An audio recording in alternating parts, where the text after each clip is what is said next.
Happy America Day to my Americans from this Canadian. Hi, hi. Hi, hi. Why do I look so short right now? There we go. America! F yeah. Hell yeah, brother. America. You are short? I am 5'5". That is a perfectly respectable average height for a woman. Hi. Hi. Hi. Hi. Hi. Did y'all miss me for one day? Sorry for being late. I had work. That's short? I'm not 5'6", I'm 5'5.5". I round down to 5'5". That's not 5'6", that's 5'5" in my math terms. Thank you for the prime, Casey Glib. Yum, yum, yum, yum, yum, yum, yum, yum, yum, yum, yum, yum. I love primes. They sustain me.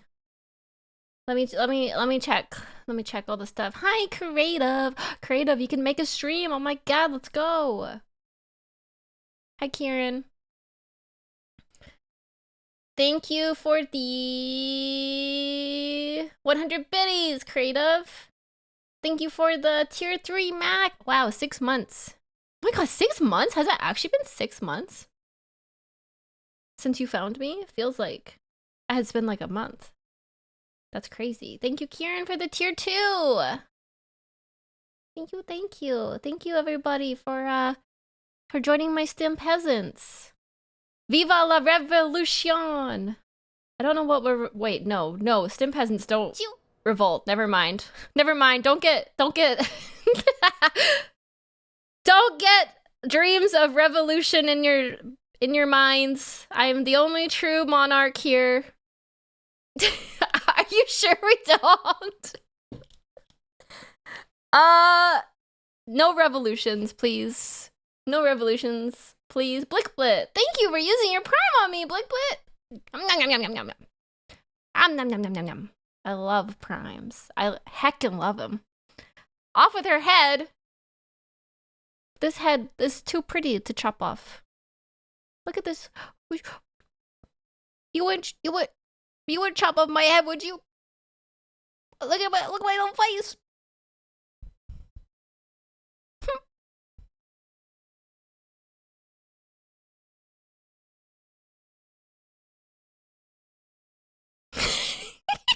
A wall decoration!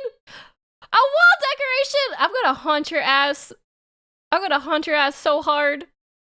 Down with the monarchy! Okay, I see how it is. To the dungeons, the lot of you. I even made a very cute... Well, I didn't make it. I even had an editor make a very cute short for my channel about the STEM peasants, and this is how I'm treated!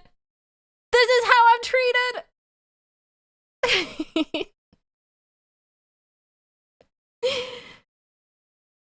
Happy Friday, or should I say Revolution Day? No revolution! No revolution!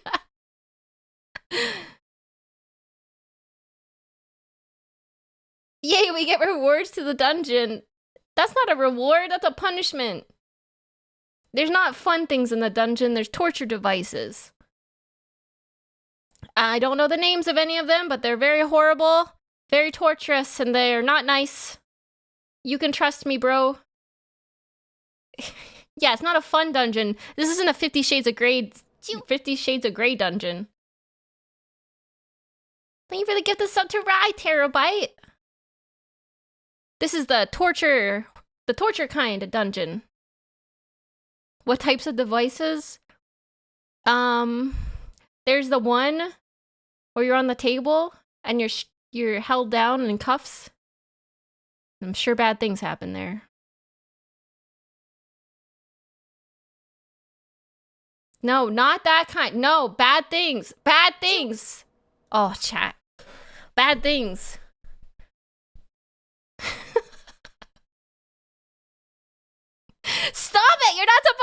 this. You're supposed to be like quaking in your boots because I'm a horrible, mean monarch. I rule through fear, not love. Yeah, the rack stretches your joints until they separate. Yeah, that's what it is. That's what it is. Why do I sign up? Right, you're a mod here, right? Come on. Even my mods want to join the torture dungeon. No. Hi, Nim Nim. Happy 4th of July, fellow honorary American cowgirl. Yeah, I'm claiming this as my holiday now. Even though it's not in Canada. I feel like I'm close enough. Close enough. You did a really bad job of making it sound scary. It's not my fault that you guys are into, like, kinky stuff. It's not my fault.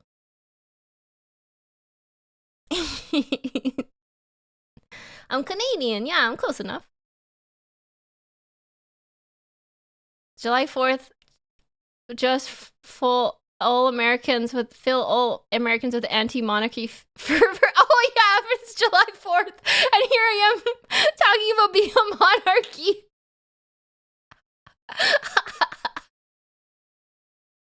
I didn't even realize that's, yeah, they're supposed to be celebrating independence. Remember when you were scared of getting caught in the LA riots at Offkai? Shout out to Logs! I'm scared of everything, okay? I don't leave my house. Hi, I'm not that. Just drunk me like that stuff. Mac, are you okay, Mac? Are you participating in the July 4th celebrations activities of drinking beer and barbecuing hot dogs? Don't worry, tomorrow we'll be back to the STEM monarchy. You can't just take a day off from the monarchy. You either ride or die with the monarchy. You can't just take a day off, chat. I have commissars for that. They're waiting. They're watching, always. STEM, I'm just happy to be here. I'm happy you're here. Wait, what do you do for July 4th? Like, I know you grill, you drink beer, you have fireworks, you blow stuff up, salute the flag, okay, day drink, okay, seems the same as Canada Day so far. Beer, burgers, hot dogs, and fireworks. That's the same as Canada Day. See, we're like siblings. I made a cake for my kid's birthday, now shifting over to hot dogs and explosions time. That is so cute! Happy birthday to your kid, Dittersdorf. Aw. Hi, Riri! Hello, my love. I'm gonna go play Magic soon, so that's up there. Wow, you're gonna leave me for Magic cards? Holy. Holy. I see.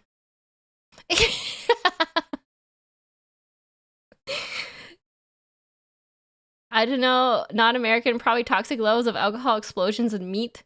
I love all those things. Alcohol, explosions, and meat. Thank you for the gift of subs today, Terabyte. Thank you for taking care of Riri. I appreciate it.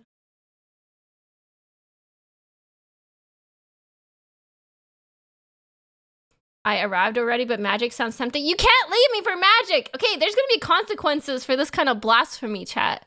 There's gonna be consequences. I am watching the Gilliman video today, yeah. Because I'm playing Space Marines tomorrow. Space Marine 2. I chickened out from playing Space Marine 1 Remastered because lots of people told me it sucked. So I just decided to play Space Marine 2 first and just ball. Maybe if I really like Space Marine 2, maybe I'll play Space Marine 1. Space Marine 1 is good?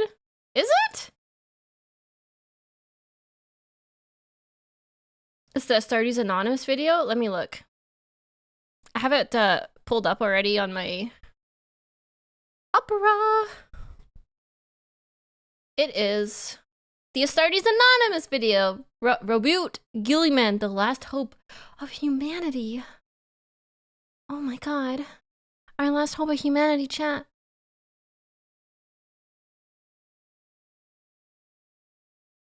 Why am I so zoomed in on my face right now? I'm drinking a Coors Light. I'm American. Only the foolish have hope, that's right. I gotta keep my skills sharp so I can teach you Necrons. One of my decks tonight is Trazen. What? Okay. Okay. You can go play Magic if you're gonna teach me Necrons creative. I deem that worthy. Coors? What's wrong with Coors? The best beer there is? Either Corona with a lime wedge in a bottle or Coors Banquets. Come at me. I'll defend it.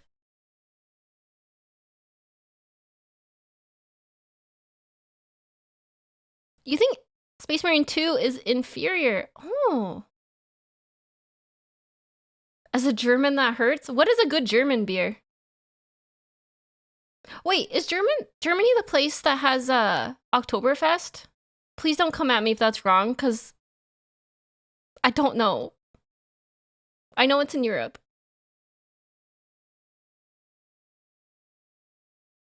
Oh, I got it right! See, I know geography! German beers are pretty great. That's a special occasion. What is Oktoberfest? Is it just a day to drink beer, or like what is it actually celebrating? Because I've seen the pictures of like the banquet halls and everyone's wearing the like the clothing and drinking the big beers.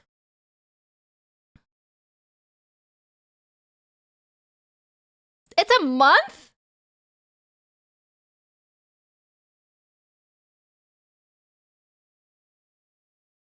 Oktoberfest is German Thanksgiving, essentially a harvest festival.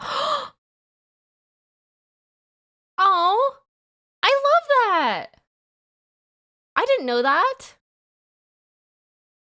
I didn't know that. I didn't actually know what Oktoberfest celebrated. That's nice. It's like a harvest festival. That makes a lot of sense. You're like celebrating the grains that make the beers.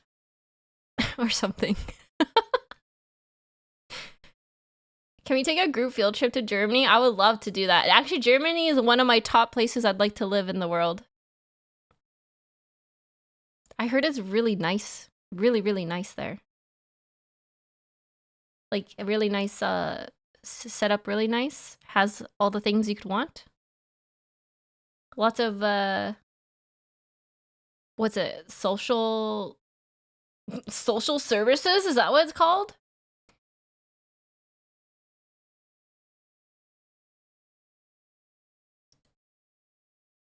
They're almost as polite as Canadians, but they sound so angry when they speak, don't they? Canadians just sound goofy when we speak. The most American Warhammer thing ever, Blood Bowl. I've never played Blood Bowl, but isn't that like football Warhammer mixed?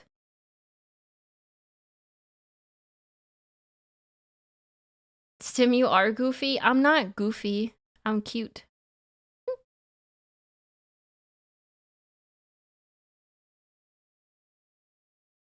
I have a song for y'all.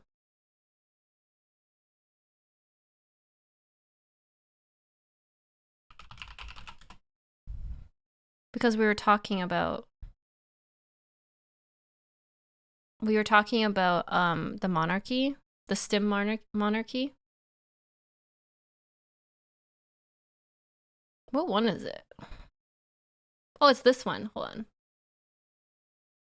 Is it this one?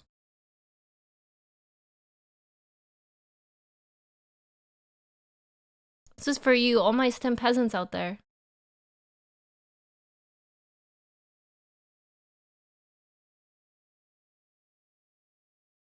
Is it more of this country? No, it's not country.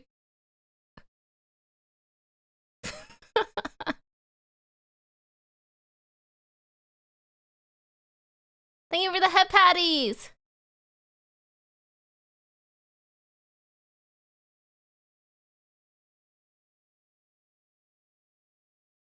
I'm your man, chat. Soon you'll see. You'll remember that you belong to me. Time will tell. You'll remember that I served you well. Oceans rise, empires fall. We have seen each other through it all. And when push comes to shove, I will send a fully armed battalion to remind you of my love. Da da da da da da da. You know what they say about yanderes?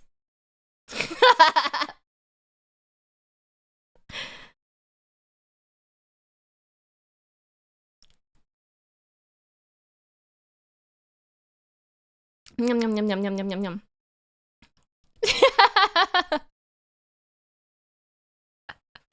How do I sign up for the STEM battalion? Cause you're my favorite subject. My sweet, submissive subject. My loyal, royal subject. Forever and ever and ever and ever and ever. Be back like before. I will fight the fight and win the war. For your love, for your praise. And I'll love you till my dying days. When you're gone, I'll go mad. So don't throw away this thing we had. 'Cause when push comes to shove, I will kill your friends and family to remind you of my love. This is Hamilton. This is Hamilton.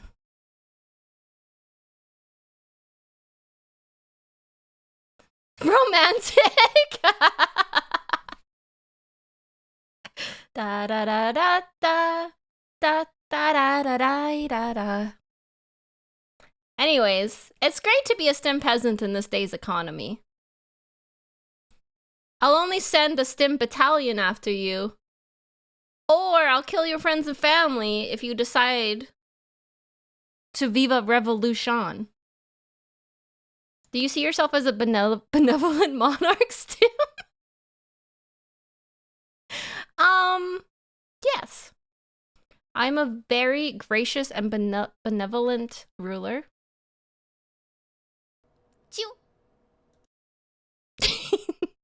Very generous, kind, and understanding and empathetic ruler.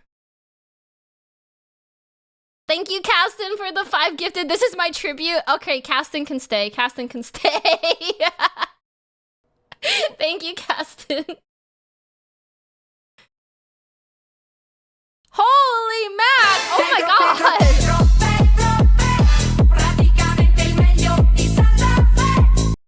What the heck, Mac? Holy, 100 gifted from Mac.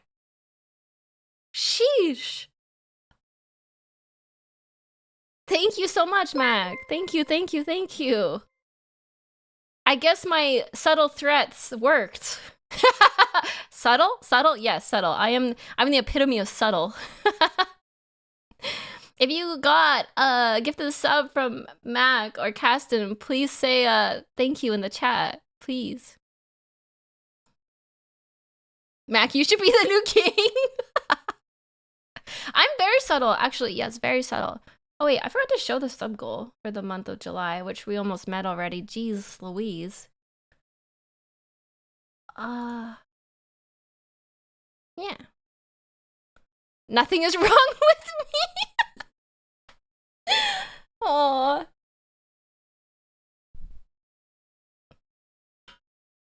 Thank you guys. Thank you everybody for being here. And take my threats seriously. If you break up the STEM monarchy, I'm coming for you. I'll find you. What do we get if we reach the goal? It says you will get a sussy skeb of STEM pack. I left a few options because I don't know. It will either be a roped one, like roped up, or it will be a rodeo or like a farmer version. Ew! Get the hell out of here, creative. You're gonna look at it and you're gonna like it.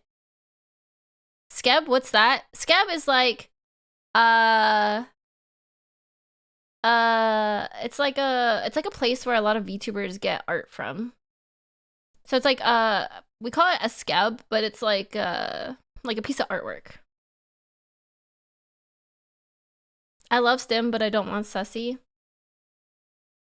Can't we get literally anything else? Oh my god, damn.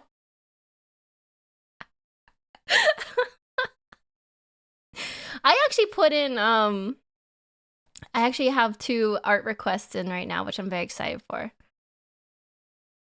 They're not sussy. They're cute. I'm excited for them, but they'll probably take a couple months. Art takes a long time.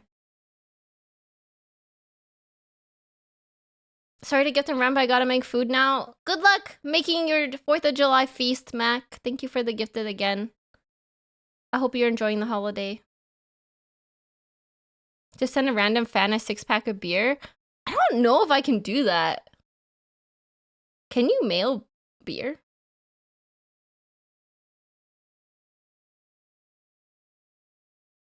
Legally, no. Oh, okay. I felt like that might be crossing a few lines legally. I felt like that might not be okay.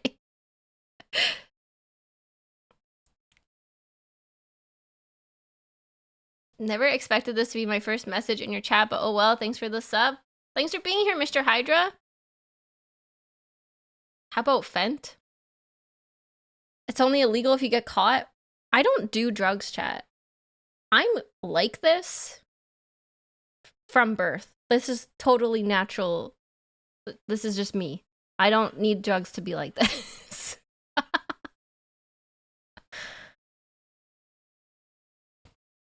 No Stim kisses today. Did I miss a kiss? I'm sorry. I'm like really bad. Oh, I did. Here, creative. A big ol' extra big kiss for you. I'm sorry. She is the drug. I am the Stim pack. Bragging. I don't know if this is be a flex. I feel like this is like... Wait, I gotta take my sweater off. It's very hot in here. I get really hot whenever I stream. I think maybe I'm nervous. 1 minute.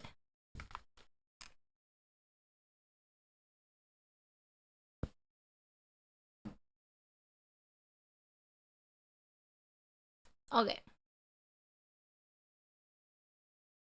It's the flames of the revolution. No! Not the pyre, no!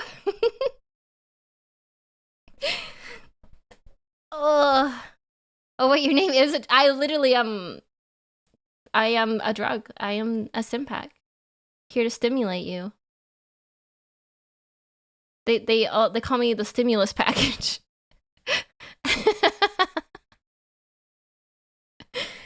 It's just like really humid here, so it's hot. Why am I so close? I feel like I'm oddly close. I feel like I'm looking directly into your souls.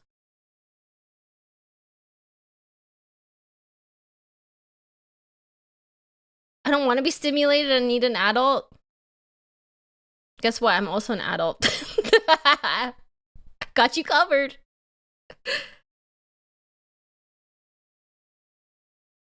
She's a hag?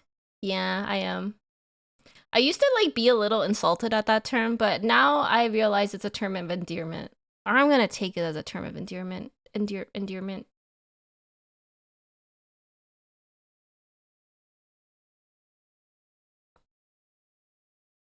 Can snorting graphite be considered doing drugs? When I was at school, a classmate snorted a bunch of graphite from a pencil that he turned to dust by scraping it with a box cutter. I feel like you shouldn't do that. I feel like that's bad for you. I feel like you shouldn't do that. You should not do that.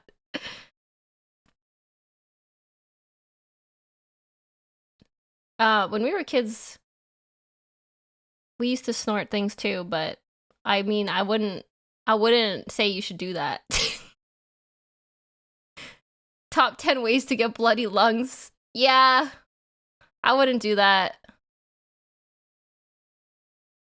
How does a kid have a box cutter in the middle of class? I feel like there's tons of kids who carried pocket knives in my classes. Is that like not a thing anymore? Do they check you for weapons at school now? I'm not a glue sniffer. I'm a gasoline sniffer.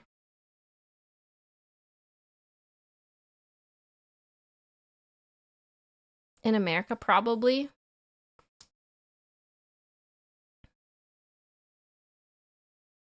You really shouldn't do that. Smells so good though. It smells so good. In the States, not even rolls of coins are allowed.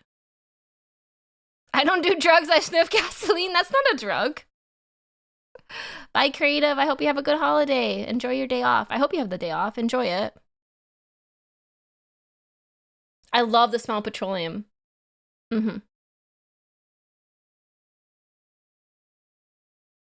Felt tip pens were my jam. I love the smell of petroleum. It smells so good.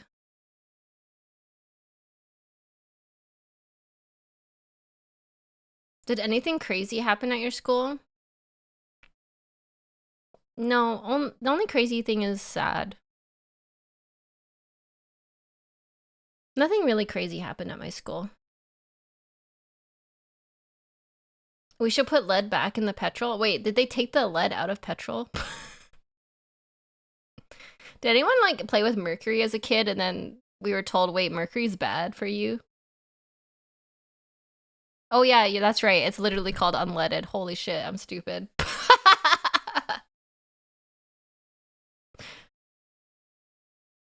Mercury's hella bad? Oh, you guys never played with mercury as a kid? Just farm kid things, I guess. Yeah, I never ate it. I just played with it.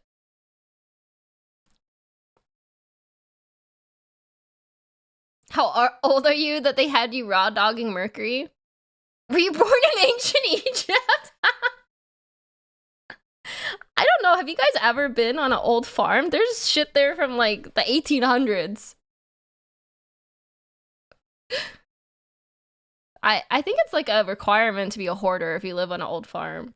That we have stuff from like grandpa, great grandpa, great great great grandpa, great great great great great grandpa, great great great great great great great grandpa.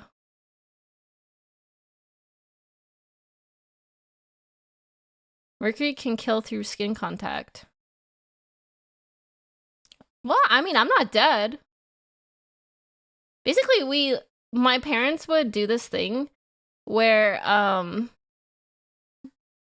we would scavenge from like old houses. Sounds sketchy as hell.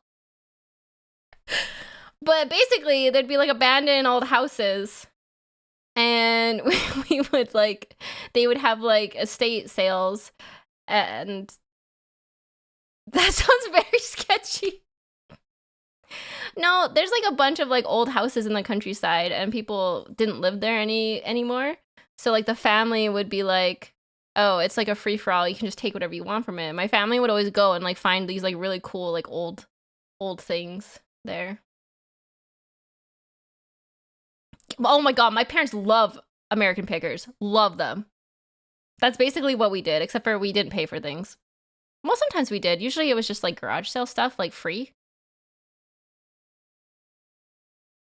Ever climb a silo? Yeah. I've also rode on top of a pump jack before, but don't tell anyone. I could probably get in trouble for that. Don't do that, by the way. It's super dangerous. Don't do that. Don't do that. I did that in a dream. Ever knock a silo over? No, I never did that. So I heard American Peggers? American Pickers. The people who like go to like old houses and buy stuff and resell it. What's a pump jack? A pump jack is what they put on top of the well to get the oil out. Ever ride on the forks of a forklift? Okay, chat, listen to me when I tell you this. Do as I say, not as I do. Yes, I have done that. Do as I say, not as I do. Don't do that, but I have done it. But, okay, people on farms do a lot of unsafe shit. It's like the laws don't apply to farm. Actually, the laws don't apply to farms. It's private property. You can do whatever you want, right? That's how laws work. I think, maybe. That's not how that works.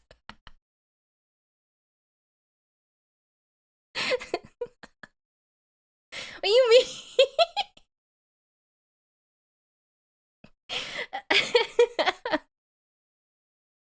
The law ain't broken if you ain't caught. I'm being a really bad influence today. I think it's the American, like, the American culture in me. The government can and will tell you how much crops you're allowed to raise too. Do they say that? I don't think that's ever come up for us. We don't have a big farm though, so we probably never got close to the limit.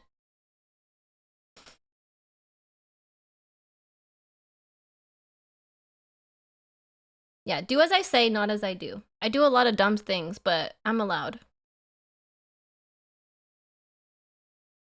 It is kind of scary how, like, apparently the government... I'm just, like, full-on government conspiracy today. It is kind of scary how apparently the government can, like, take your land and, like, not let you do things on your own land that you own.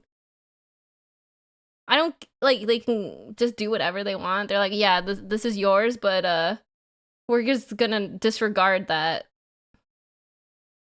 It's ours now.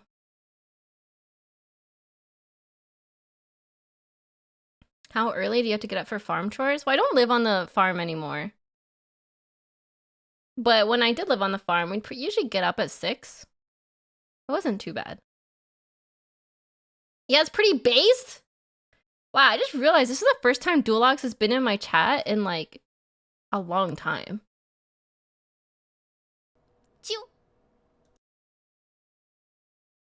Mac! Mac, go barbecue, Mac! Oh, thank you, Mac. What are you doing? Thank you for reaching the sub goal, Magus Hack. I really appreciate it. Thank you so much. If Mac wanted the Skebby. Oh my gosh, and Cracktopus for 5 gifted. Holy! Thank you so much for the 5. That's crazy. Yeehaw! Yeehaw, mother truckers. Chat getting hogtied? No, I had to make a plate, not barbecue. Oh! You're not the barbecuer. Okay, real question though. Would you let me hogtie you if I had a stim rodeo?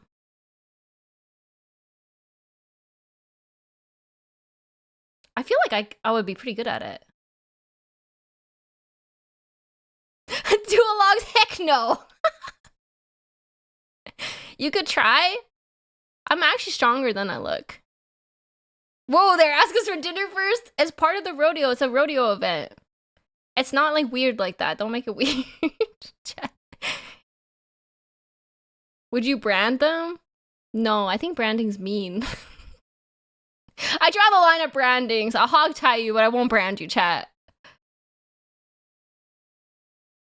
Do I get a smoke after? Oh no, Maple's here! Maple!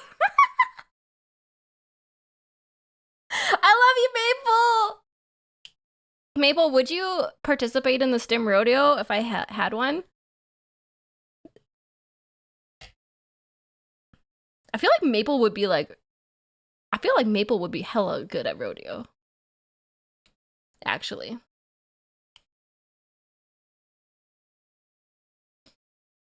Would you leave us with food and water? Well, I would untie you right after. You have to, like, do it in a certain amount of time to qualify. If you get it done in the time limit, then you untie them. Depends, are you leashing me?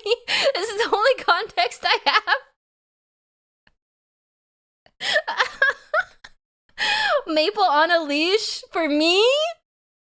Damn, this is the best 4th of July ever. And we're both Canadian, which is so funny. We're both very Canadian.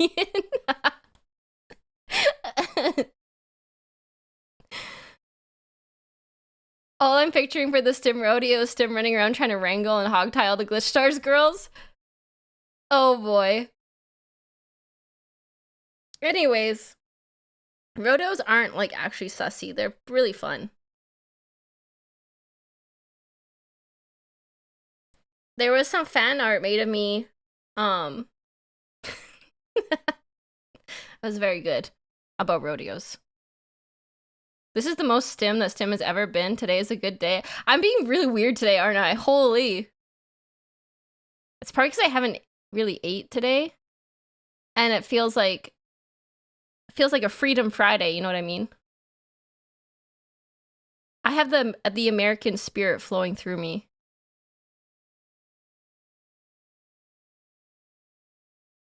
I assume you've been huffing gasoline? I haven't! I've actually been working all morning. I had meetings this morning. And then I had to set up the premiere and everything. I'm Canadian, but I'm friends with so many Americans that I feel like kind of like I can be American by association.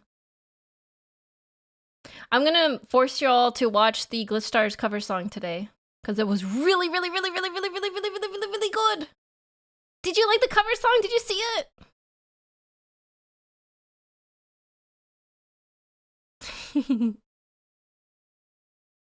Glitch Stars bucking Broncos, but it's just a little pony. You mean because we're like all bottoms? Is that why?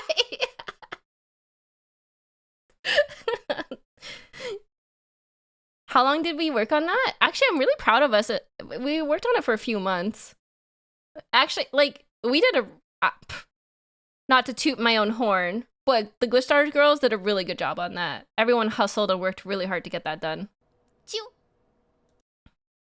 Do we get walkies when we're hog ties? Majock question. Don't use Mamie when you're asking me if you get walkies when you're hog-tied. No, don't bring Mamie into this. She's too pure. She's too pure.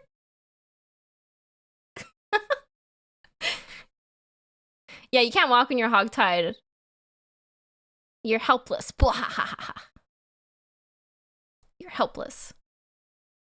The duologues did nothing for that cover song except pay for it. I was gonna watch that while I ate dinner. I'm gonna show it to y'all when we start the reacts. I am a merciful and benevolent ruler. I would take care of you.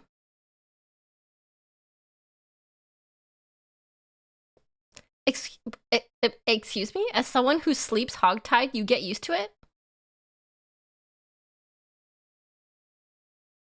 I will take your word for that, Soy Mage. I will take your word for it. Rickles, congratulations on making 10K on YouTube, Stim. That's one of the most difficult milestones. Thank you, Rickles. Yeah, we got 10K on YouTube, everybody. Thank you, Stim Peasants. To the moon! Stim Peasants to the moon! I'm happy. 10,000 subscribers on YouTube. We did it.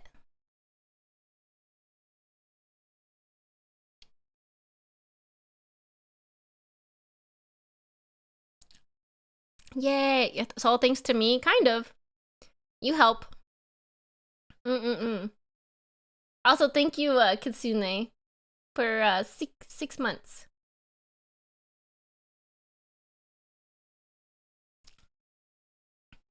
I have a YouTube. Yeah, wait, do I have a YouTube thing in here? I don't remember. I do! I have a VOD channel and my clip channel in here. Thank you, Prince. Warhammer is making a lot of other new VTubers blow up. Warhammer is the shit, y'all. It's so fun.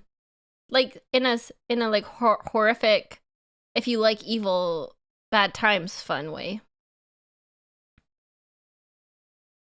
I'm really enjoying it.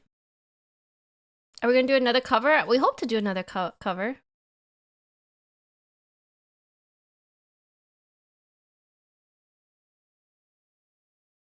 It does have everything for everyone. It even has furries. I want to learn more about Total Warhammer 3. That's Warhammer Fantasy, right? I want to learn more about Warhammer Fantasy too.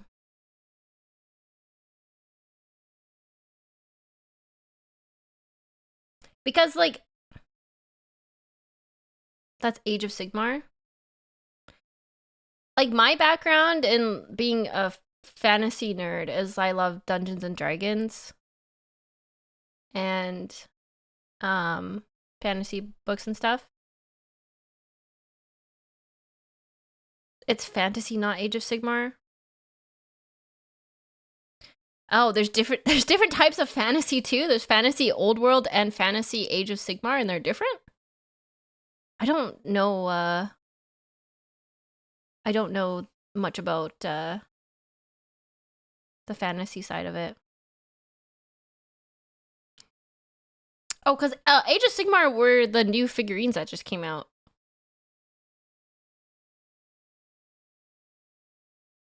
AOS is like the fantasy world post a reality reset. Oh, okay. So when we get you to run a D&D campaign with the other members, like, I would be into it, but I know it's a big commitment for a lot of people, including especially the DM. So I don't know if that's something possible right now, but I would definitely run one. I think I would make a really good DM, actually, because I like roleplay. I told Arisa I would DM one. Actually, Duologs is a pretty good DM. I've played with Duologs before.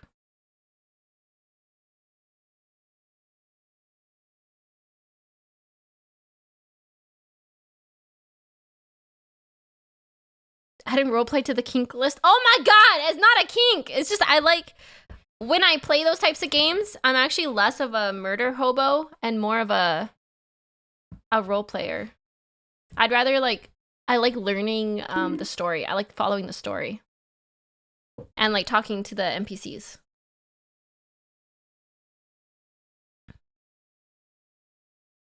Yeah, one shots are good.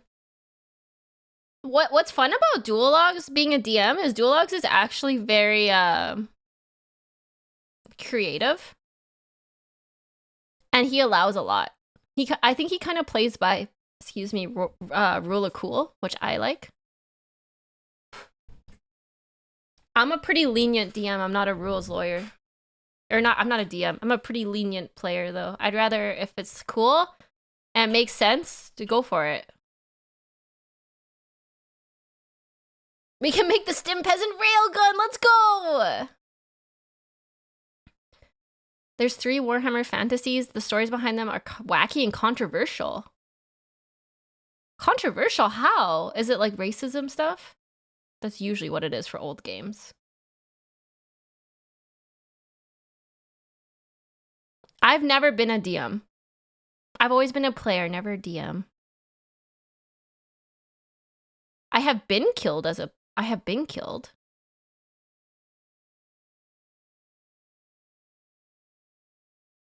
More weird business decisions.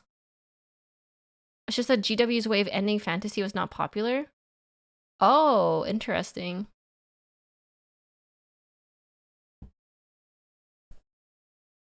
One shots are good because no one has time. That's true. I haven't even finished my Pathfinder one shot that got extended into 2 games that I played with my brother and his friends. It's hard to find time that everyone can meet up and put aside like 4 hours.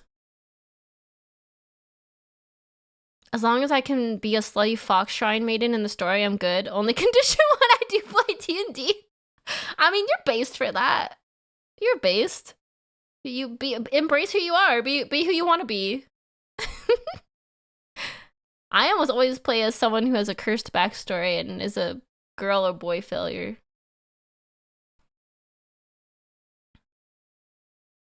Vermintide, take place during the ending cataclysm that killed fantasy. Cataclysm? Like World of Warcraft cataclysm? World-ending event? And then they brought fantasy back because of how big the Total War game got. Oh, is it? That's really funny. The game did better than they thought, so they're like, actually, we'll just retcon this and bring it back. Hi, Fluzzy. America. Heck yeah.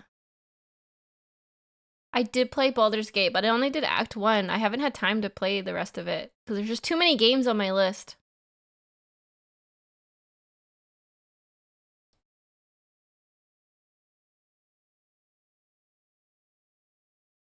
Warhammer Fantasy is wacky and controversial. Interesting. I really like the models for it. The Age of Sigmar models were really cool. They had like looked like frost worms, kind of like the skeleton dragons.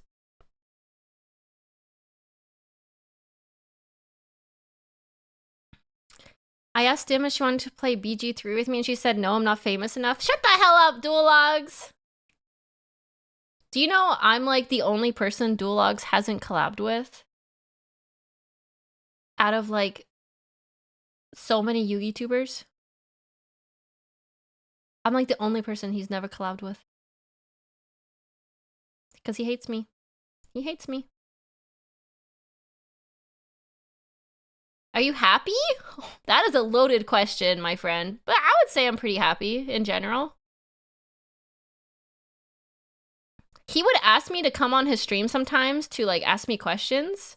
Or he would bug me to let him on my stream like randomly. But we've never actually done a collab where we like advertised and put together a collaboration. Cause I was like, we should do a collab. We should do this. And he's like, no. I don't do collabs. I was like, wow, okay, you hate me. That's fine, just say it, you hate me. Yeah, like we've joined each other's voice calls, but we've never actually put together a collab. Hi, Fel! Okay, you know what's funny? I said I would never play Helldivers because it didn't look like the kind of game I would like, but now I'm kind of tempted to play Helldivers.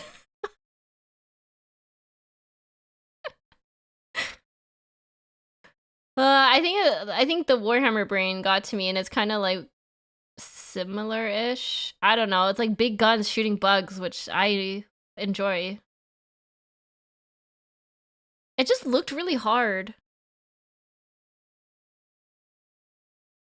It is Warhammer coded, yes. Big bots and squids. Bogs bots and squids? I don't know. It looks hard. I'm not really good at games. Super Earth needs you! You can make it not hard, but I feel like I don't like playing games on a low difficulty. Because I feel like a fake fan, fake gamer. Have to play medium or hard mode. Oh yeah, I actually want to play Dark Tide so bad. I have this pulled up on my Steam because I was looking at it.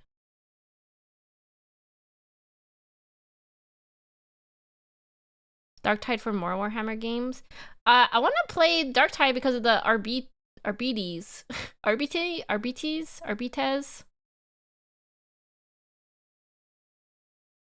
The Cyber Dog.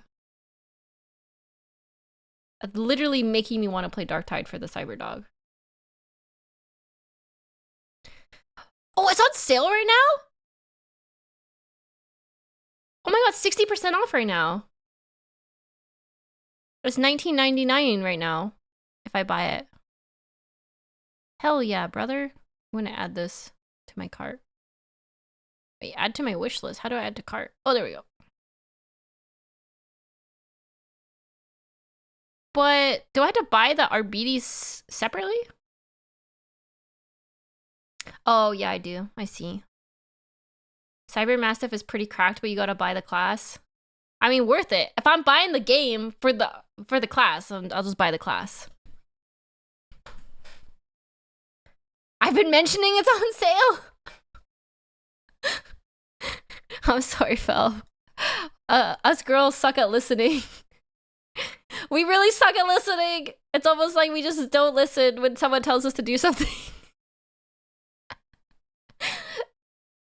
It's a condition, okay? It's called princess syndrome. So true and real.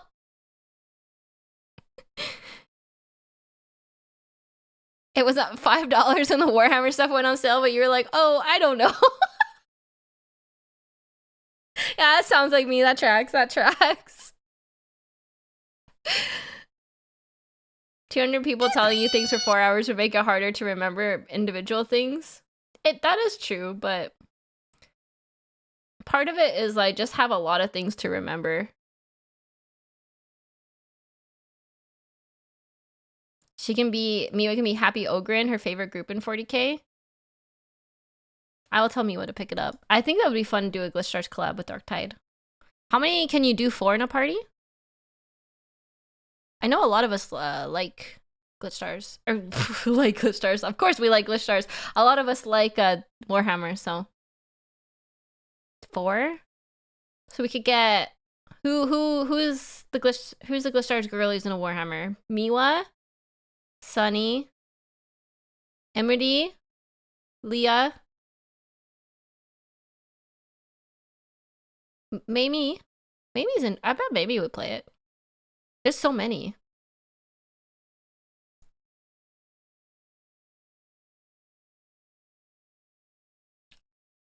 Three Glitch Stars and Bricky.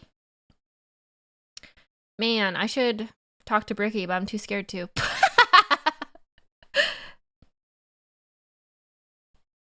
Mogu has dipped her toes into it. I saw she did a collab with Bricky and Sunny.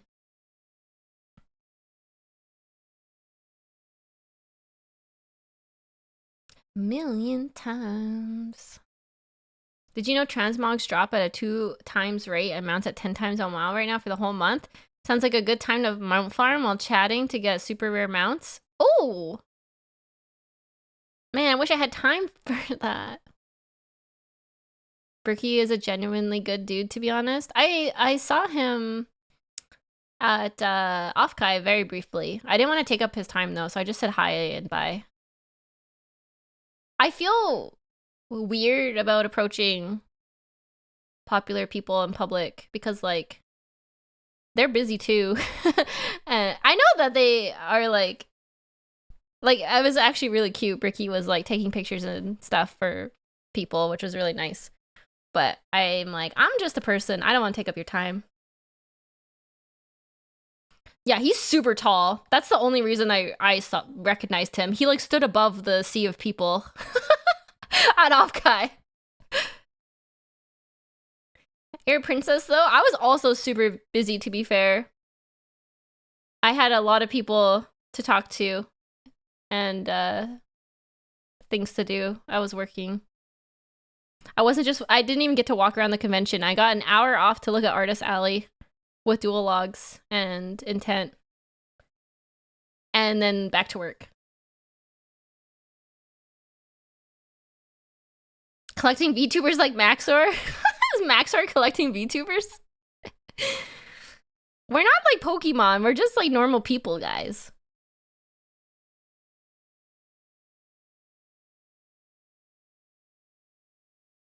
Dinner time. Be back in a bit. Have a good dinner. Thank you for the follow, Cyber Melios. I mean, I kind of look like a Pokemon.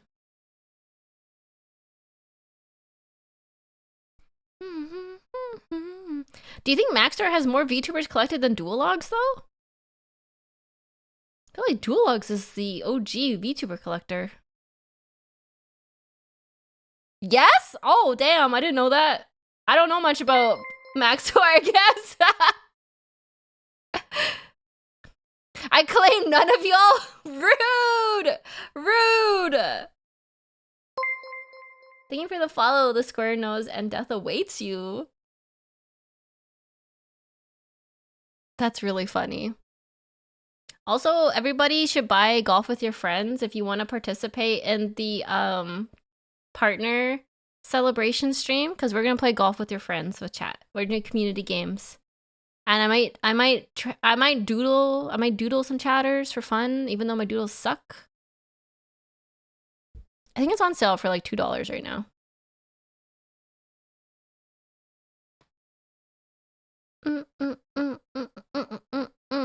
I don't know what other games to play. When's that? I don't know yet. I have to pick a date. It's gonna be within the next couple weeks, but we have so many meetings next week, and I have some collabs tentatively planned. Oh, and Gartic Phone. Okay, we could do Gartic Phone, but no one can draw penis, okay? Because I don't want to get banned. I'm a little scared about that. I've seen that happen before. I've seen it happen where people get TOS'd. Then what's the point? Maybe that's like a Discord game, not a Twitch stream game. You behaved with Mochi? Wow! If you behaved with Mochi, then I feel like I could trust you. Everyone just draw Space Marines? Yeah, Space Marines are cute.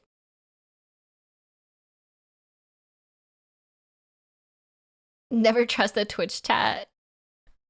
Chat can't be trusted. Chat was gonna Viva Revolution?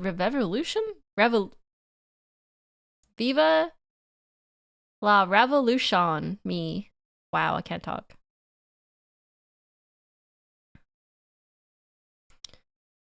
Or Vive la Revolution. Vive la Resistance.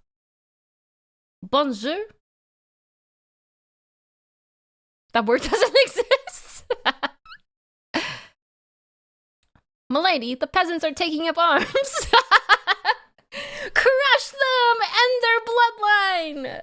Curse their family name!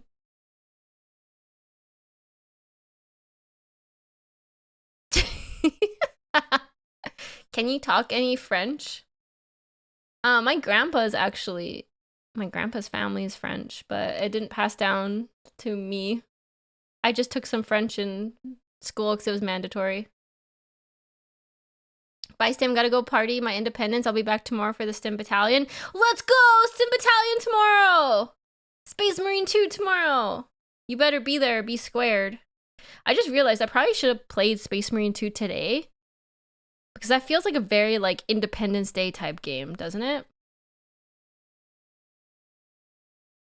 But I just wanted to yap. Yeah, Space Marine 2 tomorrow. First time playing a Warhammer game, finally. The bourgeois... How do you say that word? Bourgeoisie? Bourgeois? Bougie? Streamer class will be overthrown!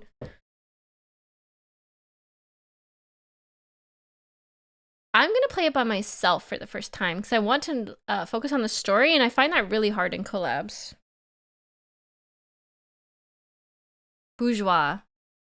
Bourgeoisie. Stim for Queen of Texas. Hell yeah. When's the Peak collab? What Peak collab?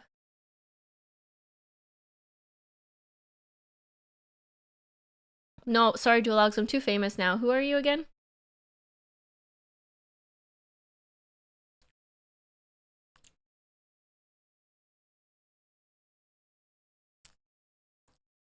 Oh, the Peak game. I am playing that. 10K changed him. Sorry, who are you again? Duologs, who are you? Huh? Should I know who you are? The Peak game is like a mountain climber game, but I think it's like, I actually haven't played it yet. I just bought it though, because I might be doing a collab of it. And I think it's like just a climbing game you play with friends.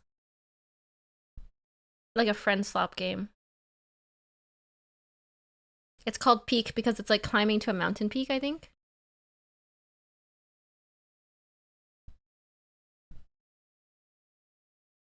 Doesn't Log sign your paychecks? You may have a point. The StimDum needs his funding. I like how friend slop is like a term now. I said that in Discord and Mamie was like, Stim, never say that again. That sounds so wrong coming from you because you're so cute. I was like, hey, you want to play some friend slop with me?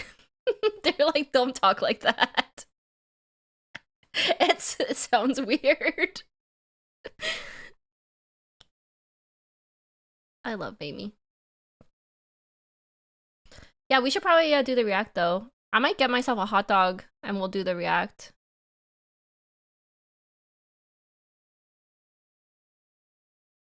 If Logs pays your bills, where does the StimDun's peasant tax money go?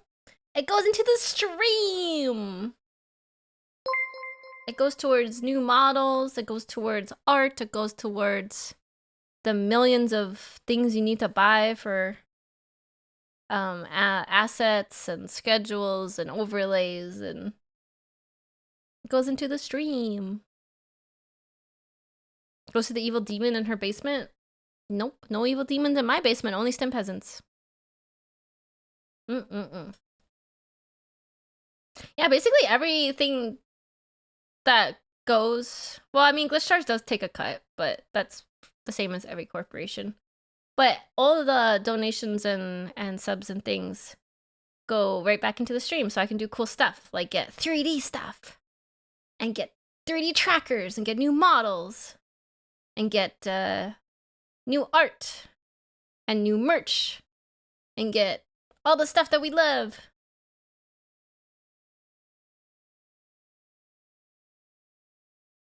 She hasn't fed us in months down here. Send the revolution. Remember what I said about the revolution? Remember what I said? It's not happening. It's not happening. Not today on this day of independence. It's not happening. If I was to get a 3D model though, should I get a cute chibi 3D model or like a full-size Stim 3D model? It is on my radar of things I might want to do. And I'm undecided on what is better because they're both very cute in their own way and very useful.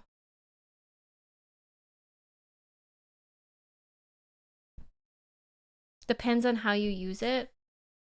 I would mostly use it for like Zatsus and dancing. Full size so we can see you doing line dancing. Yeah, it would probably be just for like hey, like chatting, doing dancing, do fun events.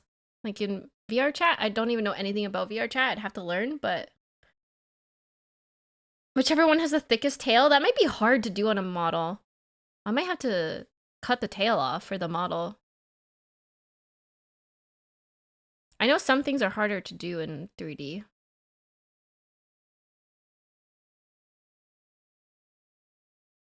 It's just like such an investment. Tail gone? You guys don't want me to cut the tail off?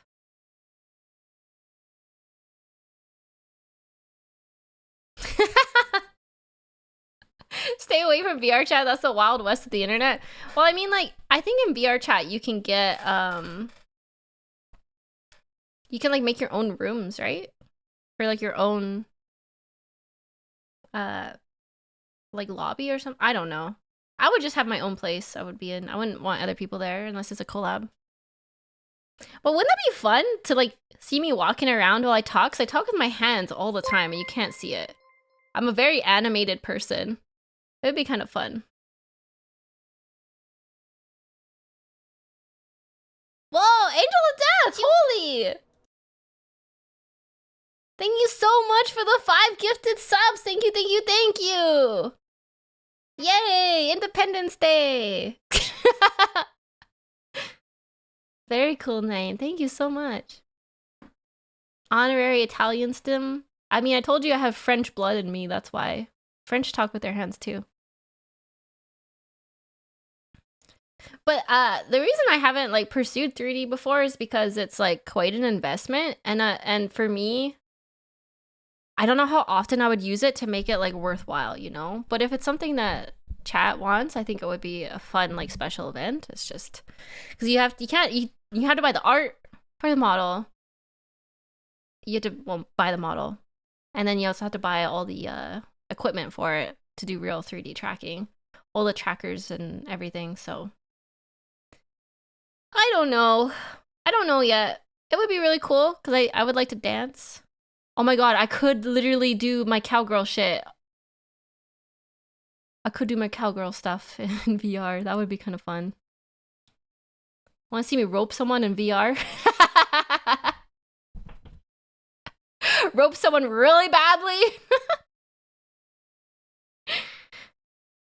Oh, could you do Beat Saber? Oh, Beat Saber looks really cool, but I think I would be really bad at it because I don't got rhythm. I'm not good at rhythm games. Like, actually really terrible, horrible at them.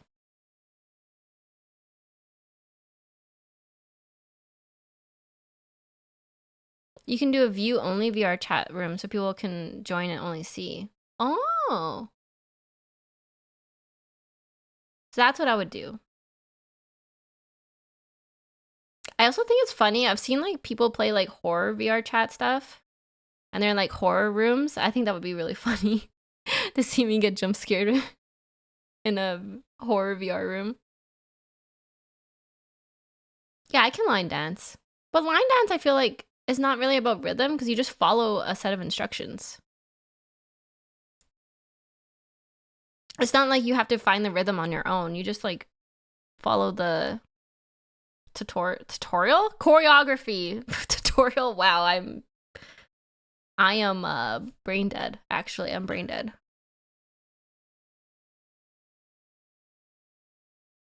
I am a klutz. You constantly see me banging my knee, hurting myself, dropping things, spilling things.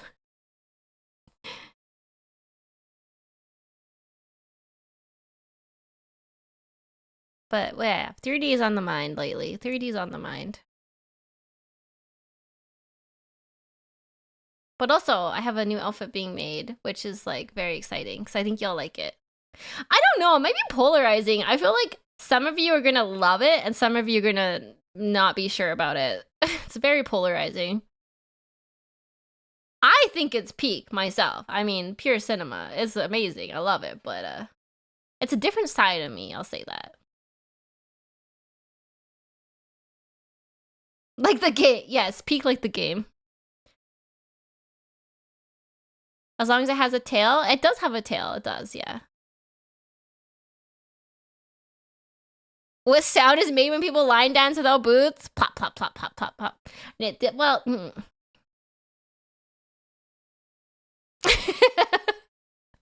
when you line dance, that's literally the origin of boot scootin' boogie because your boots are scooting on the dance floor. Yeah, Duologs like it. Duologs thinks people will like it, but I don't really trust his judgment. But it'll probably come out this fall, I think. Maybe. Around my birthday. My birthday?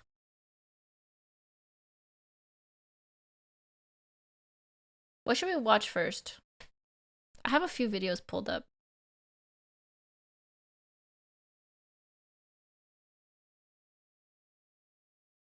The Gilliman? I have a couple videos pulled up. I have a selection for you today, chat. A selection. I'm excited for any outfit because Stim is wearing it. Oh, Dave! That's nice. I kind of want to get like an Uncle Tim outfit. I think that would be hilarious. Like a little cursed gremlin chibi Uncle Tim model. Yeah, let me go to the reaction screen. And rule 63 Stem would go hard. What is that rule again? I know there's lots of rules. I know one rule is like anything on the internet can be made into content.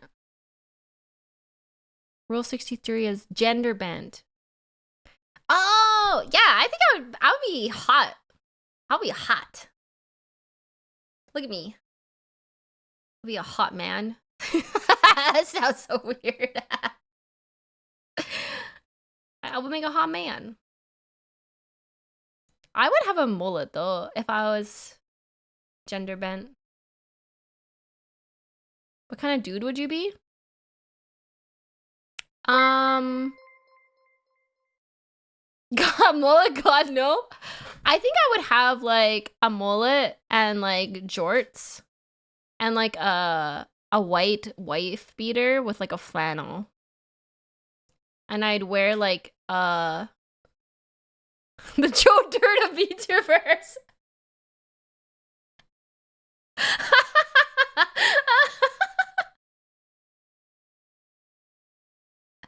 Yeah, that would be me. And I would have that's just a hillbilly stim. Hey, those are my people. I'd probably wear like Merrill's or something. So just every dude in a small town bowling alley. Yeah. Probably, yeah. Probably that.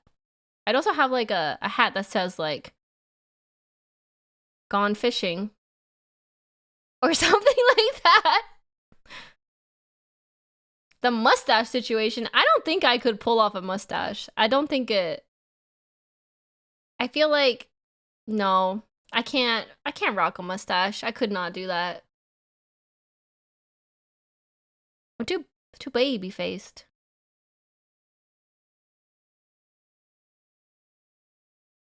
Clean shaven, yeah.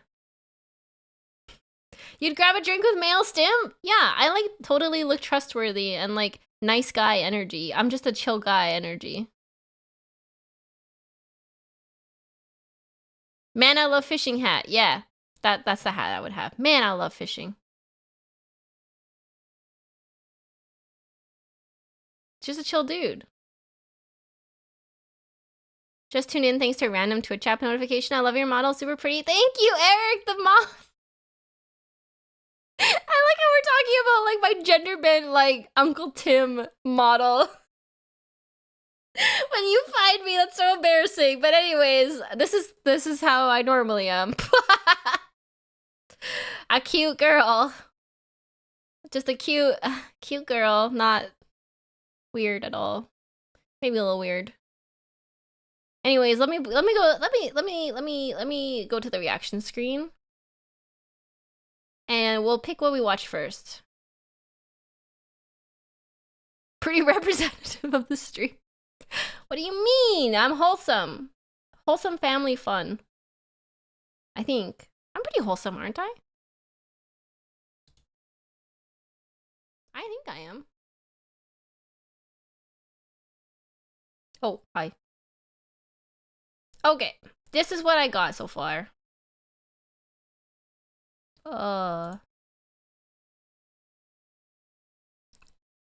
This one. Robert Gilliman, The Last Hope of Humanity. I do want to watch this because I'm playing Space Marine 2, so we are definitely going to watch it. I just don't know if it'll be first or not, but I do want to watch that. I also want to watch I Used Chromosomes to Become a God in Total Warhammer 3 by Reggie. Because I've been interested in learning about Total Warhammer 3. Because I don't know anything about it, but I like the models. React videos from Discord win? I should actually do a Discord React day. The Skaven are the best. Are the Skaven the rats?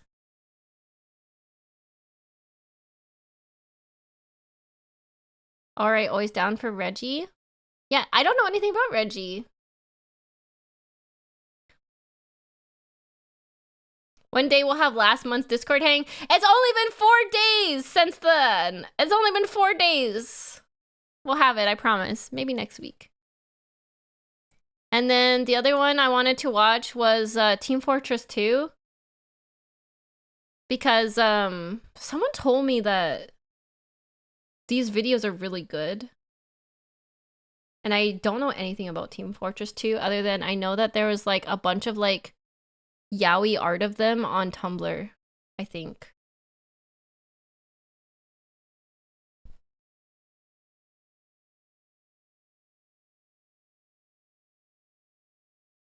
I never played it though. Do people still play Team Fortress 2? Like, is it a playable game?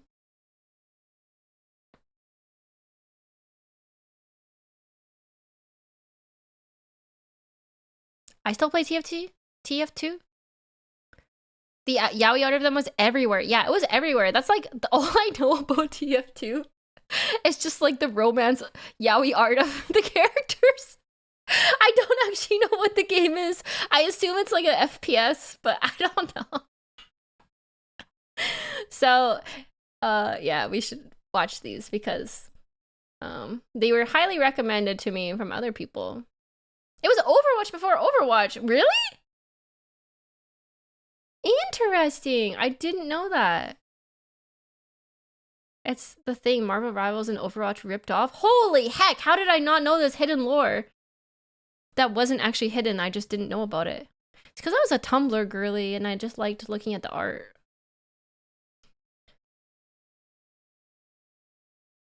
The first real hero shooter. If you know Overwatch characters, you can tell which ones they copied. I know Overwatch characters. I bet I can tell. I used to play a ton of Overwatch.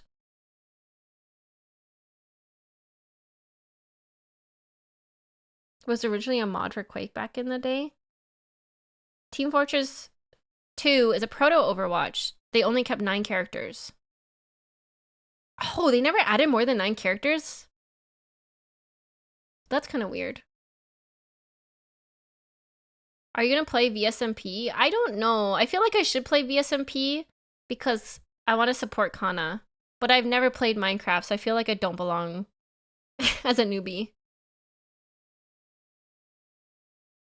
I will have nothing of worth to contribute to the VSMP because I've literally never played Minecraft. I'm just gonna build like a little stick house, I guess.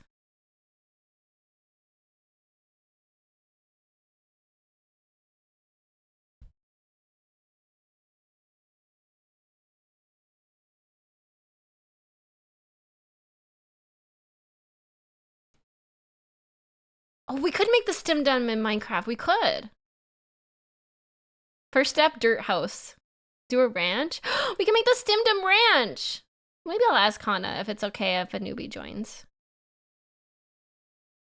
There's only 9 characters since there's no need for stuff like character bands in each class adding something of value and uniqueness. Is this not the right order of them, Fel? Engineer, sniper, heavy, scout, soldier, demo man, spy, medic, pyro, sandwich. What's that sandwich? We can build the torture basement. Let's go.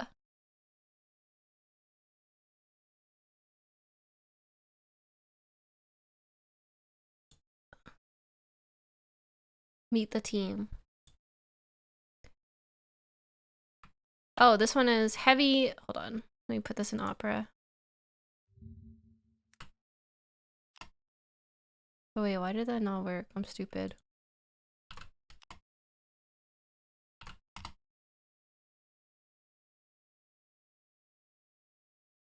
Heavy sandwich. Heavy sandwich, sniper, engineer, scout. This is 16 years ago. Demo man, soldier, spy, medic, pyro. Okay, we can do this order. Yeah, we could do we could do TFT first.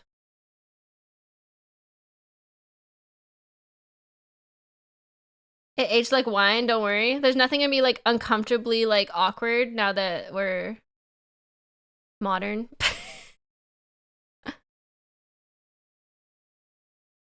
TF2 was released in 2005, 20 years ago?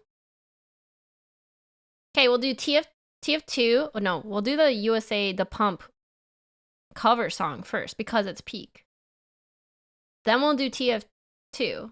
Then we'll do Gilliman, and then if we have time, I'll look at Total War. That sounds like a plan, Stans. It's so funny that like Sandwich is a character. I'm aging into dust right now. It has 60k players on it right now. This just reminds me I need to play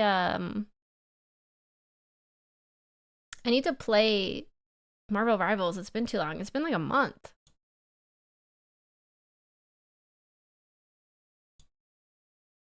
I need my own TF2 intro. Well, let's watch the intros first. I'll see what they're like, and then maybe I'll make one. And it'll be called The Princess.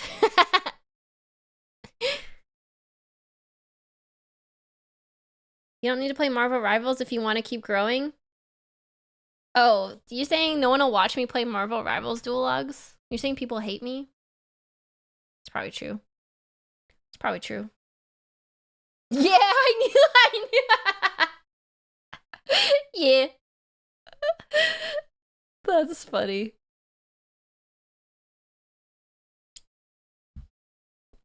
Okay. I'll turn my music off. Let's watch the USA cover song first, because I'm super proud of it. We worked really hard on it. Also, my part is really bad, so don't make fun of me. Because I don't know how to sing, and I don't know Japanese. So both of those things, I also didn't know how to record a cover properly. So it's a combination of very new things that I don't know how to do. So it's not the best, but everyone else carried it really well. So just imagine I sing better. Okay, let's go. Are we ready? It's very hype. This is very Independence Day. Just got here. Why does Sim want us to make... Don't make fun of me! Don't make fun of me! Because my singing is really bad. I'm not an idol. I'm like really not an idol. USA! USA! But look how cute it is!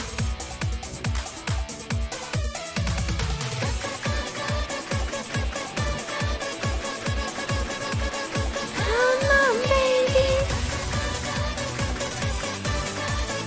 It's cute!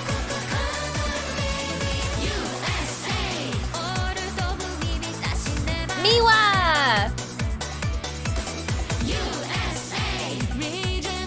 Nova!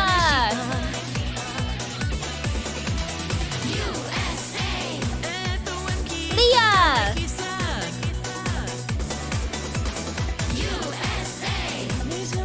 Arisa!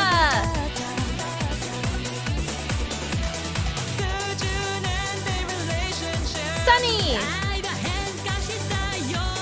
Maple! Mogu!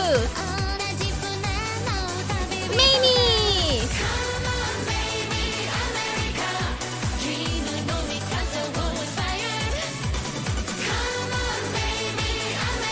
It's such a pop, right?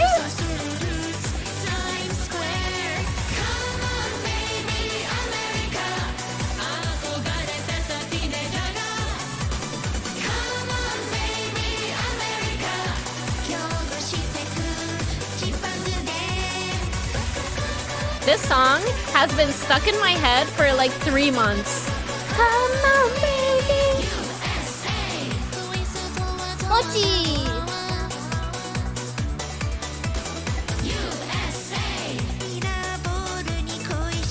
Emily. Sunny.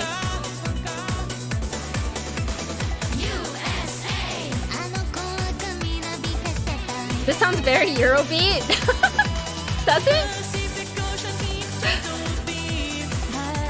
You know how hard it is to get everyone to record? Anyways, Kana! It's really hard to get 12 people, 12? 11? To record lines.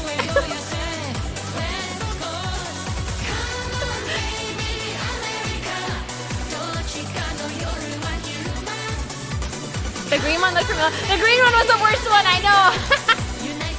I don't know how to pronounce Japanese. I also got really shy, so my line is like really quiet. We didn't have time to fix it post, so it is what it is.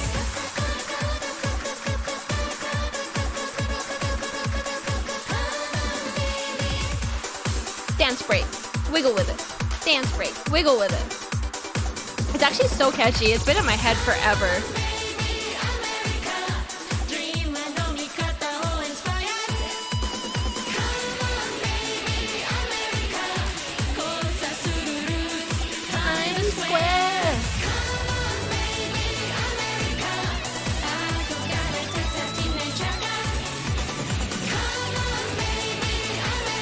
I'm glad you didn't catch it.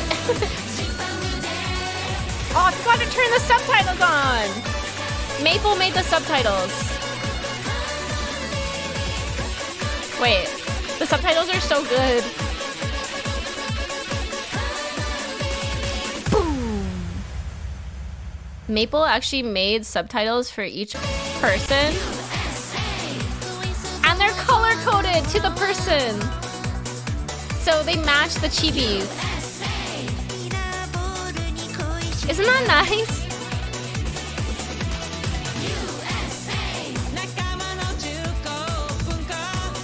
Yeah, it was really cute. A lot of work went into that song. Holy. We had to get art for everybody. Everybody record their lines. Then we had to get it all mixed and timed and tuned for like 12 people.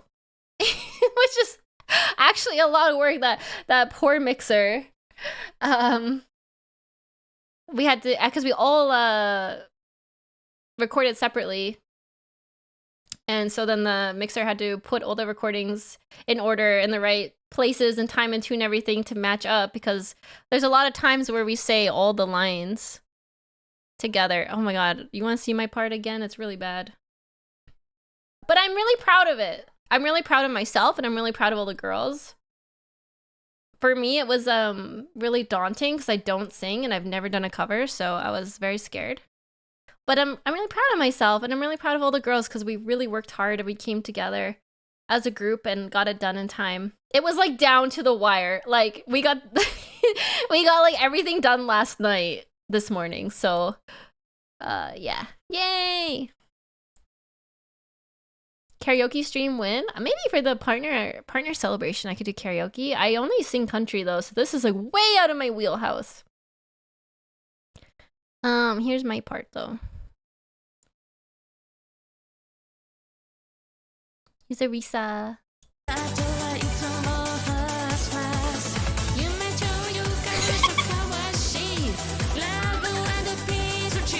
Kawashi! I don't know. I don't know why I said it like that. I was just trying to be peppy. Kawashi! I was feeling the beat. I was feeling the music. I was feeling the vibe. Sounded like Bulma. Oh, that's so funny. I'll do this part again.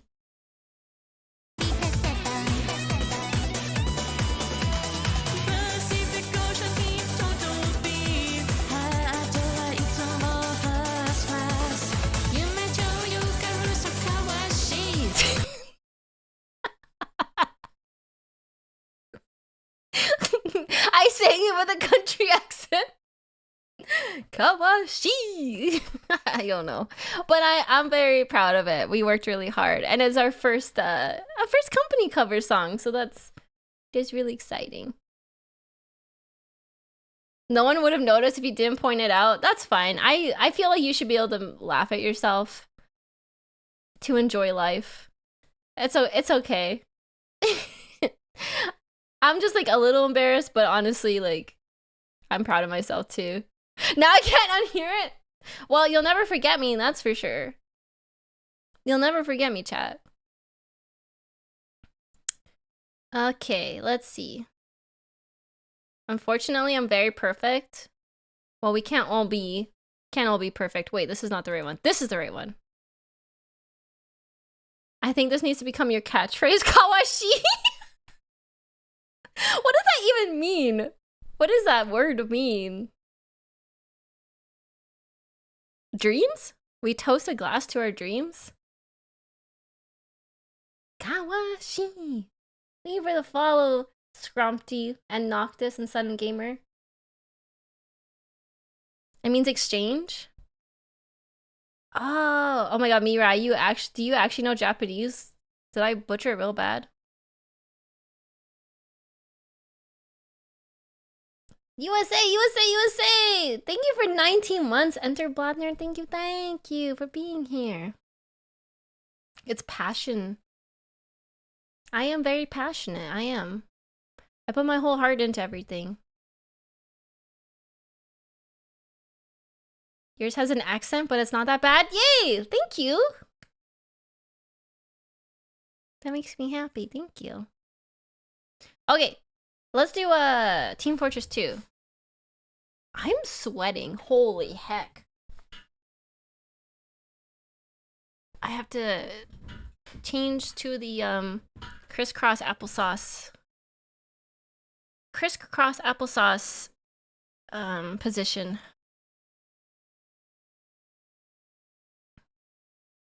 When you hear it's not that bad and it makes your day, I mean, that's a win for me. Not that bad? That's a win. Konnichiwa. I know konnichiwa. I know things. Chat, I know things. I'm smart. I'm smart. Sounds like a country girl accent. I am who I am. What can I say? All right, so we're gonna do TF. Oh wait, I was gonna get a hot dog. Forgot I was gonna get a hot dog to celebrate America. America. But I'm fine actually.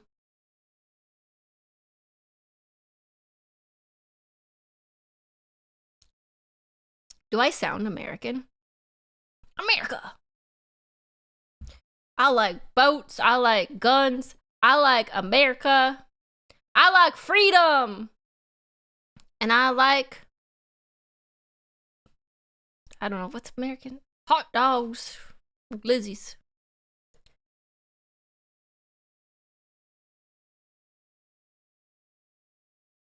Books. You sound either American or Canadian.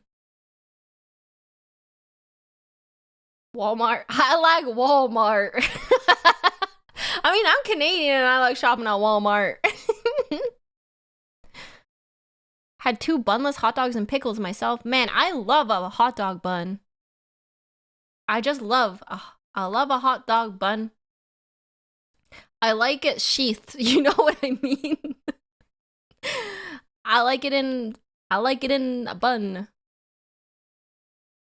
Yeah, what is your favorite style of hot dog? What do you put on your hot dog? I'm gonna go get a hot dog, and when I get back, I want to see what you guys put on your hot dogs. I just put ketchup on mine because I'm basic.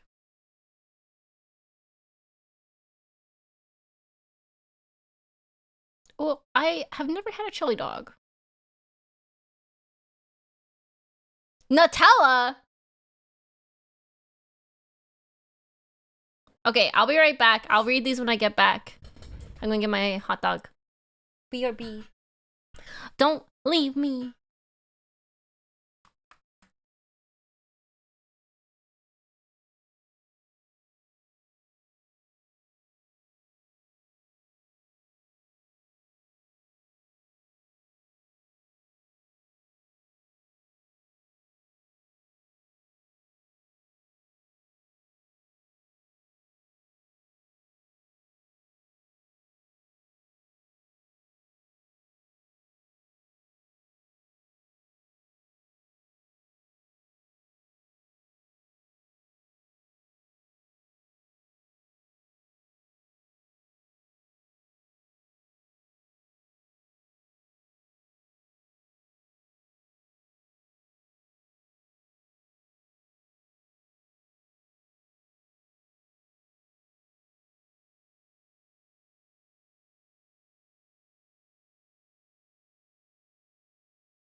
Okay, I'm back. Oh, I didn't even leave music for you guys. It's rough out here being a stim peasant. I'm back with my hot dog.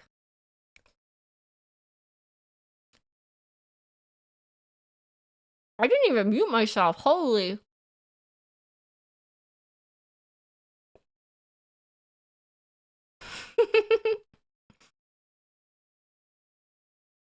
Oh, I love kettle chips.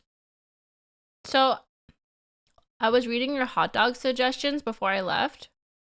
And I thought, you know what, Stim? You should try and rizz up your hot dog a bit. Try and make it better. So, usually I'm just a ketchup girl. I just like ketchup on my hot dog. But what I put on it to be special today is, and I don't know if it's good or not yet. I just had one bite and it's okay. But I put mayonnaise and cheese and ketchup on it. Like a Kraft cheese slice.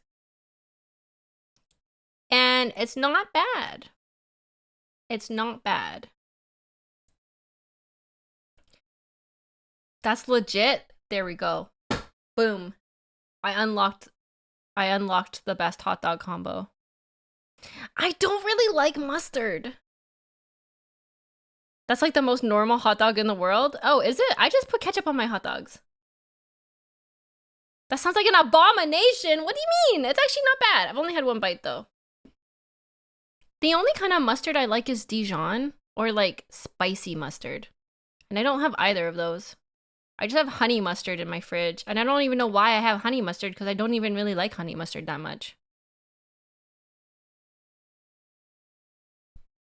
But I do like a grainy mustard, like a spicy something or like a Dijon.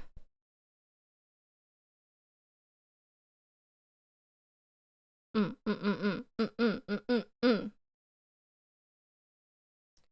all out, I put fried egg, avocado, bacon, and sriracha on a hot dog?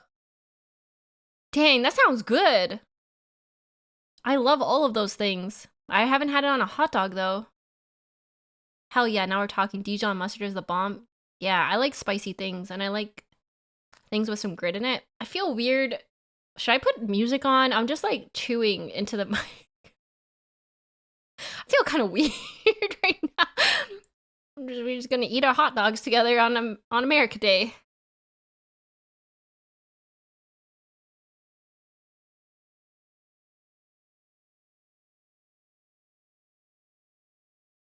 No, don't listen to it.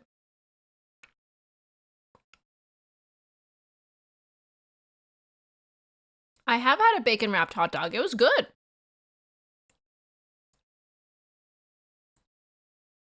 I also don't come after me because I don't have a barbecue because I'm scared of propane tanks. But I just microwaved my hot dog in the microwave and it's fine. It's okay. It's actually pretty mid. It would be better if it was barbecued. I like a little charcoal on it, but I don't have like oh no, oh no. That's did you really just comment coffee to say it's foul? First time chatter, that's foul. Just like Hank Hill in the Megalomart episode. Well, you see, I didn't have time to boil a hot dog up. I was like, I feel like I should be on the chatting screen for this so you at least have alerts, but it's literally just silence and me eating a hot dog. This is so awkward. Why am I like this? No alerts, no nothing, just silence and eating a hot dog. It's peak, I fear. Well, I didn't have time to like boil a hot dog. Because like I wasn't gonna cook them before stream. So I was like, you know what, I'll just microwave it fast. And it's fine.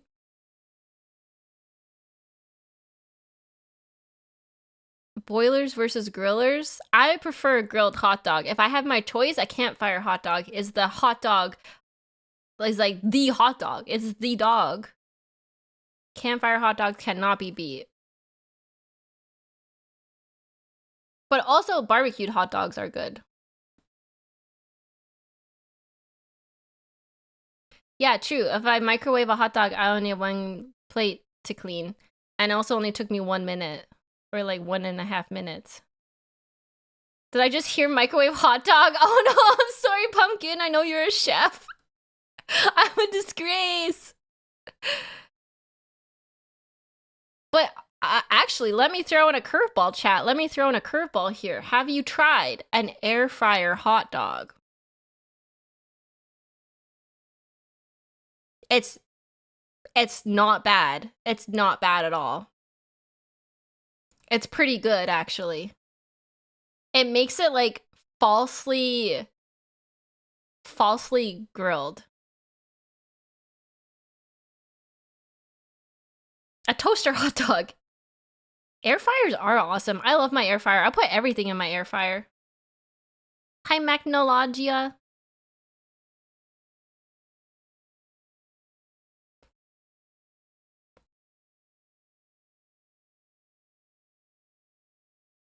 I should have done that.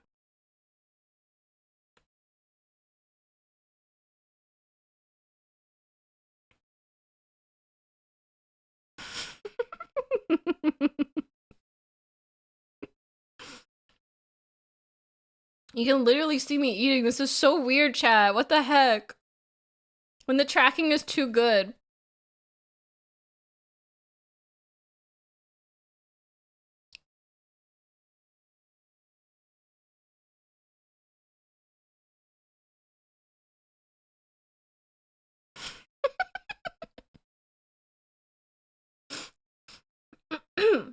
I'm gonna choke live on stream, you know?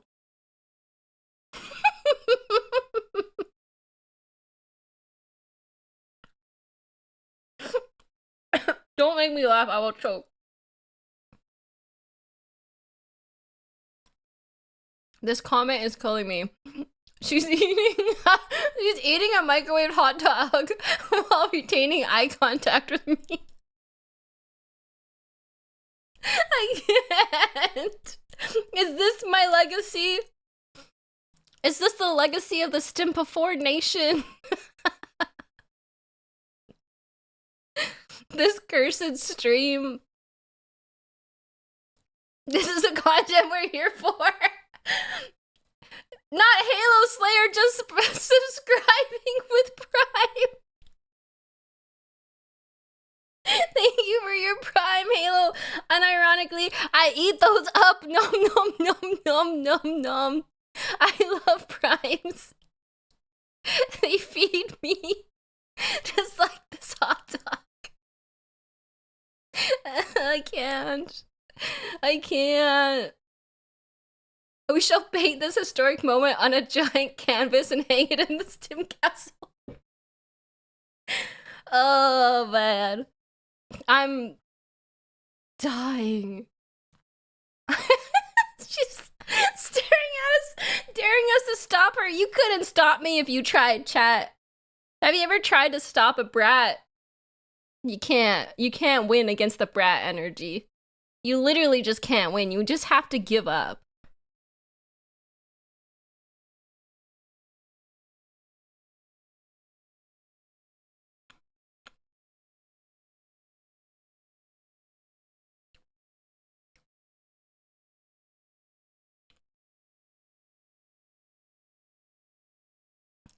Oh no. You figured it out. You just have to ignore me? Dang, you did figure it out. The attention seeker in me will want your attention. Damn it. They cracked the code. They cracked it.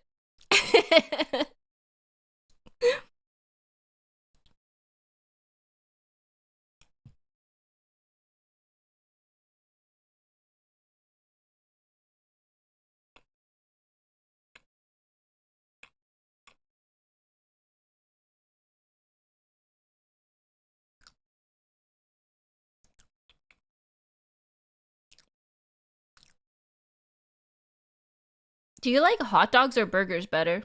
Like, if you're going to a grill out, would you rather have a hot dog or a burger? I think I'd have a burger. Hell yeah, Burger Gang, rise up. One of each? That's a valid strat. That's a valid strat. Burger is good. Burger is good.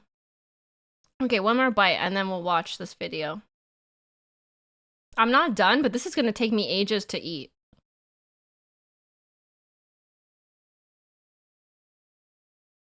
Burger is better than mystery meat shaped tube. But if it says that it's beef hot dogs, you know it's not mystery meat, it's beef, right?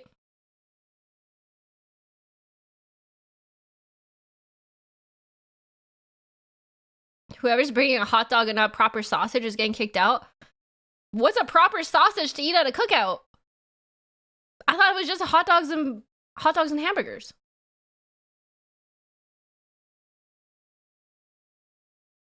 Oh my god, I heckin' love smash burgers. Double smash burger, potato roll.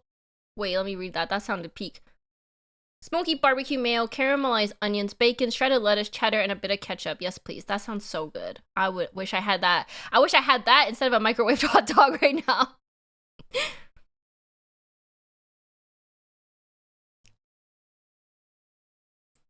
Like, the only kind of sausages I really know of are, like, breakfast sausages or, like, garlic sausage.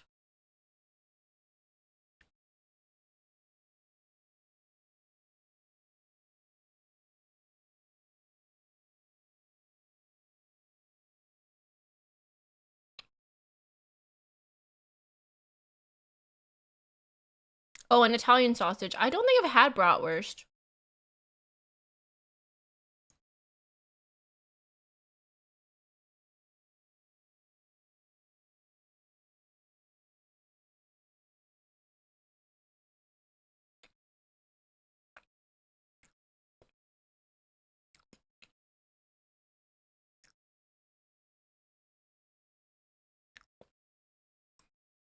This brat be eating brats. I actually haven't had bratwurst. I probably have had it and I just didn't know that's what it was. Like, what is the flavor of it? Like, garlicky? I can't even picture it.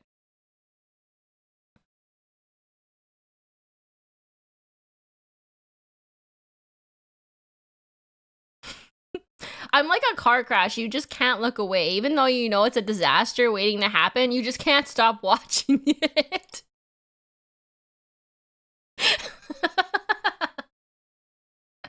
You just know it's bad news, but...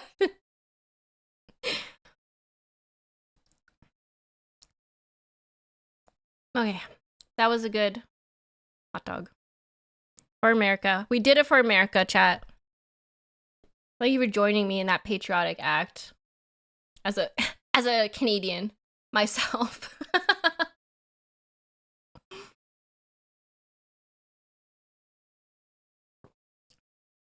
Now, though, we can watch TF2, Team Fortress 2. 07 hot dog, 07. Do you, like, freeze hot dogs? Or do you just keep the pack in the fridge until you eat them all? I myself freeze them. But then I have to use, like, a knife to get it out. I have to use a knife to break it apart. It's very dangerous.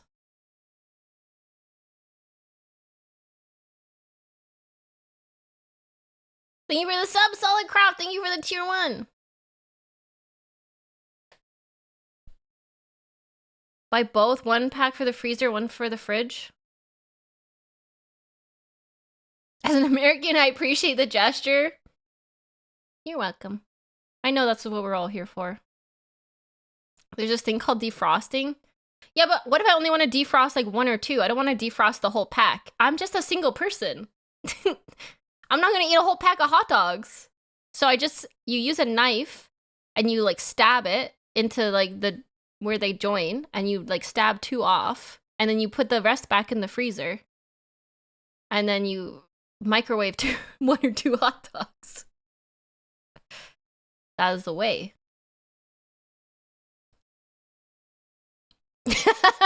I'm not gonna eat a whole pack of hot dogs me right before I eat a whole pack of hot dogs.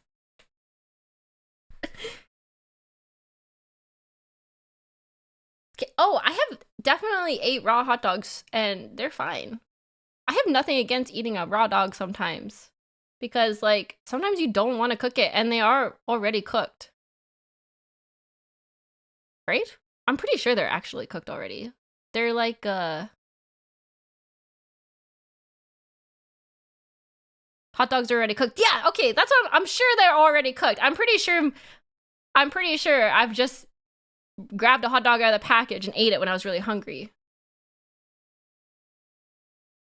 Boiling it takes 4 minutes. It takes 10 minutes to heat the water up to a boil, though.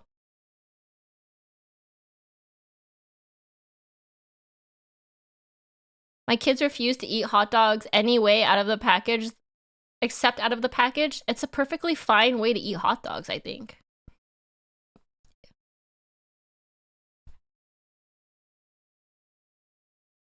I don't judge you. It's like eating Spam from a can. Yeah. Sometimes I like get confused by what meats are cooked or not, though, because like I don't know. I'm scared to get salmonella. Oh, that is so smart. Broil your hot dogs in the oven. Okay, we need to do the react. I cannot stop talking today. I'm full of brain worms. Let's actually watch the videos. Sound good, chat? My first exposure to TF2, other than very romantic, steamy, hot, sweaty art on Tumblr.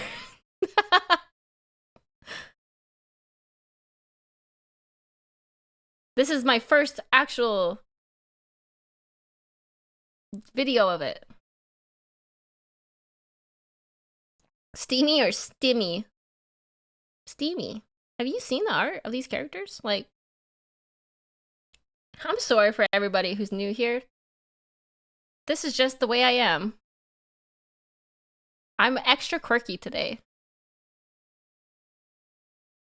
Okay, so we're gonna watch them order. Fel, thank you for giving me the list of the way they were released. And we start with the heavy. So for those who are new here, I like to pause the video a lot and talk a lot because I have thoughts, usually. If I'm gonna talk, I'll pause the video, just so you know. Yeah. Movie time.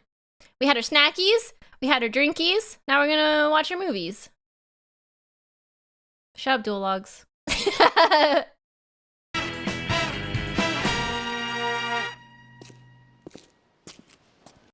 Big gun! Anyways. Big gun for big boy! I am heavy weapons guy. And this is my weapon. She weighs 150 kilograms and fires $200 custom tool cartridges at 10,000 rounds per minute. Wait, what? Did he say 200 custom cartridges at 10,000 rounds a minute? Hot damn, that's an expensive gun. It costs $400,000 to fire this weapon for 12 seconds. What?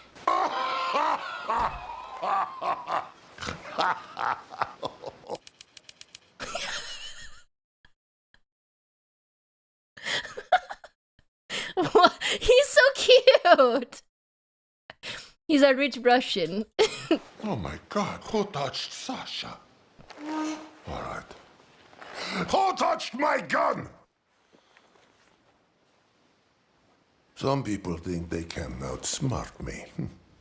Maybe. Maybe. I've yet to meet one that can outsmart Bullet. Hell yeah, brother. Hell yeah. America. I mean, Russia? Anyways, yeah. Guns.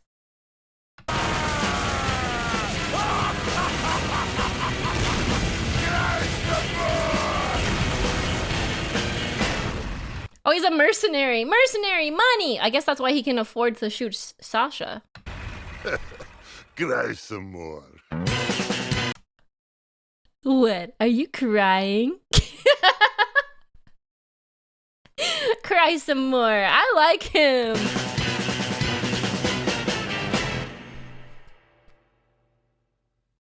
That was heavy.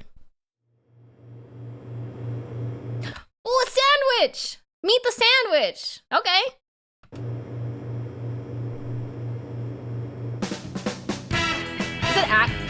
Is it actually a sandwich? Yeah, there he is. You, stop right where you are. That is an order. He's getting away. Do not let him get to the rip. Don't do it, pal. Do not do it. He's eating the sandwich! Wait, is the character the sandwich or the guy eating the sandwich? Down here. You listening? Just. Oh God! Oh my God! Oh my God! Oh my God! My blood! He punched out all my blood. Did he say he punched a hole in my blood? What?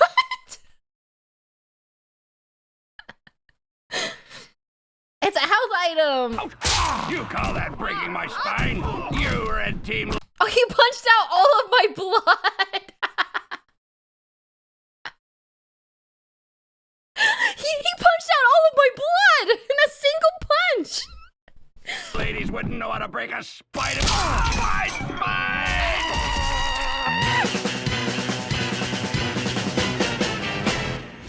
That is so funny. They made a trailer for the sandwich.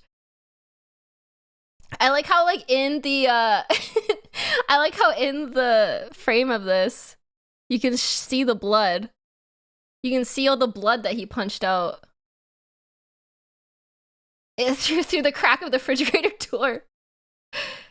This is an April Fool's joke. This is so funny. This goes hard.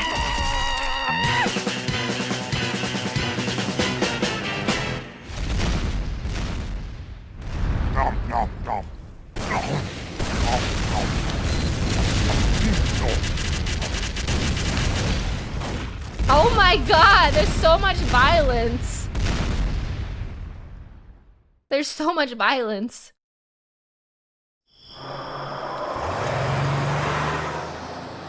Okay, who is this now? We'll find out. Boom. Headshot. Oh, it's gotta be a sniper. Boom, headshot. Yeah, okay. Sniping's a good job, mate. Oh, he's a sniper. He's Australian. It's challenging work, out of doors. I guarantee you'll not go hungry, because at the end of the day, long as there's two people left on the planet, someone is going to want someone dead. Wait, are they shooting each other? They're hunting each other? Oh, they're mercenaries. I thought they were on the same team.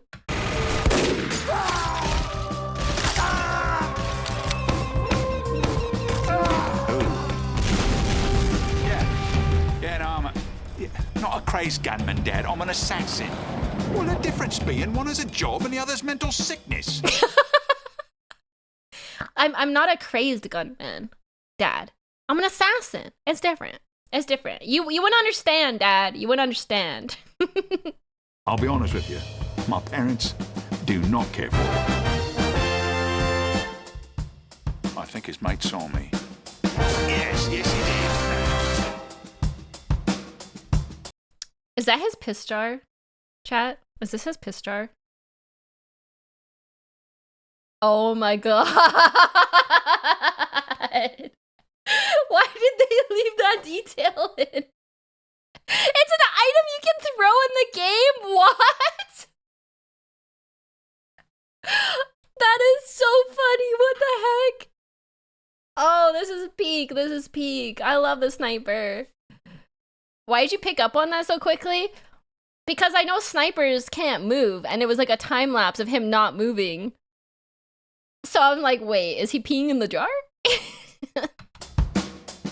Oh, there's more! Oh my God, he pees a lot. What? Feelings? Look, mate, you know, there's a lot of feelings. Blokes would bludgeon their wife to death with a golf trophy. Professionals have standards. Oh, wow. That was that line. Professionals have standards. They do. They don't just bludgeon their wives to death with a golf trophy. They got standards. Collide. Be efficient. Have a plan to kill everyone you meet.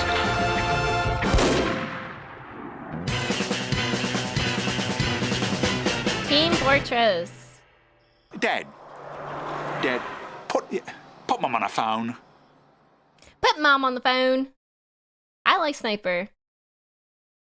I usually play Sniper classes when I play games like this. The Engineer! A good sniper kills in one shot, doesn't make the enemy suffer with body shots. It's just polite. It's just ethical that way, actually.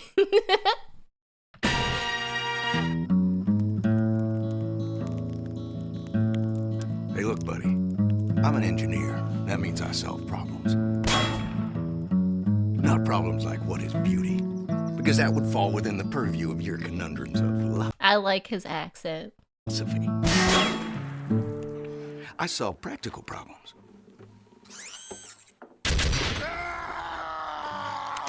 Oh, he's gotta be the turret. He's gotta be the turret specialist, right? He's an engineer. He's gotta be like a Torbjorn. For instance, how am I gonna stop some big mean Mother Hubbard from tearing me a structurally superfluous new behind? A structural superfluous beehive? The answer? Use a gun. And if that don't work, Oh, a behind. God, I might be deaf. I actually might be deaf. I keep hearing things wrong. use more gun.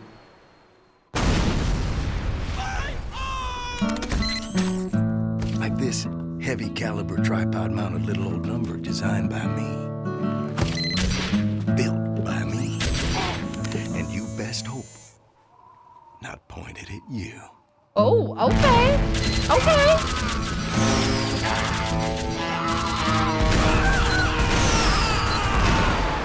Tear me a new asshole is what he was saying, basically.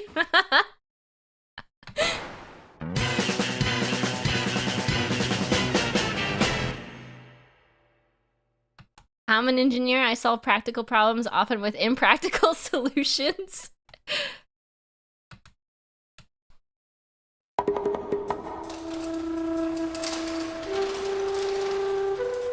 Ooh, this is like spy music. It's gotta be like a spy or something.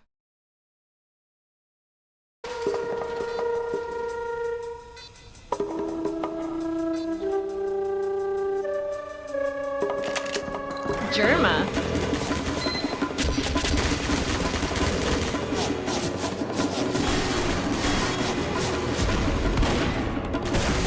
He's a speedy boy. He's a zoom zoom.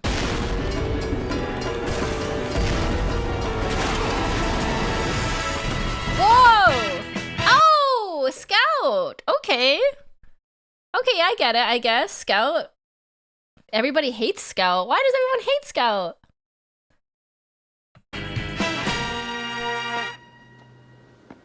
I don't even know where to start with you. I mean, do you even know who you're talking to? Oh, he's got a baseball bat. That's his that's his signature. Because he's from Boston. Yo, what's up? Do you have any idea who I am? Oh my god, he really pulled that. Do you really know who I am? Do you know who you're talking to right now?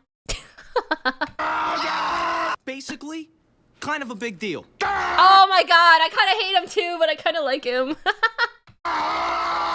Oh man, that's beautiful. You listening? Okay. Grass grows, birds fly, sun shines, and brother, I hurt people. I talk like that, Sim. I know. He hurts people. Boink. Boink. I'm a force of nature. Boom. If you were from where I was from, you'd be fucking dead. Woo!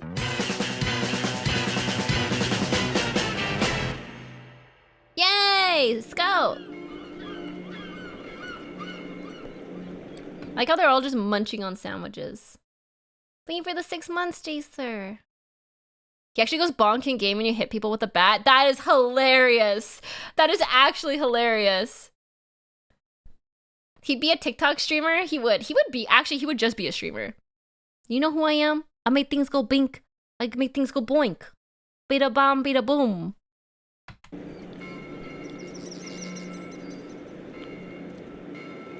But who would actually win? He's fast. Faster than Heavy, but Heavy strong. Strong like ox. The Demo Man. Ooh, explosives. Perfect for today. Independence Day.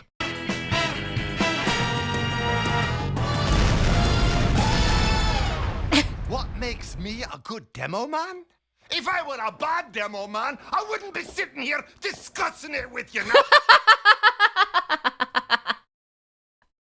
I mean, he's not wrong. If he was a bad demo man, he wouldn't be here, Chad. He's spitting straight facts. Would I? Yes! Do it! Not one of you's gonna survive this! One crossed wire, one wayward pinch of potassium chloride, one errant twitch, and kablooey! Oh, he drinks. Demo Man's default melee weapon is just a whiskey bottle. That is so funny. Demo Man gets a two-handed sword named the Highlander and it cuts off heads. That is so funny. No way. That is so funny. I love him.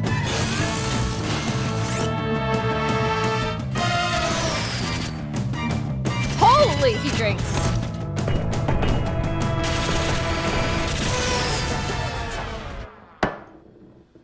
I gotta make it out. I'm a black Scottish cyclops.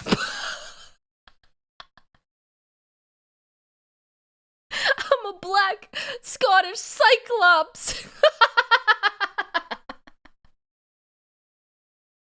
They got more than they got the likes of me. So, tall you fine dandy, so proud, so cocksure, prancing aboard with your head full of eyeballs. Come and get me, I say. I'll be waiting on you with a whiff of the old brimstone. I'm a grim, bloody fable with an unhappy, bloody end. Boom. Oh, they're going to have to glue you back together in hell! I like him. I like the Demo Man. He's hilarious. All the characters have so much personality. I can see why they were popular. Fun fact, the censor is him talking about the Loch Ness Monster. Oh, that's hilarious. That's hilarious. I was gonna match them up to characters and I forgot to from Overwatch. So Demo Man's obviously gotta be Junkrat plus Symmetra? If he can put things around doors? Scout's obviously Tracer? Who else did we meet? Sniper, Widowmaker. That's the obvious answer. Maybe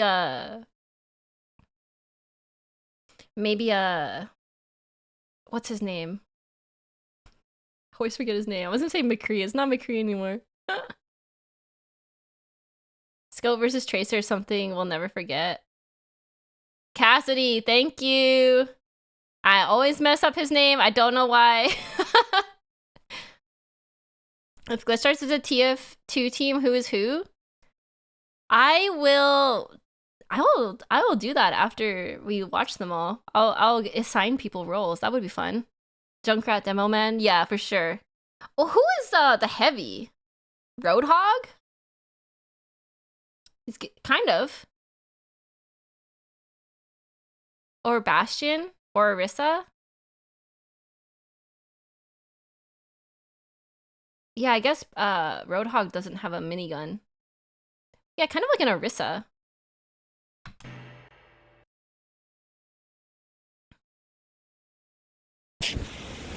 What's next? Oh, fire! Fire! We got the pyro. Okay.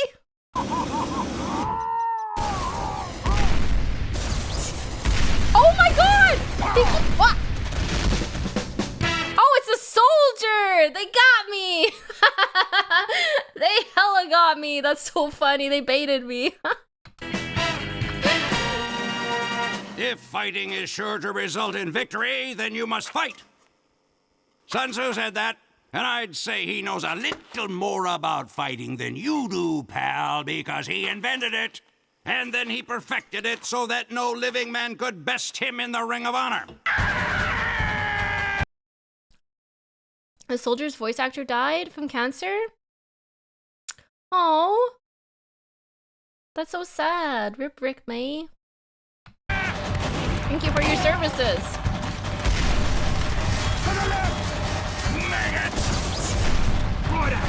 He's got a rocket launcher, holy!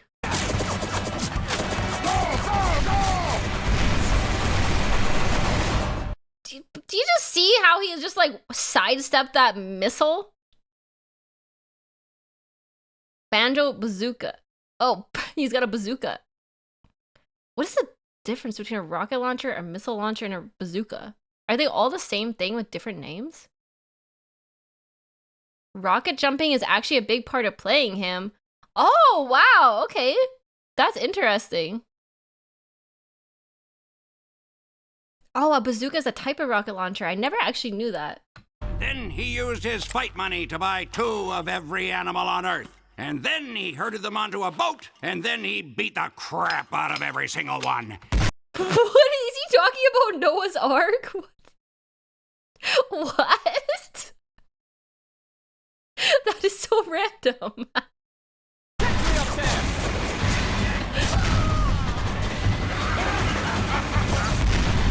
Oh, that's what you mean by rocket jumping. When you jump and you point your rocket launcher down and it bounces you up? Unless I'm doing it wrong? Oh, okay. That's really cool. Bazookas are rocket launchers. Rockets equal dumb, fly in a straight line. Missiles equals guided, follow a target, or is guided by an operator. That is interesting. I did not know the difference between rockets and missiles. Oh! And from that day forward, anytime a bunch of animals are together in one place, it's called a zoo. Oh my god!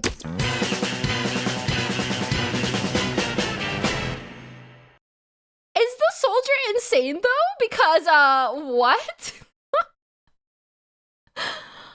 Yes, okay. I'm like, holy shit. More stupid than insane? Oh my god. He's just some homeless guy? Oh my god. Unless it's a farm. That's crazy. Oh yeah, soldier is Farah plus Junkrat? Plus sold. Does he use a rifle? Or does he just use rockets? He could be like Soldier 76. Oh, a shotgun. Hi, Nova. A rocket, a shotgun, and a shovel. I love their melee weapons. They're so fun. I like how they all have super unique melee weapons. Intruder alert! Red spies in the base. Ooh, it's the spy. It's the spy. Spies in the base. Protect the briefcase. We need to protect the briefcase. Yo, a little help here? I got it. Stand back, son. One. Stand back, Sonny. Back in my day. One.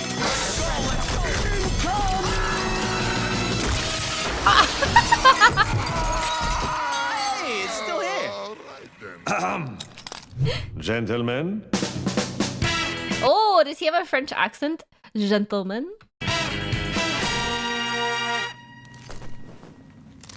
I see the briefcase is safe. Safe and Yeah, sound. it is. Yeah. Tell me, did anyone happen to kill a red spy on the way here? No? Then we still have a problem. Knife. Ooh, big problem. I killed plenty of spies. The dime a dozen backstabbing scumbags. Like you. Ow.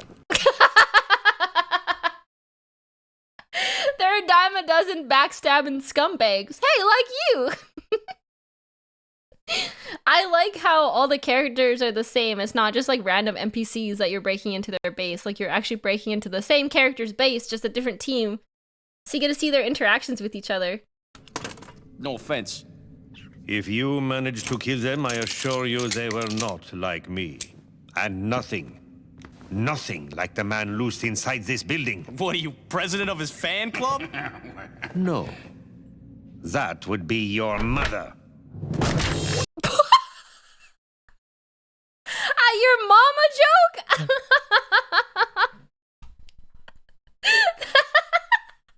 That would be your mother.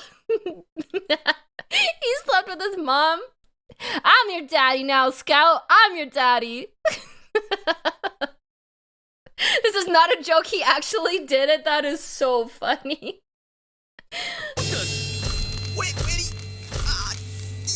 Indeed. And now he's here to us. This is so funny. Spy is also his dad? He's actually his dad? Oh my god, what? So listen up, boy. Or pornography starring your mother will be the second worst thing that happens to you today. Oh! Give me that! This spy has already breached our defenses.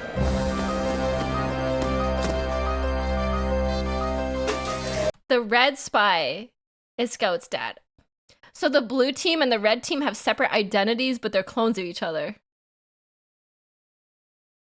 Red spy is blue Scout's dad and vice versa. What? Wow, this is cool. Oh! You've seen what he's done to our colleagues.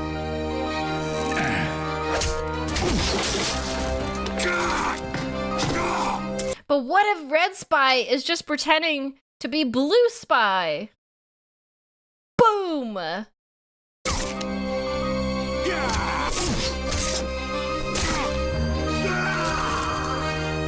worst of all, he could be any one of us. Oh! Wait, he can actually change his identity?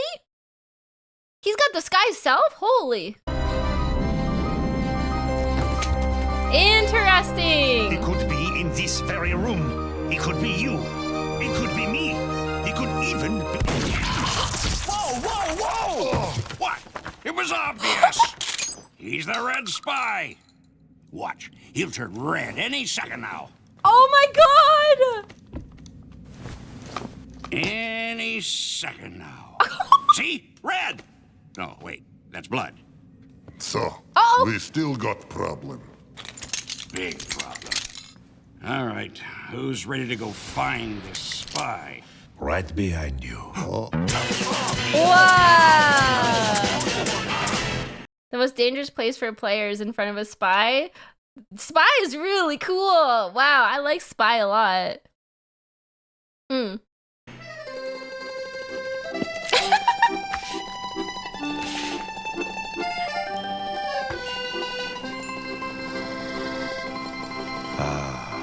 Ma petite chou-fleur. Oh, it's cute. Ma petite chou-fleur? What's that mean? My little flower? He can one-shot people from behind. Holy. I kind of want to play this now. The characters are really fun.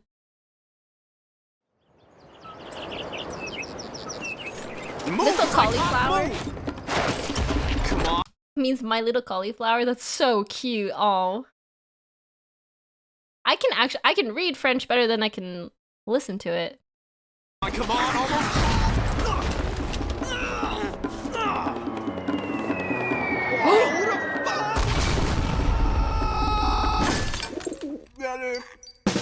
Oh, it's the medic! Medic, let's go! Is this the actual support class? Is this the only support class? I haven't seen any other support classes. Quote unquote, support. This is Mercy, okay. It gets better. when the patient woke up, his skeleton was missing, and the doctor was never heard from again. Oh my god, is he like a crazy scientist doctor? Oh yeah, what's with his hands? He's got monster hands.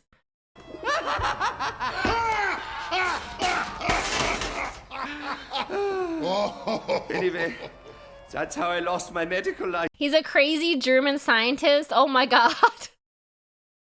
Why is this a little too on the nose? What? Archimedes! No! It's filthy in there. Ugh. Birds. Now, most hearts couldn't withstand this voltage. But I'm fairly certain your heart. What was noise? Did he just blow up his heart? The sound of progress, my friend. Perfect. Oh. Kill me later. Where was I? There we go. Come on. Come on. Oh my god!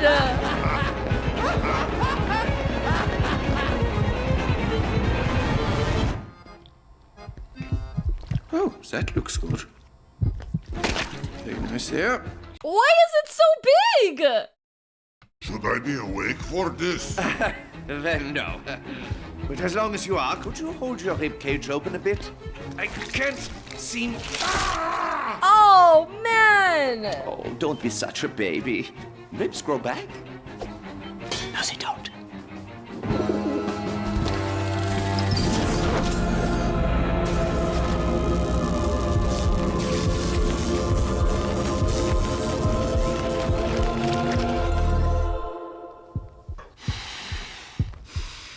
What happens now? Now? Let's go practice medicine. Oh my god, that line goes hard.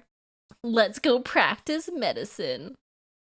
I love that. The ultimate duo, you never saw a medic without a heavy or a heavy without a medic. Oh, a heavy was a medic protector. The tank and healer, yeah. Oh my god!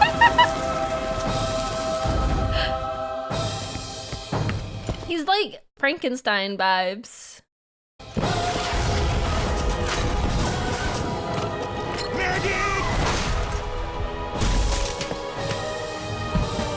How can you even fix people when they're like all being blown into smithereens?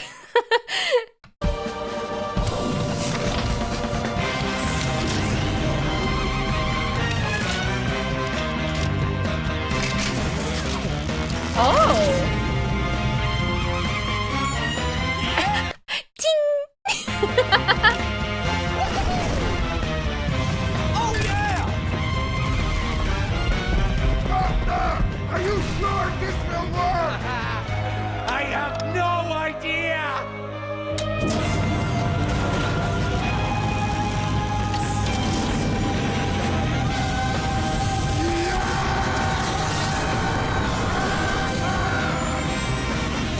Oh my god, he actually has a damage boost too? He has a healing beam and a damage boost beam? Is that what's happening? Oh, it's invulnerability.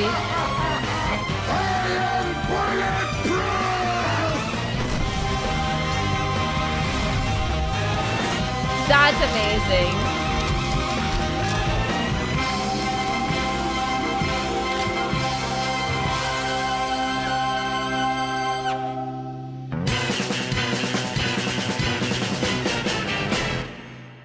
You can get a different medium that does damage boost instead of invulnerability. Wow, that is a fully, I feel like that is the origins of Mercy right there. Magic healing beams from Dr. Scientist that also boosts you. Except I guess he doesn't fly. He's Mercy 1.0. They made him a hot woman and gave him angel wings. And dressed her in super sexy outfits. That looks good. Very nice there. Yes. Hey, thanks, Doc. Oh, man. You would not believe how much this hurts. Uh-oh. I I think he left a dove inside him. Ooh, free to play. Freedom! Freedom, brothers. His melee weapon is a bone saw. Okay, that's cool. That's cool.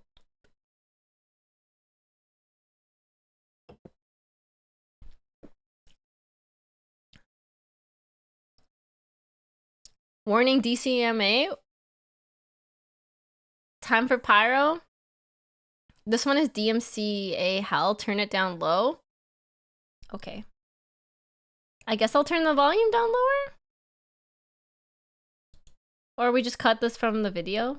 But why? Oh, it's copyright music. Okay, I'll just turn the volume down lower. I'm sorry. Oh, that's true. I can just edit the music out. Yeah, I'll just edit it out after.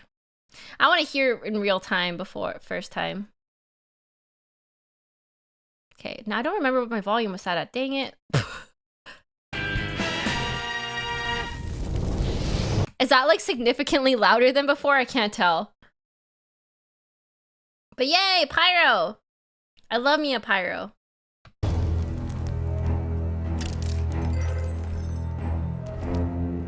I fear no man, but that thing, it scares me. That thing! Is it a monster girl? No, I ain't talking about that freak, all right? He's not here, is he? How do I get this fucking thing off? Oh my god, they're so scared! Oh my god, they're so scared!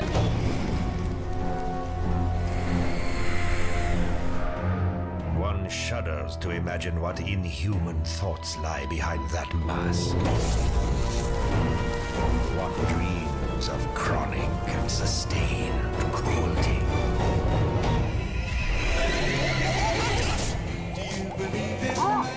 Oh my god!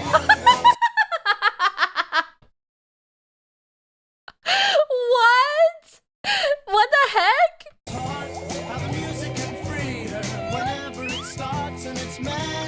Is he on drugs? That's so funny.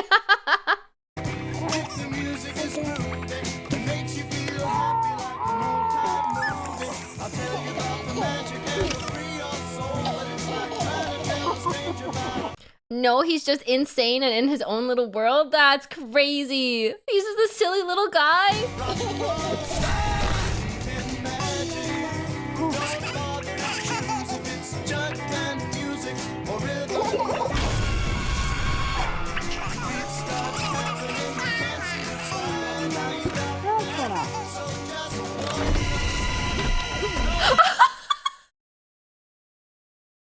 The juxtaposition is so great. Oh my god. He's locking them in a barn and setting it on fire. That's so great.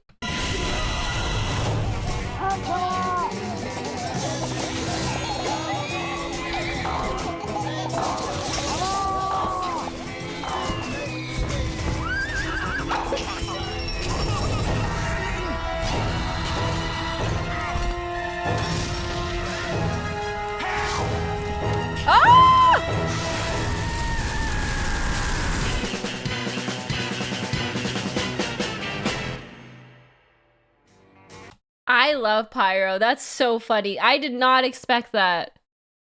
I did not expect that at all. He's just a silly guy. He thinks he's spreading love and happiness.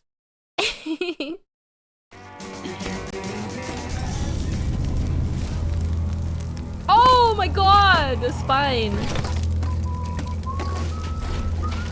Pyro is my fave. If you go back to Scout's interview, he says she. Oh, his or her melee weapon is a fire axe. It's giving me like Eversor vibes, kind of. That's why I asked if he was on drugs, because it seemed kind of like he was just like drugged up out of his mind.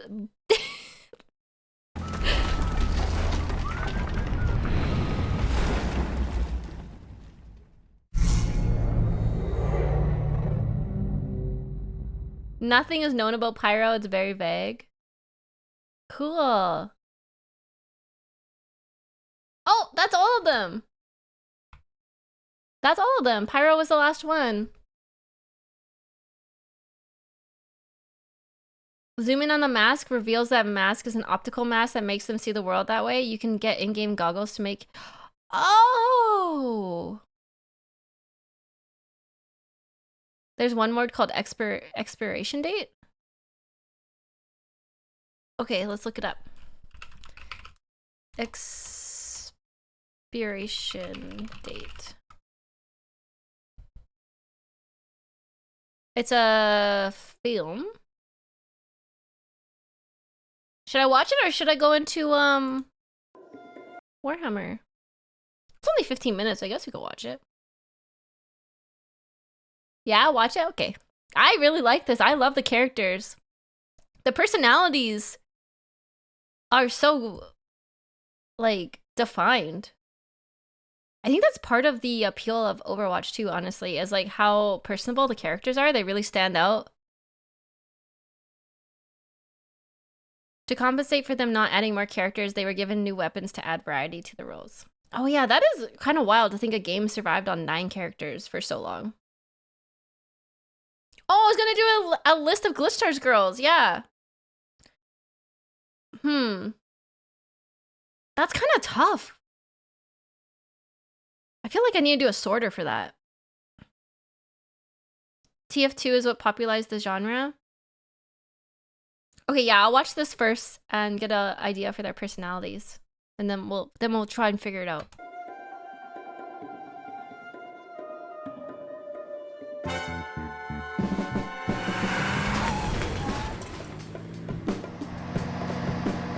Red bread. Red bread? Is that like a play on Red Dead Redemption? I don't know why my brain went there. This is probably before Red Dead Redemption though, wasn't it? Heavy has a PhD? What? Heavy has a PhD? What? Oh. Scout, it's Pauling. Tell me you got the briefcase. Yeah, sure. And nobody saw you.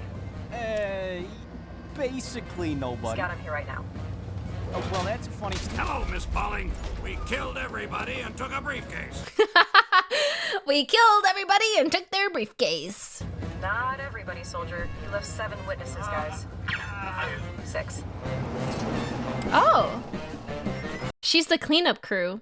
Interesting. Look, just keep the briefcase safe, okay? Have a good weekend, guys. Goodbye, Miss Pauling. I am leaving the van now. Bye-bye. Miss Pauline is their manager. She's Stim.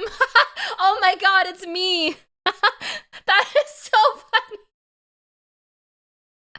The talents are the team, and I'm just Miss Pauline being like, hey guys, you forgot about this. Don't worry, I'll do it.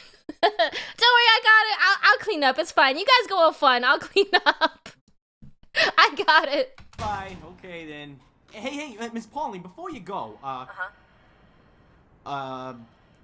let's say something. You're probably real busy this weekend, right? Funny you should mention that. Looks like I will be burying bodies all weekend, so that you don't go to jail. Oh, good. So, we're both busy. Are you trying to ask her out?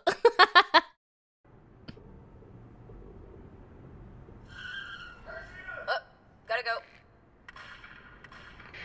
A lot of people busy with busyness. Asking out that dial tone again, I see. Go to hell, Spy. I love Spy. Hey, look at all this. What have you two eggheads been working on? Nice catch. Yeah, listen, we've been running some experiments on the teleporter. Well, y'all ought to take a look at this. They made bread! Wow, you can teleport bread. That is big news. Is the demo back with the beer yet? Cause I... Oh! What the hell is that? Chumas! What? Y'all know what this means, right? Biological warfare? We cannot teleport bread anymore. Whoa, not exactly, soldier. you teleport as much bread as you like.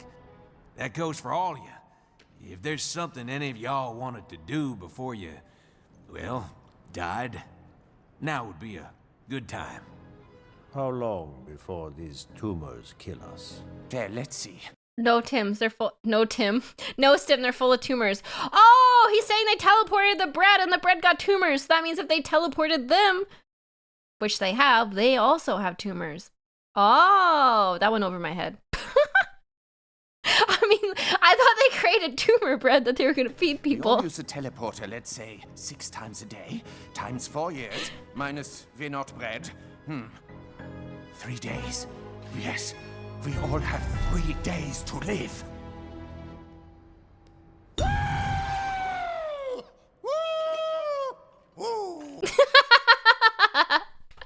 I like how he comes back from the teleporter as they're talking about it.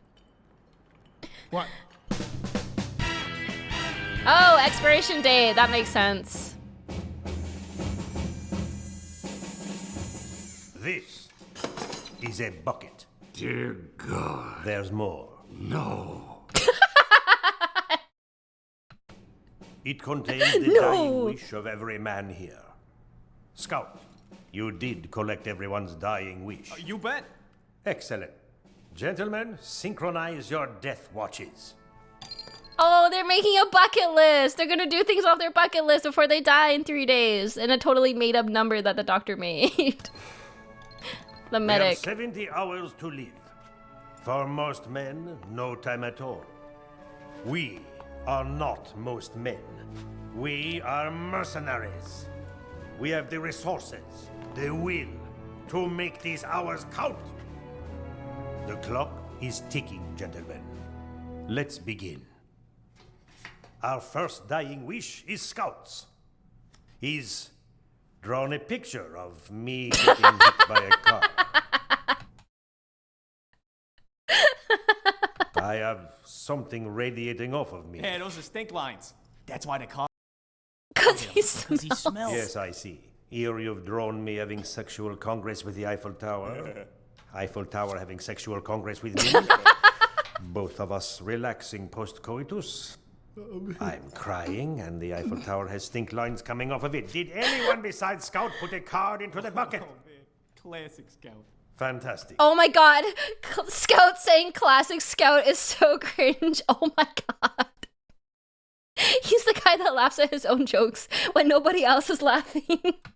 This was a huge waste of my time. You did not read mine. Does it say you want the bucket? Yes.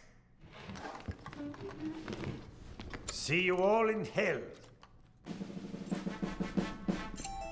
He is logs.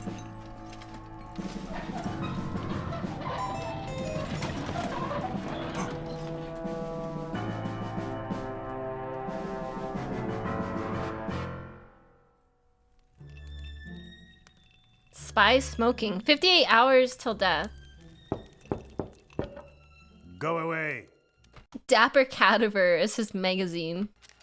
Hey, you got a second? Oh, Scout. Please, go yourself. Yeah. I love the Spy and Scout so much. They're so funny together. Yeah, that's funny. Anyway, oh, wait. Ow. Come on, Spy. I'm wedging my head through a door here to tell you I'm sorry. Oh. Make it quick. So I did write down a last wish. I'd like to go on a date with Miss Pauling. Oh, You're terrible with girls. What?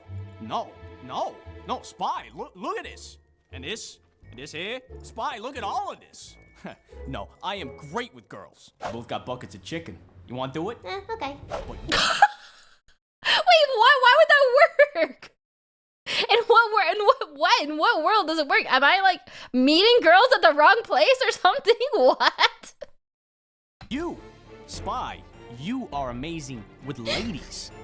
You know, classy ones, the kind that smell good and can read and always have their glasses on, just kind of crooked, you know? Ones that don't go for a guy like me.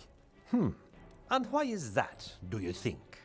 Come on, Spy. I don't know. Well, a mystery we will take to our graves then. Goodbye. Wait, okay, look, fine. Spy, this never leaves this room. You are better than me, all right? I need your help. Whoa. I'll do it. On one condition.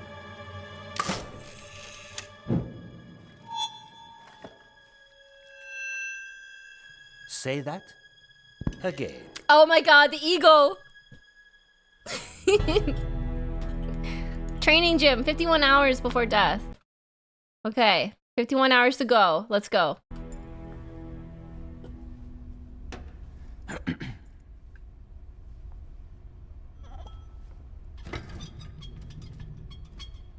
Seduce me. Oh my god, are they having a practice date? That's so cute. You. Seduce me. What? Spy, I ain't gonna seduce me! Right. Okay. Okay. Hey there, good looking. I got a bucket of chicken. I'm not one of your fried chicken tramps. I'm a woman. I like my men dangerous. Fried chicken tramps. Come on, Scout, seduce the man. Mysterious. You want to be my lover? Earn it. Seduce me. Are we learning how to seduce a woman right now, chat? Stim, is this true? I mean, yes, maybe, yes. Let's see. Let's see.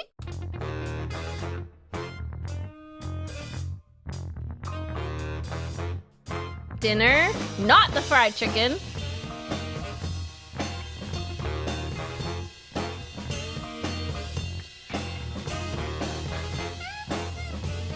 I already wrote down chicken bucket. These instructions are confusing.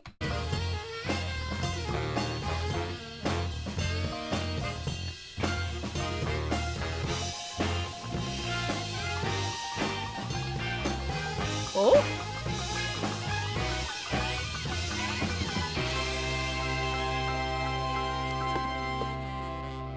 Okay. 2 hours till death. Wait, they trained up until 2 hours? He needs more than 2 hours. Final question. You have a dinner date for 7.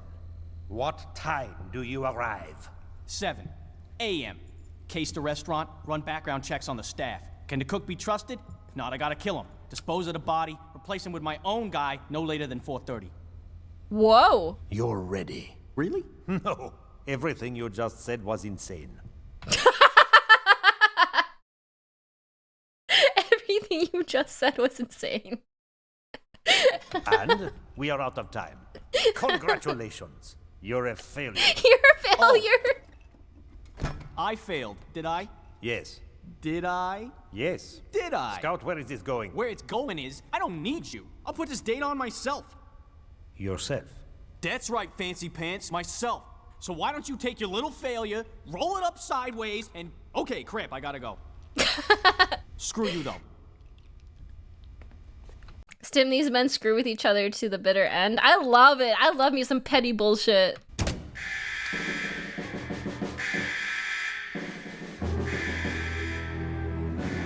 Medic's lab, 1 hour until death. Y'all ready? Ready!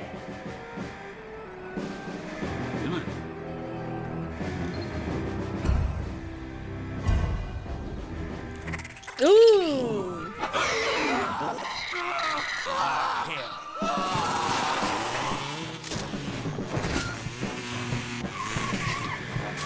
Red base, 40 minutes till death.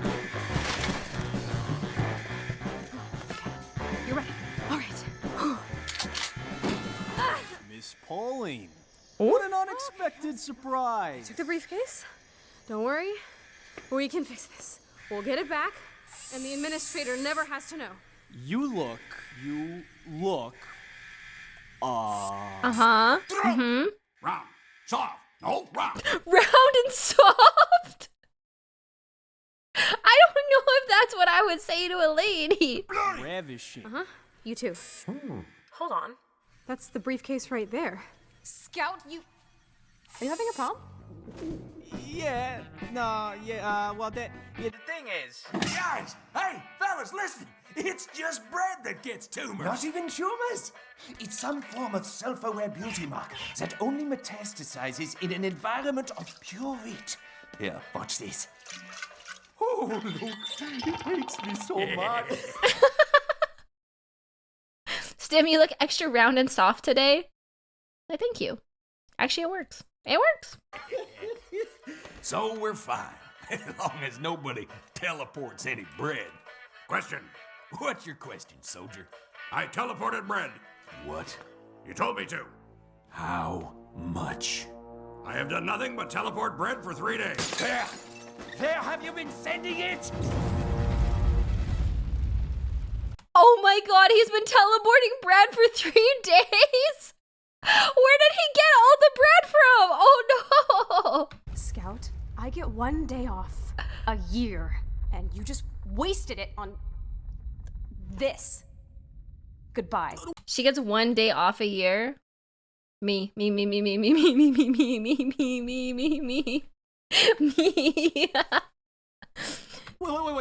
Why don't we discuss it over dinner? What the hell is that?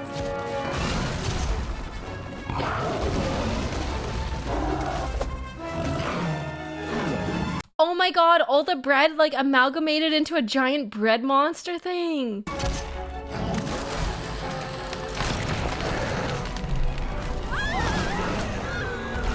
No!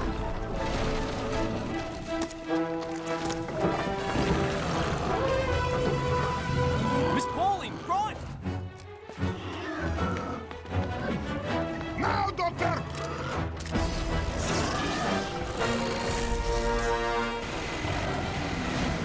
He's invulnerable!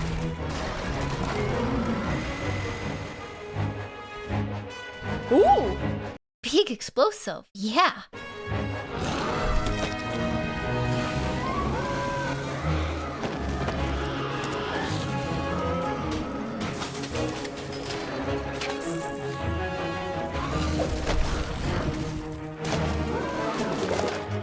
Oh, this was a Halloween event boss.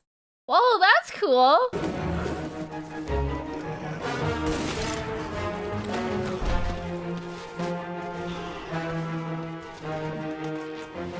I think it's going pretty well.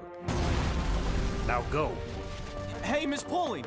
Oh, I am so sorry. Cut, Scout, what for? Pressing the one button you're never supposed to press? Do you have any idea what's in a briefcase that... Oh, give me your watch. Yeah, exactly. See, that is where this all starts. No, actually, wait.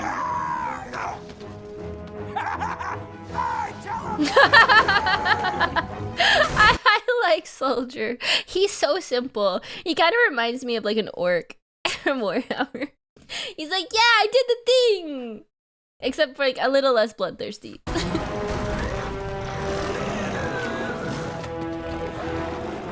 that brings me to the point of the story, which is that I like you, and you should probably be sitting for the... Close the blast door! He's having fun. Last few hours, I just... Never mind. Uh-oh. Now, Kith. We're gonna die. Now, Kith.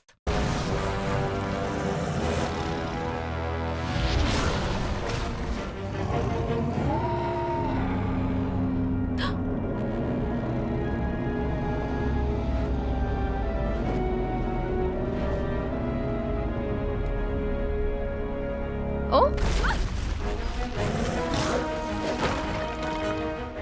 Oh?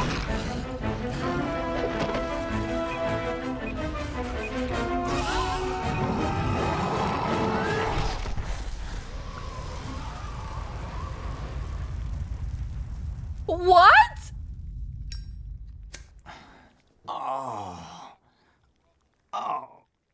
Miss Pauling, you all right? I can't feel anything below my neck. Oh, God. Oh, now I can feel it. Ow. Ow. Oh, Ow. God, I'm so sorry. Why is this so romantic, actually? Why is this so romantic, chat? This is like straight out of a fan fiction.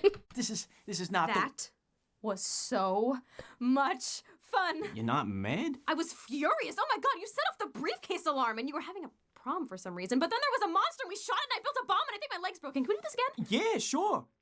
Oh, wait, nah, we can't. I'm gonna be dead. Wait, what? Good news! We're not dying. We are going to live forever. I like how Soldier's just there. Good news. I didn't say that. I just said we're not filled with tumors.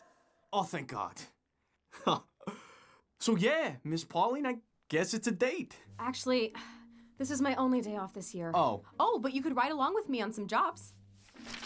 She's a workaholic, chat. She is so me-coded. Tomorrow, Me literally yesterday chasing tornadoes.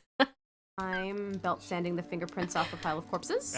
No. Oh, you could help me yank the molars out of a box full of heads. No to that. Okay, well, Friday I've got to kill somebody who pressed a briefcase alarm button and... Oh, you're already gonna be at that one. Ah, so good, so good. These are amazing. I can't believe I've never seen this before. I love this. I love it, I love it, I love it. Man, I kind of want to play the game just for the dialogue. Oh God, what's happening? The administrator keeps her on that schedule though. She's a workaholic. Happy Souls? It is free to play. I mean, Discord hang TF2 day, maybe? If anyone plays it still, that would be kind of fun. Discord hangout TF2 day. I play it still? The player base is still massive? That's crazy for like such an old game. The TF2 teams are Reliable Excavation and Demolition, red, and Builders League United, blue, both subcontractors of Manco, founded by Mr. Man the Australian. Oh, lore. Valve made so much money with Steam that they can afford to do vanity projects. Oh my God, I did not put two and two together. Valve made Steam. And Valve made TF2. Oh. I did not realize that was the same company. What? That's weird.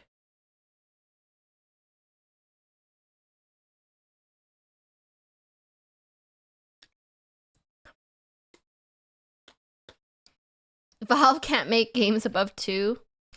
Oh yeah, were they ever gonna make more Half-Life games or just Half-Life 2? I thought they said they were gonna make a new Half-Life game, or hinted at it or something.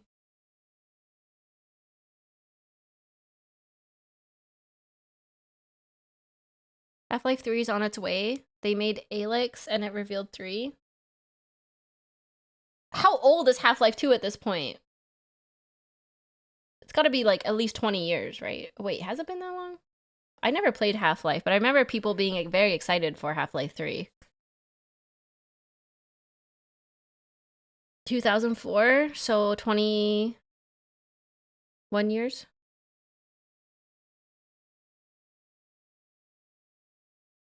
Older than some chatters? That's crazy. I kind of always wanted to play Half-Life because when I talk to people, a lot of people say Half-Life is like one of their favorite games of all time. But I feel like it's so dated at this point that maybe it's best not.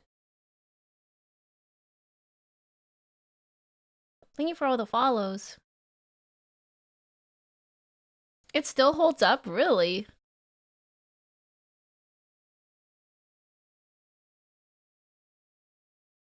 Working there is both a blessing and a curse. You can have an infinite time budget, but unless Valve feels it's up to their own standards, it will never see public. Whoa! So you can spend years working on something and it'll never get released? Like there's no guarantee what you're working on will be released? That's kind of... Ugh.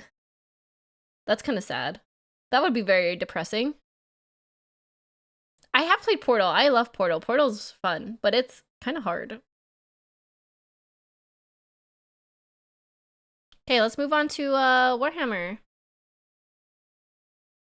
Hi Stim, I've been watching your YouTube videos for a while and really want to see you live. Pet the streamer, thank you on Sections Goof. Happy to see you here. Happy to have you. I'm glad you found me. As a private company, they have no shareholders to bend the knee. Oh yes, these are the YouTube links for my VOD channel and my main channel. We just hit 10,000 subscribers. Let's go. Raise the roof. We did it. Oh, Ghost Stars as TF2 characters. You're right. You're right. I need the list of them. Where? Okay, here's the list. Let's see here. Okay, this is hard because like these are very exaggerated personalities and I don't know if like any of the girls really fit into them.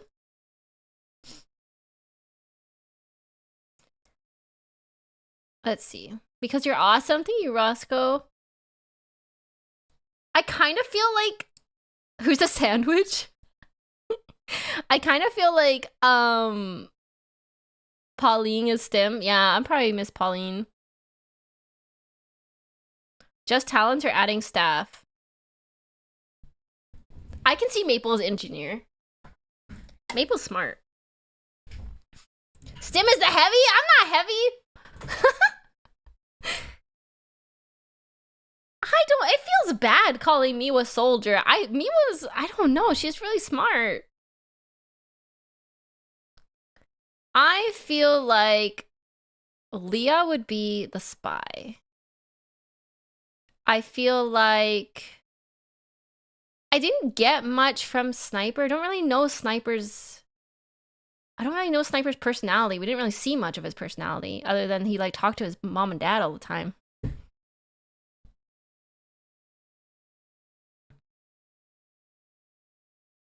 Miwa Scout? I can kind of see Miwa as Scout, but Miwa's not full of herself like Scout is. Miwa's like comes by it honestly.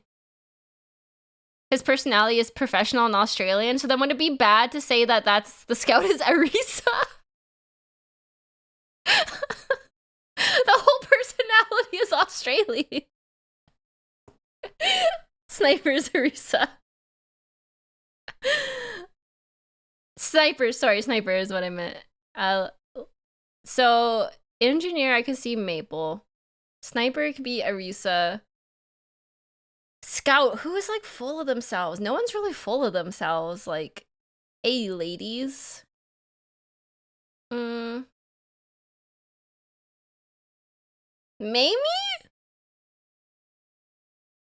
Miwa's like always hitting on the girls, but she doesn't do it in like a egotistical way. She just does it in a like please kind of way, which I don't think is Scout. I could see Leah as like spy or Scout, because Leah has Riz. Sunny's demo man? I could see that. Who's trying to Riz up the most? Yeah, okay, I guess we could put Miwa as Scout just for like the like just getting the ladies. Minus the ego, but just getting the ladies. Yeah, we just watched all the Meet the videos and then watched the little movie after. Okay, let's go by Jen because I'm getting confused. So we have Miwa as Scout. We have Leah as... I'm gonna say spy because Leah is like actually really suave. And like... I don't know. I just feel like she is the most... I don't know. I feel like she got game and culture in class. And Mamie, it has like a little sass to her. I feel like I could see Mamie as Scout too, actually. Cause but she's not like Demo Man is sassy. Demo Man is, that's true. Yeah, Leah's the most likely to sleep with someone's mom, exactly. I didn't think I would be saying those words. So maybe Mamie Scout and Miwa Soldier. And Leo would do it for free too. And then for Outbreak, Maple's engineer, Mochi.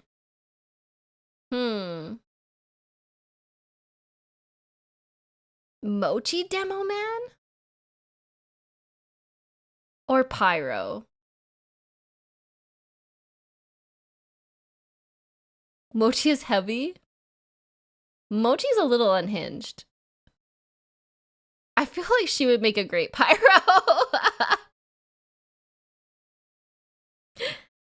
Or Sandwich. I was gonna say Sandwich too because Mochi, like, her Chad is like ice cubes and they like live in the fridge. So I'm like, that's hilarious. But I'm gonna put Mochi as Pyro and Arisa as Sniper.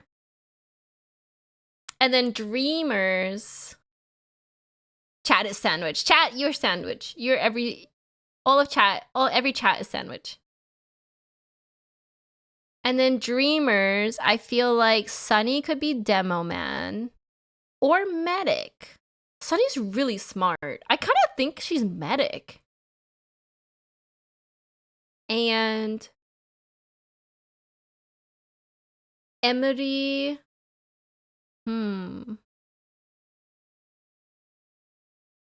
Being smart makes her heavy. I feel like Mogu could be heavy.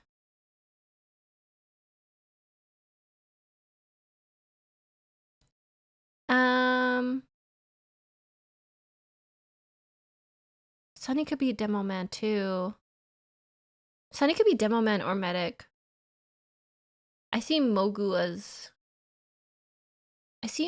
as heavy. I think. Mogu's tough. Mogu can do a lot of things. Maxor.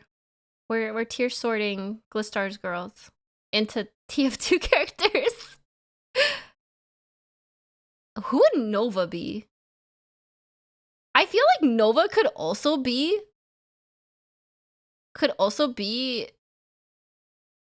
a spy? Maybe? Who's loud? Who's the loudest character, actually? Who's the loudest character? Maybe Demo Man.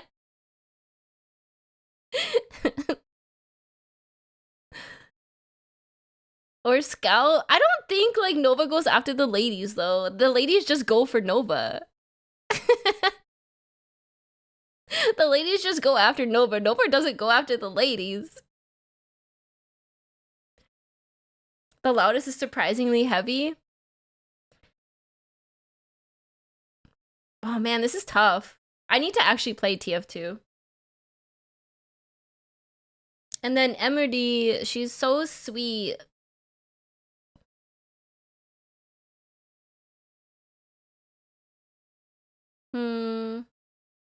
Emerdy's tough. Maybe Medic? Because she's got like that, like... evil, like, scientist side to her. No sweet characters except Pyro. I feel like she could be I feel like Emery could be a Pyro too. Mochi and Emery be the Pyros. Well, we have too many girls for all the roles, so they're gonna have to share. Pyro is terrifying. I love Pyro. I think Pyro and Spy are my favorite. Just because, like, Spy sleeps with Scout's mom. That's, like, pretty great. And then Dual Logs is obviously Scout. And Riri.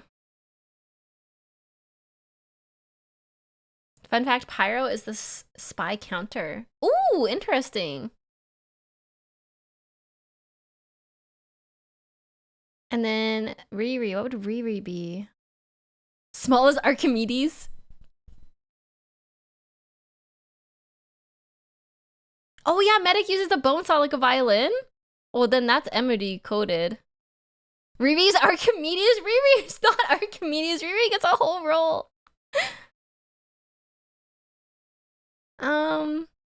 Who's the most responsible one?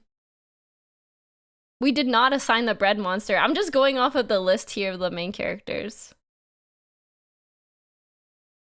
Oh, maybe Sniper. I feel like Riri's like very like family oriented. I don't know if Sniper's family oriented, but like the only animation we saw of him was talking on his phone to his mom and dad. Oh wait, engineer. Yeah, engineer. Riri could be engineer. I see Riri and Maple both being engineer. Do we have someone assigned for each role now? We have Maple and Riri's engineer. We have Arisa as Sniper because Australian. We have Mogu as heavy, but I'm not entirely sure that fits. I just don't know where to put Mogu. We have Duologs as Scout, and who else do we have as Scout? I missed someone. I think I put Miwa as Soldier. I moved Miwa to Soldier because we had no one for Soldier. And then we had Sunny as Demo Man, Leah as Spy, Emily as Medic, Mochi as Pyro, and Mamie as... Oh, Mamie. I had Mamie as Scout. For the sass. But I feel like Mamie could also be a Pyro. Yeah, I think that's everyone. We did it.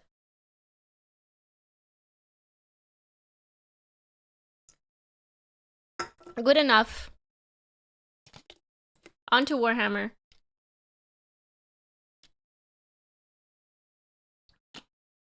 Who would I be? I'm the manager, obviously. Miss Pauline. I'm the one cleaning up the mess.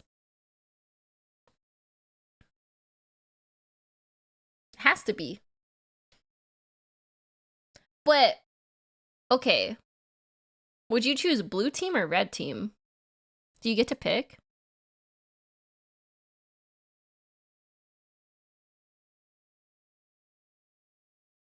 Mamie being Pyro after being put into the Night Lords is wild.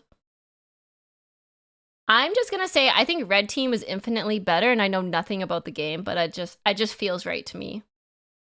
It just feels right to me.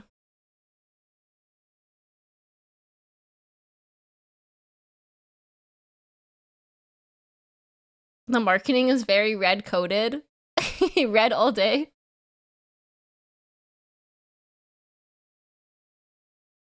It's just like the Warhammer marketing is very like blue boy coded.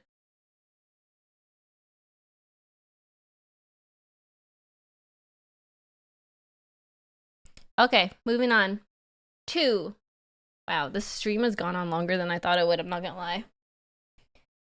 I talked for way too long in the beginning. Whoopsies. Talked and ate a hot dog. I spent 2 hours talking and eating hot dogs.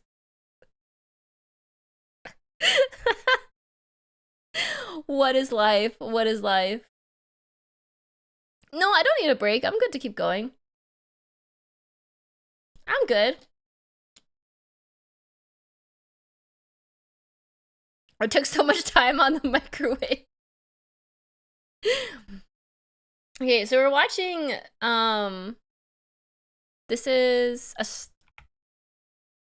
Astartes Anonymous. Okay, this is Astartes Anonymous. And we're watching the video about Robert Gilliman, the Primarch.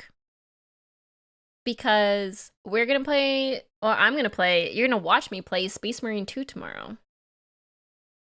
And apparently I don't have to know the lore, but we should learn some lore before we play. So I'm prepared to understand better the storyline. Yeah, that's what we're gonna do. We're gonna watch a Warhammer React. I feel like it's been a long time since I watched a Warhammer video. Maybe? Oh no! Spoilers! I clicked the end by accident! No! Cover your eyes. Did you watch Space Marine 1 cutscenes, or are we going in blind? I didn't watch the cutscenes. I didn't watch the cutscenes. Going in pretty blind. But I have heard that I don't need to know the storyline of Space Marine 2 to enjoy it, so... Yeah, most people played it without Space Marine 1. Since 8th edition, Gilliman has been a fantastic character. Well, let's find out. I find him personally kind of boring. Not out of all the Primarchs, but I haven't learned much about him. So I'm interested to learn more about him and see if my opinion changes. So this is Robert Gilliman, the last hope of humanity. If you've spent any amount of time learning about Warhammer 40k, then it's likely you've heard the name Roboute Gilliman. Roboute? You like him more as you read about him? He started off boring, but they made him more interesting if you read the Plague Wars trilogy. Okay. I know he looks like a golden god of Greek times. As the 13th Primarch, Genefather of the Ultramarines and their successors, and the Lord... Okay, he is the Primarch of the Ultramarines. Knew that. They do have a lot of like Greek and like Roman iconography in their design. He looks like a demigod or something. I guess the Primarchs are basically demigods, but the diplomat and the administrator. Lord of Ultramar, Roboute Gilliman has had a lot of time in the spotlight. It's Roboute? I've been saying his name wrong the whole time and no one corrected me? I thought it was Robute. It's Roboute? Dang it, chat! From his landing on the planet of Macragge to his reorganization... Arbides? Is it Arbides? Roboute. Roboute with the boute. We were too embarrassed to say... You're too embarrassed to correct me? Arbides? Alright. Of the planet's government, and then his conquering of the 500 worlds that would become an imperium in miniature. Gilliman's logistical giftings would spur any task undertaken to great heights. The man that would become general, myth, and then regent of the imperium has cemented himself as perhaps the most important human in Warhammer 40k. The most important human? Holy, that's a tall title. There's a lot of important people in Warhammer 40k. My chat, he does have the cake though. When someone is asked who the most influential person to them is, many will cite either their mother or their father. Oh my god, the little cherub babies. They're gonna be turned into little servitor things. Creepy. As having a hand in their development. Oh, that's Sanguinius! Those are the Primarchs. Oh, that's really cute. Sanguinius was born with his little angel wings. I thought they like grew afterwards. Man, I gotta read his origin stories. Demigod son of the Emperor of Mankind is no different. Conor Gilliman, the man who became Roboute Gilliman's adoptive father, was one of the 2 consuls of Macragge at the time, and the man that gave Roboute his name. A name that means Great One. Ooh. The Primarch was raised by his adoptive father to be the best statesman that he could be, focusing intensely on the ideals of justice and responsibility. Yeah, this is very Greek-coded. As Roboute grew and matured, his youth was marked by a hope for a brighter future for humanity. By age 10, he had mastered all of the subjects that even the wisest and most intelligent teachers on the planet could... What?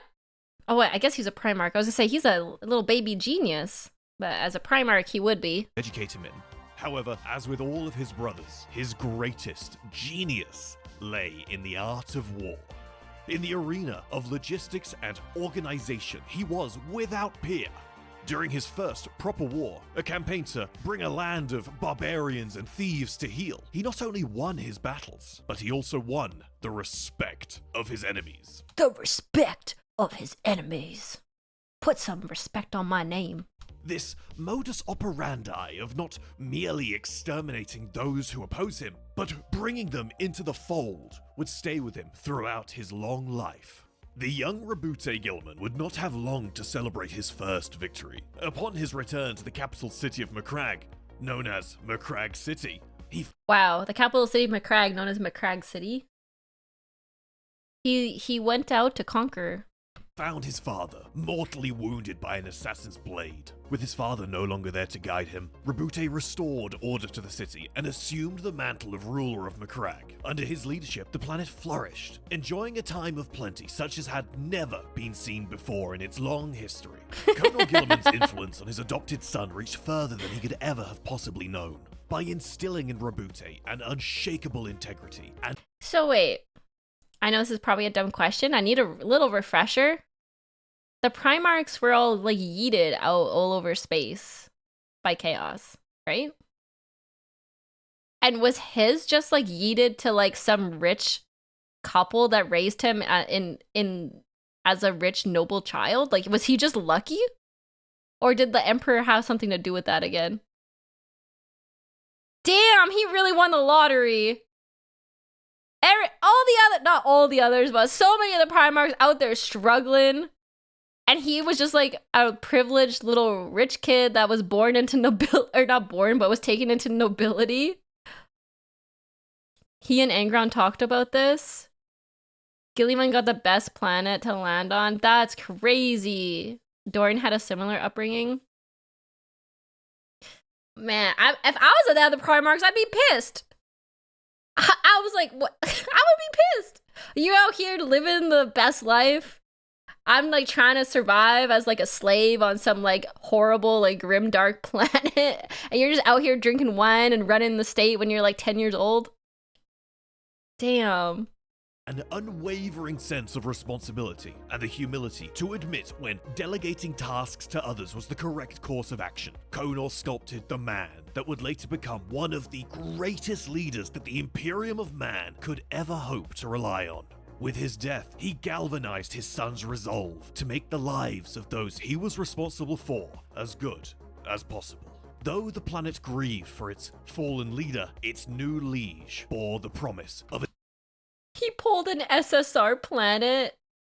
Thank you, Nair, for the 20 months. That's so funny.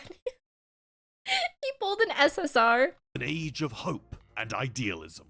Despite the air of enlightenment that he exuded in public, there was a side of him that most never— Oh my god, dude is massive. I forgot how big the Primarchs were. I know art is like subjective to the artist, but he is massive. Holy. I was adopted by a warlord who used me as a weapon against his rivals and lived in a dungeon. I lived in a house with my loving adoptive parents. I hate you, Robute. Is that Angron and Gilliman? His head looks so tiny is because his pauldrons are so huge. never saw. Rabute Gilliman discovered his rage as he slaughtered Oh. the men who conspired to murder his father. By the time of his death at the hands of his— What is with these crotch monsters? I gotta ask, because almost every single piece of chaos art has a face down here. Almost every single one, like that's Fulgrim. Okay, well that makes sense. Emperor's Children. Wait, he's Emperor's Children, right? Yeah, he is. Yeah? Yeah. Yes. It's been a while. It's been a while. This is all because of Slanesh. Classic Fulgrim with his crotch faces. traitorous brother Fulgrim, he could clearly remember each and every time that he had succumbed to his anger.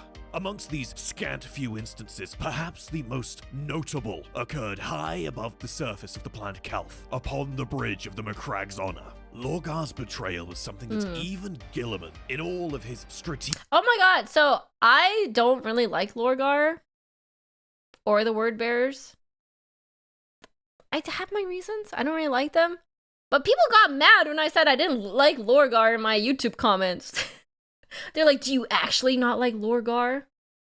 Or you don't like him because no one else likes him? It's like, no, actually, I think he's pretty shitty. I don't like Lorgar. I just don't like him.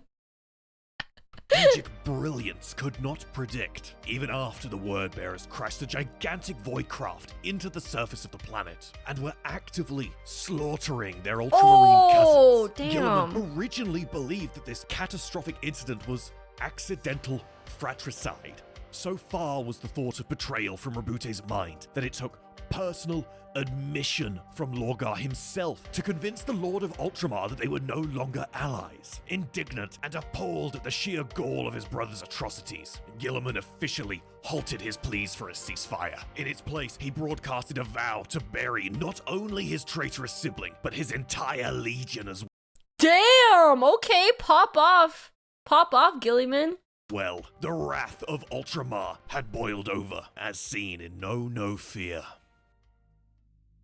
Rescind my previous leaked broadcast. Replace it with this.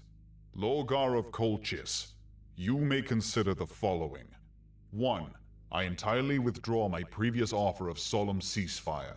It is cancelled and will not be made again. To you or any of your motherless bastards. Oh, damn! 2. You are no longer any brother of mine. I will find you, I will kill you, and I will hurl your toxic corpse back into Hell's mouth. He hands the horn back to the Vox officer. Put that on repeat immediately. Gilliman ushered. Damn! Gilliman's not messing around anymore! Holy! That was Gilliman dropping his Google Doc. Put this on repeat. Circulate it across the internet. You are no brother of mine. I will kill you. I read the Book of Lorgar and he was a good lad, but he was more or less driven to religious fervor by his abusive adoptive father and became a sociopath. That's like a common theme in Warhammer 40k, isn't it? Being abused enough that you become like a sociopath. Yeah, the universe of bad dads, yeah. Gage, Shipmaster Zedov, and a group of other senior executives towards the Strategium. Our objective will be the Fidelitas Lex. A personal score, then. He looks at Marius Gage. Don't say anything, Marius. This is the one battle of my career I'm going to fight with my heart rather than with my head. The bastard will die. The bastard.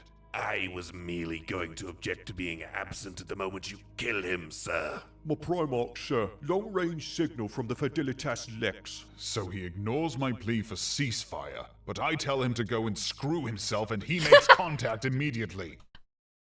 He's like, wait, hold up. That's personal now. That's personal. You tell me to screw myself? Put it on. Have you finally lost your temper, Robute? I am going to gut you. Damn, I'll fuck with this. I like Robute with his lost temper. Yeah, you tell him. You tell him how you feel. Get him. You get him. You have lost your temper. The great and calm and level-headed Robute Gilliman has finally succumbed to passion. I will gut you. I will skin you. I will behead you. Ah, Robute. Here at the very end, I finally hear you talk in a way that actually makes me like you. Oh my god. You made us stay our hand while you committed murder. It's called treachery, Robute. You maggot! You treacherous bastard! Our father should have left you out in the snow at birth. He should have fed you to Russ. You worm. You maggot. Sibling rivalry. That's all it is, chat. Typical sibling rivalry. As the battle for Calth progressed, Gilliman's rage at his betrayal had built to a fever pitch. His legion, his sons. Yeah, boys will be boys. No. That's probably what the Emperor would say. It's just boys being boys. They'll figure it out. Many of whom he knew the names of and had personally advised were dying. There was little he could do. As the Word-Bearers fleet engaged the now crippled Ultramarines fleet, the bridge of the Macragg's honor was utterly destroyed, venting all aboard that part of the ship into the cold vacuum of the void, including Rabute himself. It was there, in the silent, inky black, that he found the outlet for his aggression.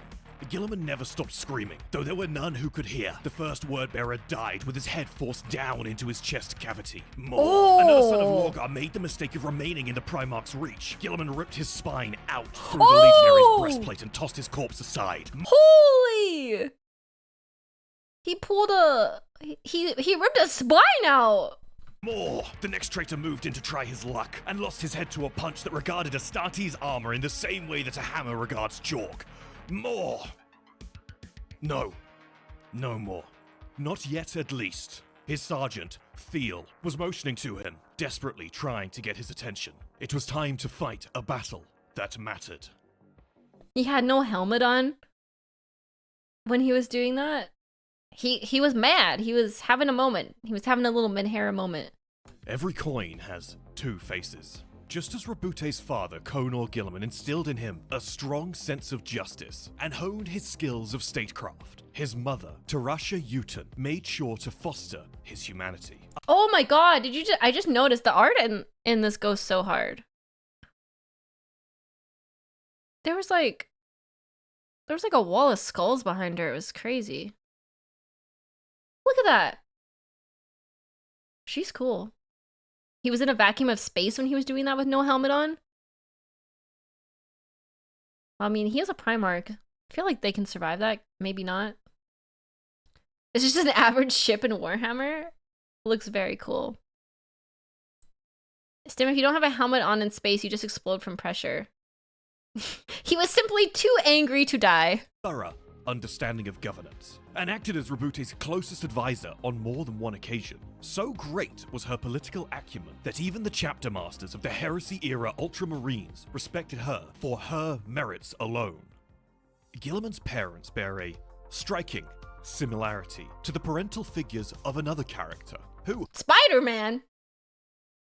Many consider to be the greatest hero of his time.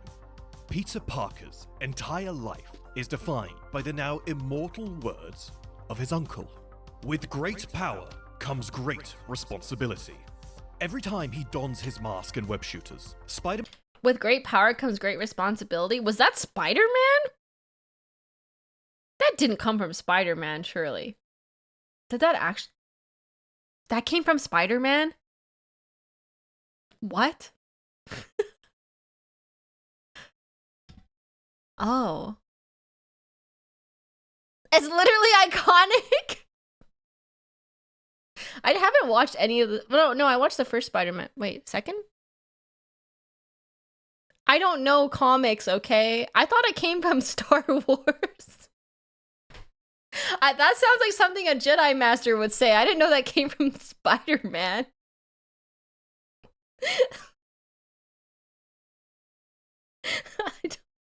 I'm sorry, I don't know my comics. Oh, this is how I get canceled. I knew it was gonna happen one day. Man strives to live up to the standard that his late uncle set for him. That being that if a man be of significant ability to help others, he also bears an obligation to use that ability to do so. Maybe edit that part out of the YouTube video. I'm gonna be crucified. After his uncle's death at the hands of a criminal, Peter's Aunt May becomes his greatest voice of encouragement. She nurtures and enables him to be all that he can be, whether it be a man or a superhero. Guilliman's parents are Uncle Ben and Aunt May writ large. Conor established the standards by which the Primarch would lead his life and organize his legion. And Tarasha stood by Rabute's side, encouraging, advising, and enabling him to strive to those standards. What nice parents. Like, I cannot imagine having, like, nice, supportive, and loving parents, especially in Warhammer. That's crazy. In addition, she sometimes offered creative solutions to problems that even he struggled with, as seen in Angels of Caliban. Gilliman took some time to gather his thoughts, searching for the words that would convey his nebulous and miasmic collection of hopes and fears about Imperium Secundus. In the end, it could all be rendered down to a simple statement, one that was almost impossible to voice. Uton waited expectantly, though Gilliman detected a hint of impatience. Do I need to say it? No. Do not think the lion is an ally. I see. You cannot trust him. He likes his secrets. He has lied to you more than once. No man has a good enough memory to be a successful liar. But I thought that Primarchs remembered everything. I take your point. He is also a character of action. He excels at adaptation. The emergent strategist. Oh, he plans well enough. But it is determination that sees him to his greatest success. A determination to overcome everything set against him, despite the odds or the price. Give me 6 hours to build a tower, and I will spend the first 4 measuring bricks. 6 hours?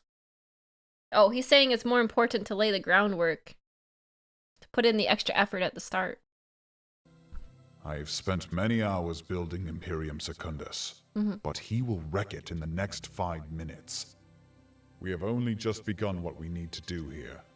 Long on the theoretical, short on the practical. Is it so bad? Let him be the warlord. Devote yourself to being the statesman we need you to be. True. You will stop him going too far. You and the new emperor. The lion respects you and looks up to Lord Sanguinius. The Lord Sanguinius is distracted. He has a lot to occupy him.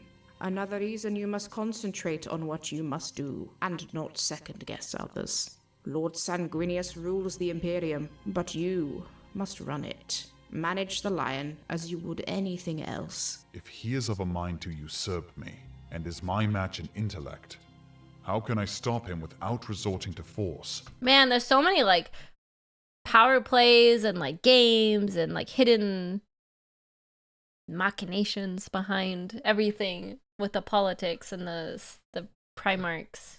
I don't know about this because I haven't read the books yet, but it's interesting how they think of each other.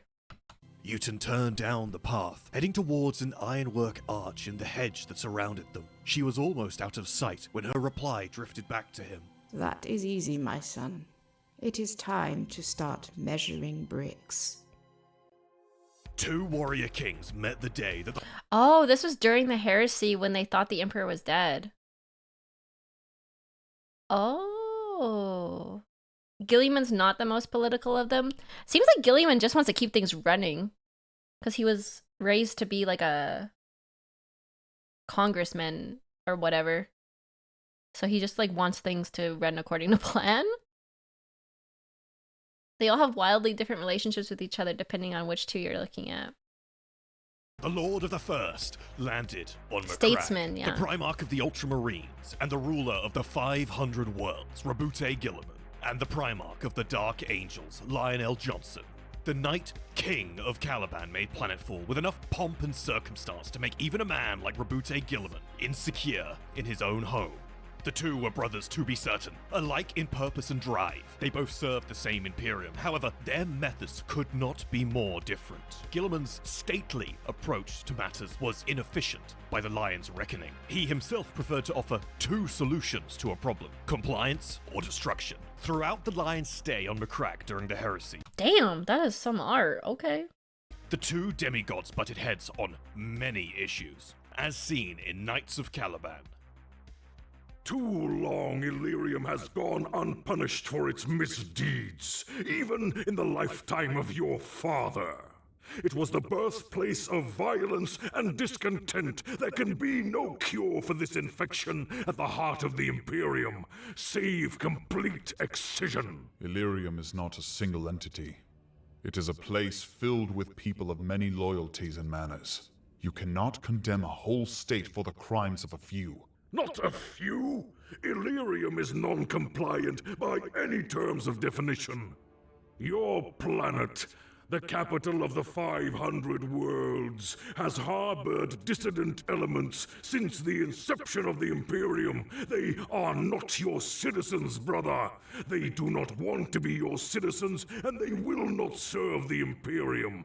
They betrayed and killed your father. How dare you bring mention of Connor to this debate? He sought peace by all means. If I were to strike back in his memory, it would not be justice. It would be revenge. You are weak. I don't really understand what they're fighting about right here. Like, they both want to rule, but they have different ways of ruling? They seem to be on the same side, but just like butting heads over how they do it? Because Lionel was just an ass in his younger years. One wants to kill them and the other wants to do peaceful things. The Lion wants to nuke part of Gilliman's homeworld. Oh, I see, I see. The Lion is just being way more brutal about it, and he's calling Gilliman weak for like wanting to fix it his way. I see. We fight for the future of mankind. There can be no forgiveness. Oh, the Lion believed because he was the first Legion he should be calling all the shots. So there's a little bit of a power struggle between brothers here. No remorse. Make plain what you suggest, brother. Illyrium's infrastructure is minimal, its resources scarce. The contribution to the Imperium is far outweighed by the resources spent trying to regain control and maintain authority. Authority! Orbital scouring. Measured, directed annihilation of all opposition within Illyrium.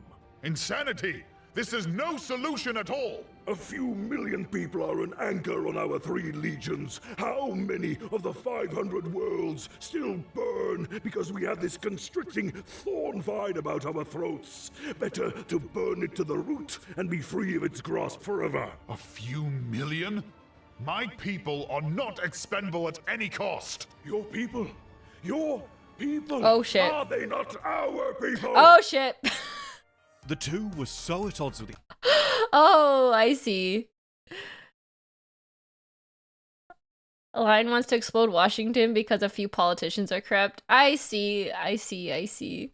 They're all just bickering about who's in charge here and how to go about this. each other on matters of policy, that it took a common enemy to bring the two together. That being Conrad Kurz, who had stowed away on the Lion's flagship the Invincible Reason. Kurz had been waiting to wreak havoc on the citizens of Macrae and needed to be stopped for good. During the time of Imperium Secundus, the empire that was meant to succeed the Imperium under the assumption that terror had fallen to the traitors, Gilliman bore many insecurities and a great level of mistrust toward the Lion. However, there was one of his brothers for whom he bore the utmost love and respect. Sanguinius was in— Everyone loves Sanguinius. Sanguinius is the best boy. Like, who wouldn't die or kill for Sanguinius? He's just the best. Installed as Emperor Regent of Imperium Secundus soon after his arrival. Under his leadership, both Gilliman and the Lion were able to ease into the roles of Lord Warden and Lord Protector, respectively. While it was certainly an improvement to have the three Primarchs acting in positions that suited them, this did not solve every problem. The Lords of the 1st and 13th continued to clash over policy, and it was made all the worse by the problem of Conrad Kurz, who had been terrorizing the people of Macrae for months. Though the Night Haunter was eventually captured and brought to trial, Sanguinius was— Oh my god, Kurz is so creepy looking. I have to read his story though, because a lot of people said that he has a really good story. But every time I see him, he's just so, like, insane. Like, absolutely insane. Continually plagued by visions of his own death above the surface of terror. The Primarchs conferred and resolved to breach the Ruin Storm and reinforce Rogel Dawn at the Imperial Palace. While Sanguinius' fleet did manage to make it through to the Sol system, both Gilliman and the Lion's fleets remained trapped on the dark side of the Warp Storm. Oh, Despite being unable to follow his beloved brother to the throne world directly, Rabute managed to get a message through to the Defenders as he approached, as seen in Echoes of Eternity. Oh, right, I forgot. This is when Sanguinius dies. that they couldn't make it there in time. I gotta read this book, yeah. Ah, this is so sad! Ah, it reminds me of his speech at the Eternity Gate. Sanguinius, what transpires on the surface of the throne world, I cannot say. What horrors you've endured, I cannot imagine. All I know for certain is this. I am mere days from the system's edge, and within a solar week, I will be in the skies above Terra. With me, I bring the entire might of the 13th Legion, and I am not alone. Word has reached me from Russ and the Lion, at the vanguard of the 6th and the 1st. Our numbers are enough to cleanse the heavens and tear the world from the Arch-Traitor's grip. Hold on to hope, brother. That is all I ask. Can you give me that? Can you stand your ground for these last ultimate hours? Those elusive twins, victory and vengeance, are coming. This war ends the moment I reach Terra. Ooh, damn. In the name of the Emperor and the Imperium we have built together, I will be with you soon. Ooh, those words hurt. If you can just hold out a little bit longer, but it was too late. Ah, that sucks. That hurts. Not soon enough. Robute Gilliman arrived on a planet covered in ash. A place with broken down walls and a bleeding corpse upon his father's throne. In a few short years, 9 of his brothers had turned traitor, and 2 of his remaining loyal siblings lay dead, slain at the hands of the arch-traitor Horus and... 2? 2 of his siblings died? Who else died? Ferris? And the now demon prince, Fulgrim. His determination to return home was quickly replaced with I did not know that somehow. I completely missed the fact that he died at the start. He was killed by Fulgrim. Oh, I didn't know that. Well, I'm sure I was told that, and it did not make an impression on me because I was so worried about Sanguinius. Ferris was beheaded by Fulgrim at Isfahan. Oh, okay. At Isfahan. Inspiration to save the drop site. I his see. Father's dream. With Gilliman at the head of the largest remaining loyalist legion, there was little choice for who should lead the charge to drive the traitors out of the Imperium. As he reclaimed each world, Gilliman saw firsthand what devastation could be wrought by a legion of space marines. Along the warpath, he penned the Codex Astartes, perhaps the most influential document in the entire setting. The work divided the Space Marine legions into chapters, 1,000 strong. It was Gilliman's hope that with such comparatively small numbers, a tragedy like the Heresy could never happen again. Despite being made of sterner stuff than any normal human, the tolls of 7 years of galactic war, combined with the loss of his brothers and father, began to take their cumulative toll on the Primarch. His desperation to rescue his beloved Imperium was slowly coagulating into another form of determination. Determination without any noble goal. The lessons that Konor and Tarasha had spent their lives imparting to him were falling on a hardened heart. This bitter determination found an outlet. I imagine his heart is hardened. He just saw it. He probably feels like the worst Survivors Guild ever.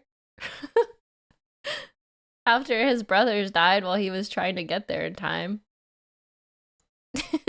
Over the skies of Thalassa, when the Ultramarines cornered the fleet of the traitorous Emperor's children. In front of Robute Gilliman was the one that had committed the first fratricide amongst the Primarchs. Fulgrim had long since given himself over to the service of the Dark God Slanesh, becoming a twisted creature of scale, flesh, and venom. A blight on the galaxy that no one would miss. This was an opportunity that could not be wasted. Nothing could be held back. The full might of his chapter was to be visited on the traitor scum.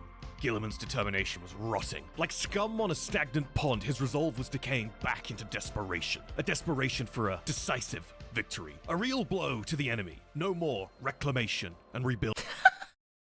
Fulgrim is basically a dragon princess if you think about it. Are you saying I'm like Fulgrim? I'm not that twisted. I'm a little quirky, but I'm not that twisted. Building. No more rehashing old glories. It was time for revenge. Against the advice of his captains, Gilliman opted to teleport onto Fulgrim's flagship. Oh my god, we both have the same eyes. Oh no, I'm cooked. I'm Fulgrim coded. No. The pride of the Emperor, and occupy the Demon Primarch while his sons work to destroy the Voidcraft. Within the bowels of the pride of the Emperor, the two brothers had their reunion. Their duel was titanic, but with movements blessed by the god of excess, Fulgrim restrained the avenging sun in his coils. Seeing a wound in the wall, Not the pink hair. Come on. Come on. You're really setting me up here, Chad. You're really setting me up here. left on Gilliman's neck from the Battle of Kelth, Fulgrim, the blighted phoenix, opened his throat with a flick of his wrist. As he lay bleeding out, his Primarch biology unable to heal such an infernal injury, Gilliman saw his sons throw themselves at Fulgrim, only to be turned into red mist before they could land a single blow. One of his most beloved sons, Aenid Thiel, desperately ordered an emergency teleport to the safety of the Ultramarines flagship.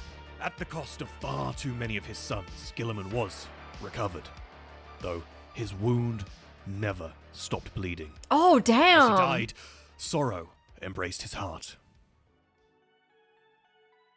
Roboute. I forgot Gilliman got his... What, did he get his throat cut? With a cursed blade or something? Gilliman, 13th son of the Emperor of Mankind, Primarch of the Ultramarines, the Avenging Sun, and the Lord of Macragge, was no more. The body of the Primarch was returned to his homeworld, where it was preserved in stasis at the Temple of Correction. It kind of makes me mad that Fulgrim killed him. I know he comes back, right? But like, I feel like Gilliman should have won that. Where it languished for 10,000 years until... Where before Roboute Gilliman had sat, a pale, stasis-locked revenant, now the Primarch stood awake, alert and very much alive. His presence was immense, dominant as a thunderbolt suddenly filling the shrine with its crushing pressure. Gilliman was clad in a magnificent new suit of armor, an ornate masterwork that had traveled all the way from the forges of Mars, within Kol's auto-reliquary. In one hand, the Ultramarines Primarch held the blade of the Emperor, lit now from hilt to tip with leaping flames, and in his eyes was a look of such murderous intensity that even the loyalists within the shrine quailed to see it. It was as though a spell had settled over the shrine, though outside the din of war thundered on. Within that echoing chamber, friend and foe alike stared awestruck at the legendary figure reborn in their midst. Theoretical. I live. Second theoretical. I recognize nothing. Oh? Third theoretical. I am faced with forces that are of the Immaterium. Practical. I will kill them all. Damn, that's your first thought? Must kill everything? Kill them all. Kill everything. Fulgrim is a great duelist and was empowered by chaos. Oh, that's right. Fulgrim was like a swords master before. I guess he still was, but An incoherent scream of rage shattered the silence. A single Khorne berserker charging headlong through there's my boys. I love them. I love my angry boys. the stunned combatants to launch himself in a flying leap at the Primarch. Gilliman moved with such blistering speed that the Inari themselves would have struggled to match it. His burning blade drew a pyrotechnic arc through the air as it swung, bisecting the Khorne berserker at the waist and hurling his severed halves to the ground. Oh, as damn. the Chaos Worshipper's armored corpse crashed to the floor, the spell was broken. With a great howl of hate, the Black Legion warriors surged towards Roboute Gilliman. Wordlessly, the noble demigod strode to meet them, and then the carnage truly began. First to die was the sorcerer whose powers had shaken the temple to its foundations. Gilliman raised his mighty gauntlet, the Hand of Dominion, and a storm of armor-piercing fire erupted from it to rip the tainted psychic. Is that a machine gun? What? He's got a flaming blade. He was brought back by the Eldari, is that what you said? Chat? Was that explained and I just didn't listen? The Eldar? Why? Why did they bring him back? Just cuz? Hot goth Eldari waifu. What? It makes no sense why. A prophecy that benefits them. Oh. A small portion of the Eldar are trying to bring back the god of death. Belisarius Khal brought him back. Oh, okay. Yvrain brings him back because he is needed to assist in killing Slanesh. Oh, okay. I mean, if they can, why not?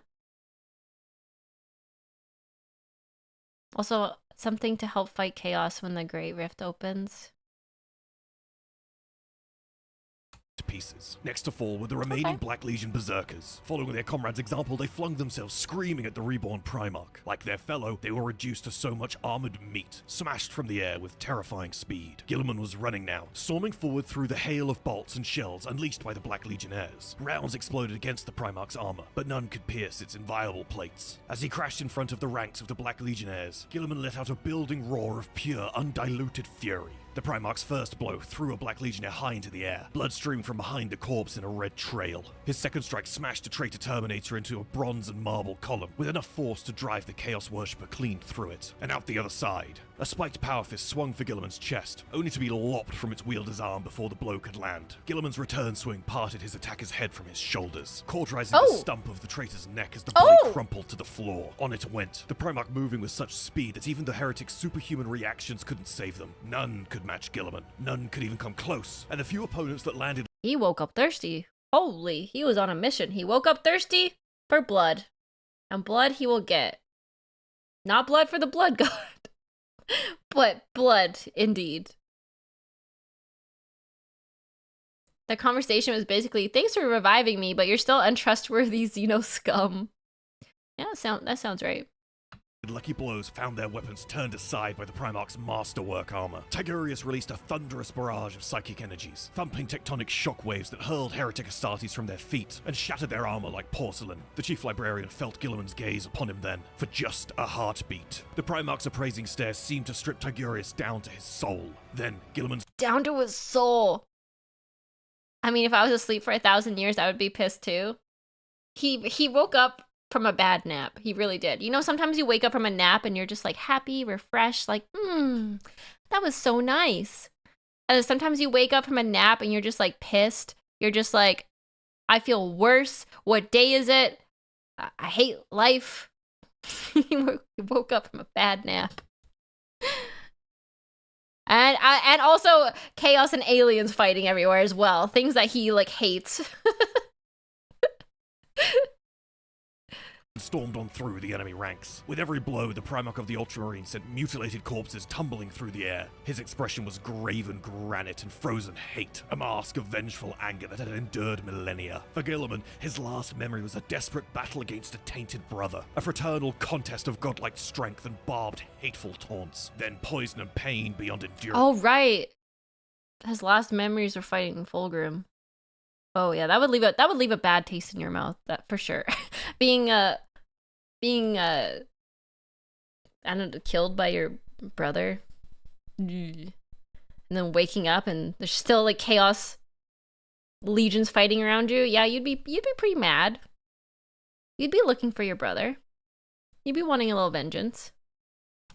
Now he found himself in strange surroundings, facing a twisted horde Whoa. of creatures that were nightmarish parodies of the Adeptus Astartes. Not that his apparent allies struck Guilliman as much more familiar, but he could at least detect who in this vast sepulchre was tainted by chaos and who was not. And for now, that was enough. Oh yeah, I guess he could be thinking this is the same battle in his confused state. Guilliman had been thrust into a galaxy that had been devoured by suspicion, stagnation, fanaticism, and decay. After the forces of the Black Legion had been repelled from a crag, he withdrew into himself, rarely leaving his quarters. The only people allowed to see him were personnel that bore pertinent information to the current state of the Imperium. Much like a man who has lost a loved one and throws himself into work to cope, Rabute found his own coping mechanisms in logistics and data gathering. He found his coping mechanisms in logistics and data gathering? What in the world kind of... Those are coping mechanisms, I guess, for him. Need more numbers. I'm sad, I must do data entry. He's a living Excel file. Oh, yeah, I guess it's like the coping mechanism when you throw yourself into work because you don't want to think about or feel things. That makes sense. when you explain it like that. He overthinks everything and he's an introvert. Oh, this video is making me really like him, actually. I thought he was kind of boring, but I like him now. Piling knowledge of this awful new galaxy was not the only challenge that faced the recently resurrected Primarch. He also had to come to terms with the fact that the people he loved were no longer a part of it. Marius Gage was the first chapter master of the Ultramarines chapter after the heresy. While he and Guilliman were working together, Gage acted as both a confidant and an advisor to the Primarch. In the same way that Malcador stood resolutely by the Emperor, Gage acted as Guilliman's rock for all of the time that they shared. Without Gage present in his life, Rabute treads on the edge of a knife, and only time will tell whether he is capable of staying the course without his most trusted advisor. Oh, he lost his friends while he was in his, like, stasis. Sad. The Ecclesiarchy was another unwelcome addition to Guilliman's new life. Oh my god, yeah, imagine waking up to the Ecclesiarchy. What in the... That's gotta be crazy. Like, who the hell let you guys in charge? Not on my watch. Constructed upon the belief that the Emperor is a god, the Church of the Imperium had become an overzealous arm of the state. During the Great Crusade, Guilliman and the Imperium as a whole held to the imperial truth, an atheistic belief founded on rationality instead of faith. Yeah, his whole life they were atheists. The Emperor told them not to worship him and not to allow others to worship gods. Like, this literally goes against everything that he would know. Imagine warring for centuries, getting rid of religion. You get woken up by a guy who says, "Thank God." Exactly. This must go against everything he himself like believes and has like been taught. Man, that's wow. And then they're worshiping the Emperor. He's like, what? Now in the 41st millennium, the imperial truth is all but dead, and the vast majority of citizens venerate the Emperor as divine. Unable to dismantle the Ecclesiarchy without causing massive civil war, Guilliman was forced to tolerate the cult that had metastasized within his beloved Imperium. The passage of time had not only Oh, it's the cherub babies. Thank you, Justin. I'm glad you found me from YouTube. We're doing more Warhammer Reacts today. Yay! I love learning about the Primarchs. It's been really good to learn about the lore. I'm such a lore nerd. I love lore. Also, Celestine helped wake him up. He literally his dad's angel demon thing. Transformed the zeal of the people into radical intolerance. Even the Space Marines had changed since the days of the Scouring. Instead of captains that thought for themselves and had the courage to speak their minds, even if their opinions ran contrary to their Primarchs, Guilliman was plagued by subordinates possessed of a loyalty so absolute that it bordered on sycophancy. Often we see that those around him are surprised by just how human he can be, as Kaito Sicarius experienced firsthand, as seen in The Armor of Fate. Heaves of blueprints were scattered across the desk in front of him. He spotted something of interest written on one and Is this from one of the books, Armor of Fate? reached for it, gritting his teeth against the purring of the suit. He always reached with his right hand. Integration points for the Hand of Dominion on his left made picking anything up nigh on impossible. Even with the overgauntlet and its underslung bolter removed, day-to-day tasks such as this were a struggle. His armored fingers pushed at the slick plastic. Why has he got little stumpy fingers on one hand? He can't pick stuff up. He can't leave his armor because it's keeping him alive? Oh, it says Power Fist. It's good for punching but not other stuff, and he can't take it off. Stack. Ceramite skidded across the papers, knocking them to the ground in wafting flutters. Oh, for the love of... He grumbled as he bent awkwardly to pick them up. The Armor of Fate was bulky. As its waist joints prevented him from flexing his spine and reaching the floor, he had to kneel. Oh my god, he can't even bend over? I didn't realize that the power armor would restrict his movement so much. reach for the scattered flimsies. Fingertips failed to grasp the sheets, sending them fleeing in small armadas over the polished floor. He growled in frustration, abandoned his task and stood, drawing a curious look from Sicarius. I have the manual dexterity of a Legio Cybernetica battle automaton, created by the Lord of all mankind, master of the greatest armies in the Imperium, and I cannot pick up a plastic flimsy. He glared at the offending articles. My greatest enemy. There was a thoughtful quiet. You are joking, my lord. Gilliman looked at Sicarius. He had to turn all the way around to do so. The pauldrons, ornamental wings and large halo mounted on his back made it impossible for him to see over his shoulder. At least he had stopped knocking into things. There was that. Oh, he's not used to being in his armor full time. He just wants to be like normal and hold paper and be a little nerd. Throne. Why am I expected to be serious at all times? Yes, Captain Sicarius, I am making light of my predicament. During the worst of the Great Crusade, I was known to make the occasional jest. Even after Terra fell, I did not spend my entire previous life writing deep thought into little notebooks, but sometimes dared to enjoy myself. Oh, I can't believe this is actually a conversation. Can I not make a joke about my situation? You know, a little self-deprecating humor, please. I suppose that was not recorded in the hagiographies. Humor is not something you are renowned for, my lord. My time in this new age has revealed that to me amply. Valid crash out, to be honest. Gilliman's fierce dedication to his father's Imperium had been tested time and again in the crucible of war. His battles against the forces of chaos, particularly against his brother Mortarion and his brother's Death Guard, had tempered his resolve to lift the Imperium off its knees and back onto its feet. Despite being the only one of his brothers left in the present day, his defiance remains undying. If he must shoulder the burden himself, then he will do so until his last breath. The Imperium has received the greatest kind of servant, the greatest kind of champion that it could possibly— Oh, it's Magnus! With his little horn nipples. Hope for in its hour of need. A man that learns from his mistakes. As his brother Corvus Corax once said about his capabilities. From the fourth simulation on, he had my mark, and I could not beat him. He learns well, my brother, and he has a far greater vision than me. While I was rescuing a single world from slavery, he was already building an empire of hundreds. I won battles against him, but never a war. Damn. In the grim darkness of the far future. That quote was when they were playing video games.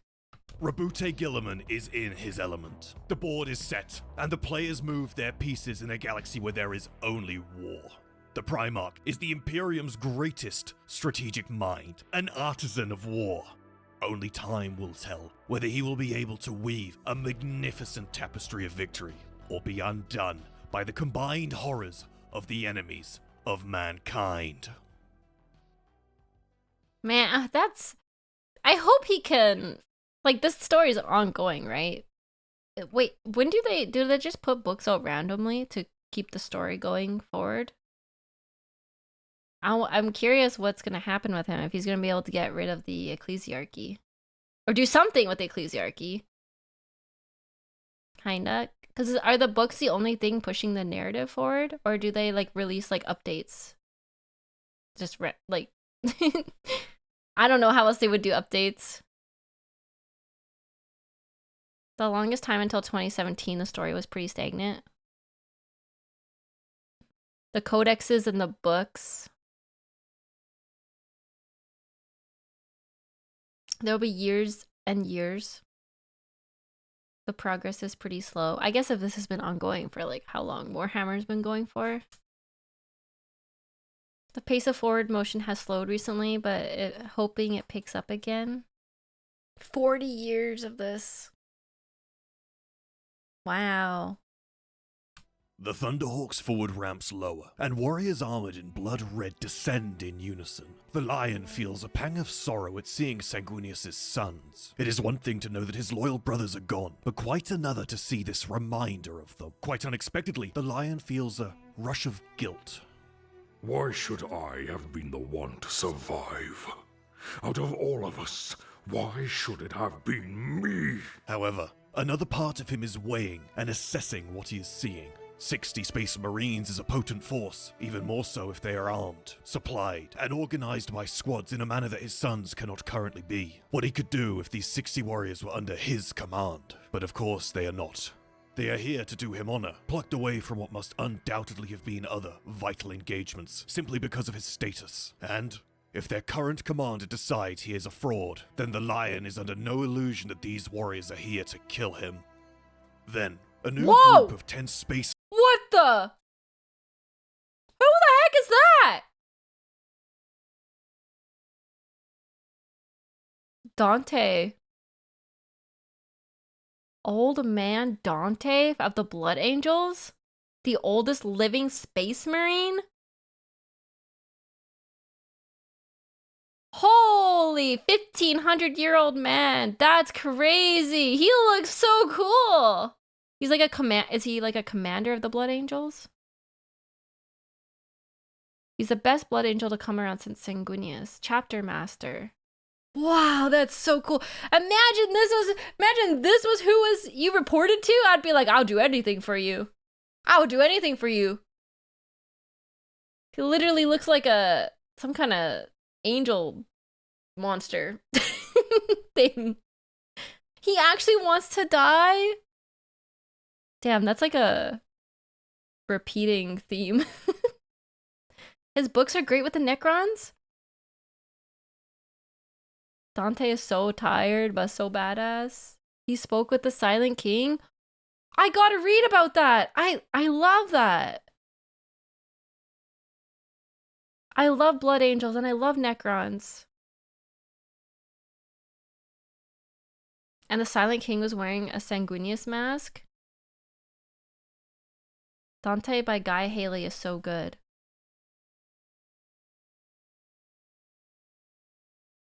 Wow, Dante's cool. Okay. Marines emerge from the central gunship, and between them comes a warrior in incredibly ornate golden plate, with a jump pack rising from his back, and his face masked. The Lion's eyes fall upon that mask, and rage fills him. Oh. Who are you? The assembled Blood Angels, who have their weapons held neutrally in parade form, bring them up to ready positions as one, although they do not yet aim them, but the Lion does not care. Who are you? He repeats louder and more angrily. Who are you to wear my brother's face? Oh, that's why he's mad. I'm like, wait, why is he so mad? That makes sense. Stand down, brothers. The Blood Angels lower their weapons once more. Then the gold-armored commander reaches up and removes his helm. The Lion can see the distant echo of the angel there, but greatly distilled by time. The warrior's hair is long and threaded with silver, and his pale skin is drawn tight over his cheekbones, with faint blue veins visible beneath. For all the power... You know what I'm getting from this? I really like old men. I like that old, like, get off my lawn energy. I love the Necrons. I love Dante. I just like that, like, I'm tired of fighting character. Stim likes a silver fox. You'll like 40k Lion too, because he's old now. I just like I like the characters that are just like tired of fighting, tired of everything, tired of life. The scene is at the very end of Lion L. Johnson's big return novel. He's back too. This is very relatable to me, you know, just tired of life, tired of the same old bullshit. I like those characters. In command this Space Marine radiates, the Lion can tell that he is ancient. I am Dante, commander of the Blood Angels. I greet you, Lionel Johnson, Lord of the Dark Angels and son of the Emperor. The Blood Angels drop to one knee, just as smoothly as their Thunderhawks had landed. The Lion frowns, abruptly feeling as though he has been wrong-footed. You are satisfied with my identity? If you forgive me, Lord, you are older than I expected. But to have so readily and unprompted recognized the face of our Gene Father says much. Besides, I have served the Emperor for over 1,000 years, and I've yet to meet a being with the same bearing as a Primarch. Save for another Primarch. Over 1,000 years. Wow. He is ancient indeed. And... wait. Another Primarch? Get up, all of you! Tell me one of my brothers yet lives! My apologies, my Lord Lion. I assumed word had arrived ahead of us. Lord Gilliman of Ultramar was revived and healed from the stasis in which he had been locked for millennia, and has launched the Indomitus Crusade to take back the Imperium from its enemies. He fought his way through the Great Rift and came to the rescue of my chapter and our blood brothers, and brought reinforcements with him in the form of Primaris Marines, a new breed of warrior developed over 10,000 years. Primaris Marines? Well, Primaris Marines? What? That's new to me. Imperium still exists. He is not being denounced as an imposter and plunged into an ugly civil war against his brother's sons. There are other bastions of humanity out there in the galaxy with which he can link up and fight back the darkness. That'll be in Space Marine 2? Oh, they're the Space Marines 2.0? Call Special Project. They have 3 more organs and bigger and stronger than ever! Oh, okay. However, one thought rises to the surface above all others. Robute! I am not alone. Oh! Man, my feelings. He's not alone. He thought all his brothers were dead or traitors. Damn. It's nice to see this ending from when they used to bicker before. And then they both died, and then they both came back, and they both thought they were alone. Aw, that is very touching. Now they're like old men, and they'd like realize that they were young and a little foolhardy. And they still haven't met in the universe? Oh, okay, so this is recent. Rubute probably doesn't even know yet about him. The Angron video from this channel is really good. I should watch that. To be fair, Lionel is old. Rubute is not as old. Why is Lionel more old than Rubute? Because Rubute didn't age, I guess, when he died. I guess. Stasis? Oh, he was in a stasis field. When the lion comes back, he wishes his brothers were still around and goes like, I will even take Robute just someone. I'll literally take Robute. I just can't be alone. I'm desperate. Lion was put to sleep, but Gilliman was in stasis. Once again, Gilliman winning the lottery. Well, I don't know if he really won the lottery. He has to keep his power armor on, but... The first thing the lion did was kill Angron again. Not my boy! I love Angron. I mean, he probably deserved it, but still. The lion is much more wiser now. Don't worry, he just comes back because he's a demon now. Poor Angron. Angron dies a lot. The sad thing is, though, like, he dies, but he never stays dead. He never gets a true death. He keeps coming back. Angron was talking smack. The lion had to teach him the packing order. Or the pecking order. Angron just has a spawn timer now. Man, poor Angron. He can't get that true final death. He doesn't stop feeling the pain of the nails even as a demon? I guess it's hard to know what he feels as a demon.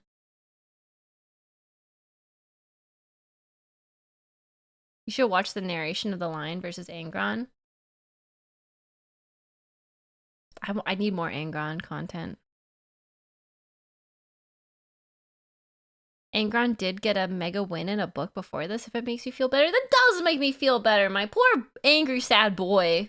Can't catch a break.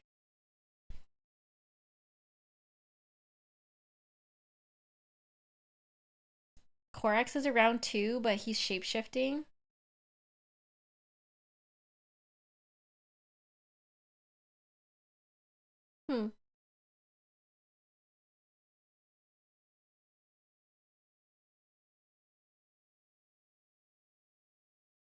Man, I need to read more books. I need to read books. I need to read. All the good lore happens in books, it seems like. Corax is chasing down Lorgar as a bird.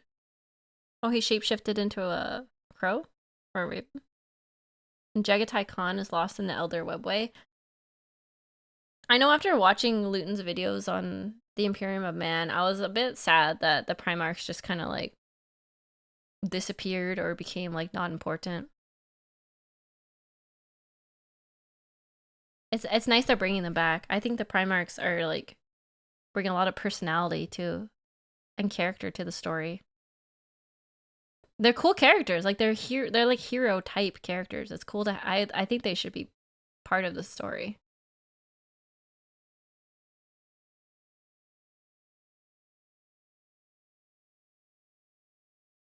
It's like gods like in mythology if they were real and then became myth. That's true, yeah. The Eldari have similar characters and lore, but don't get as much love, sadly. Yeah, I don't know anything really about the Eldari lore. Just that they, like, lots of bad things happened. And they're fighting the war everyone else is fighting now with the Tyranids. The vibe of 40k has changed from grimdark to grimdark but hopeful. That's the story. I don't really, like, I have a controversial take. That I don't really like elves. I just don't like any elves. Not even just like the Eldari, but I just don't like elves that much.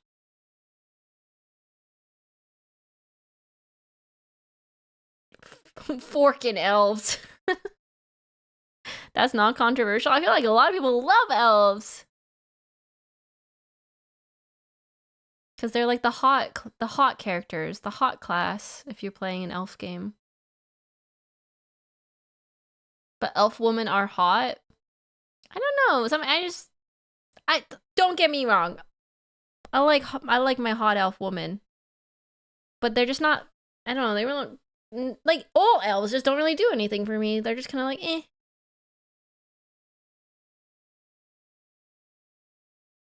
But I do like in D&D, I do like the drow. They're not my favorite, but I don't mind them. I like them, I guess. Elves are the reason Warhammer is the way it is. I mean, elves and Warhammer are quite different than like a typical fantasy elf, but yeah.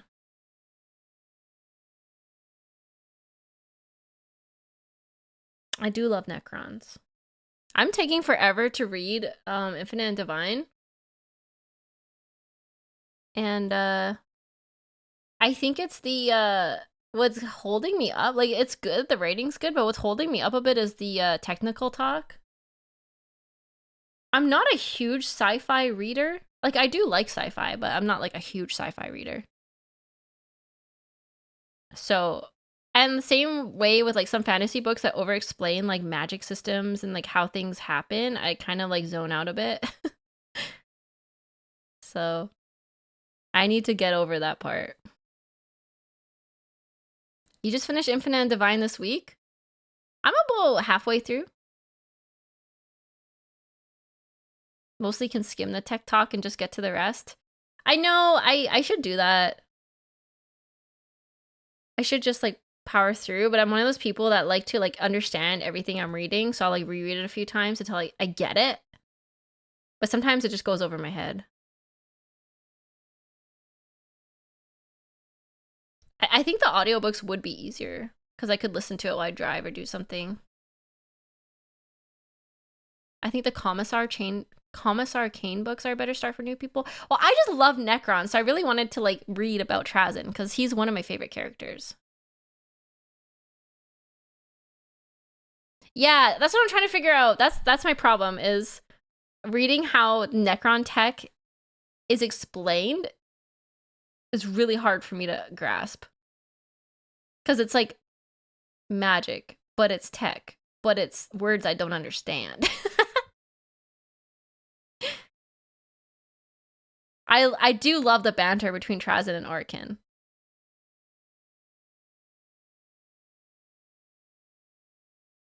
If you're reading Horus Heresy, I'd listen to the audiobooks, especially the ones narrated by Jonathan Keeble. I'm gonna do audiobooks next. Necron Tech is supposed to be gobbledygook. That is what it feels like. It's funny. Like they're bickering like Looney Tune characters. It is funny how they're like, haha, but you didn't think of this one thing, but I thought of it because I'm smarter than you. So be fooled, you fool. And then the other character will be like, but actually, you are the fool because I thought of this thing and I was 10 chess pieces ahead of you and actually you fell right into my plans. But haha, actually. that is literally how the book goes. It's great. I love it. It is great for that. Yeah, the court scenes are the best part of them bickering. It's two old dudes needing the last word. That is actually what it is. Like nobody else cares at this point.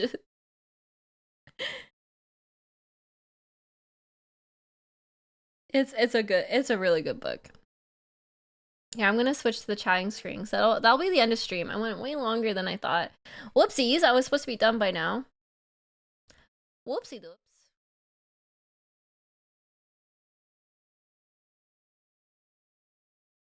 Whoa! There's two of me.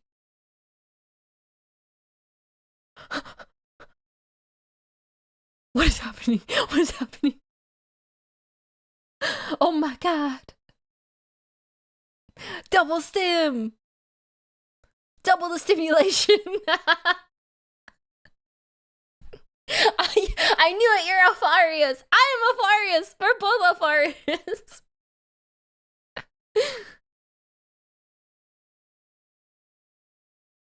Anyways, both stims will say goodbye. You're replicating through chaos. And I'll raid somebody. That was a fun stream. That was a nice, fun stream. Thank you for celebrating 4th of July with me and having a nice hangout stream. I liked that. I liked that.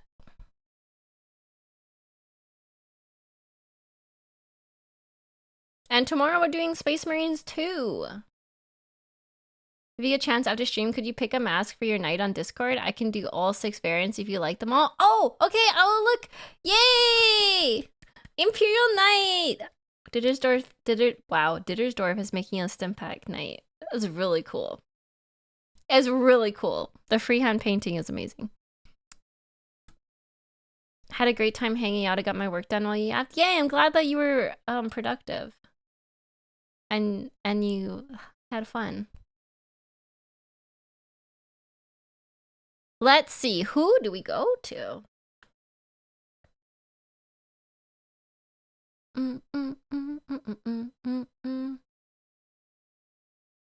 Oh, here, I'll add, here's the Discord link. We talk about Warhammer stuff, we talk about random stuff.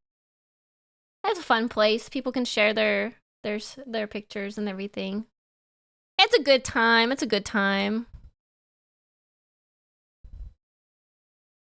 Who do we raid? So many people are on. Goodness, so many people, so little time.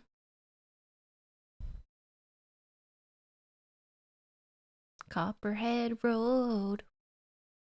Riri, Mamie, Arisa. Emerdy's also on. Emery's recent. Let's raid.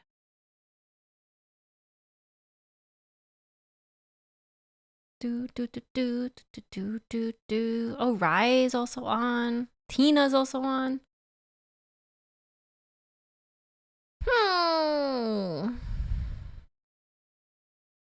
Sorry, I have indecision. I want to raid everybody. I wish I could just split y'all up and raid everybody. I wish I could split everybody up. I'm gonna raid Arisa. I don't think I've raided her in like a really long time. So everybody go say hi to Arisa. I'm going to go relax. I'm gonna crack a cold one. And probably head out to my parents' farm. So happy 4th of July. I'll see you guys tomorrow for Space Marine 2. And we'll have fun fighting aliens, scum. Bye-bye.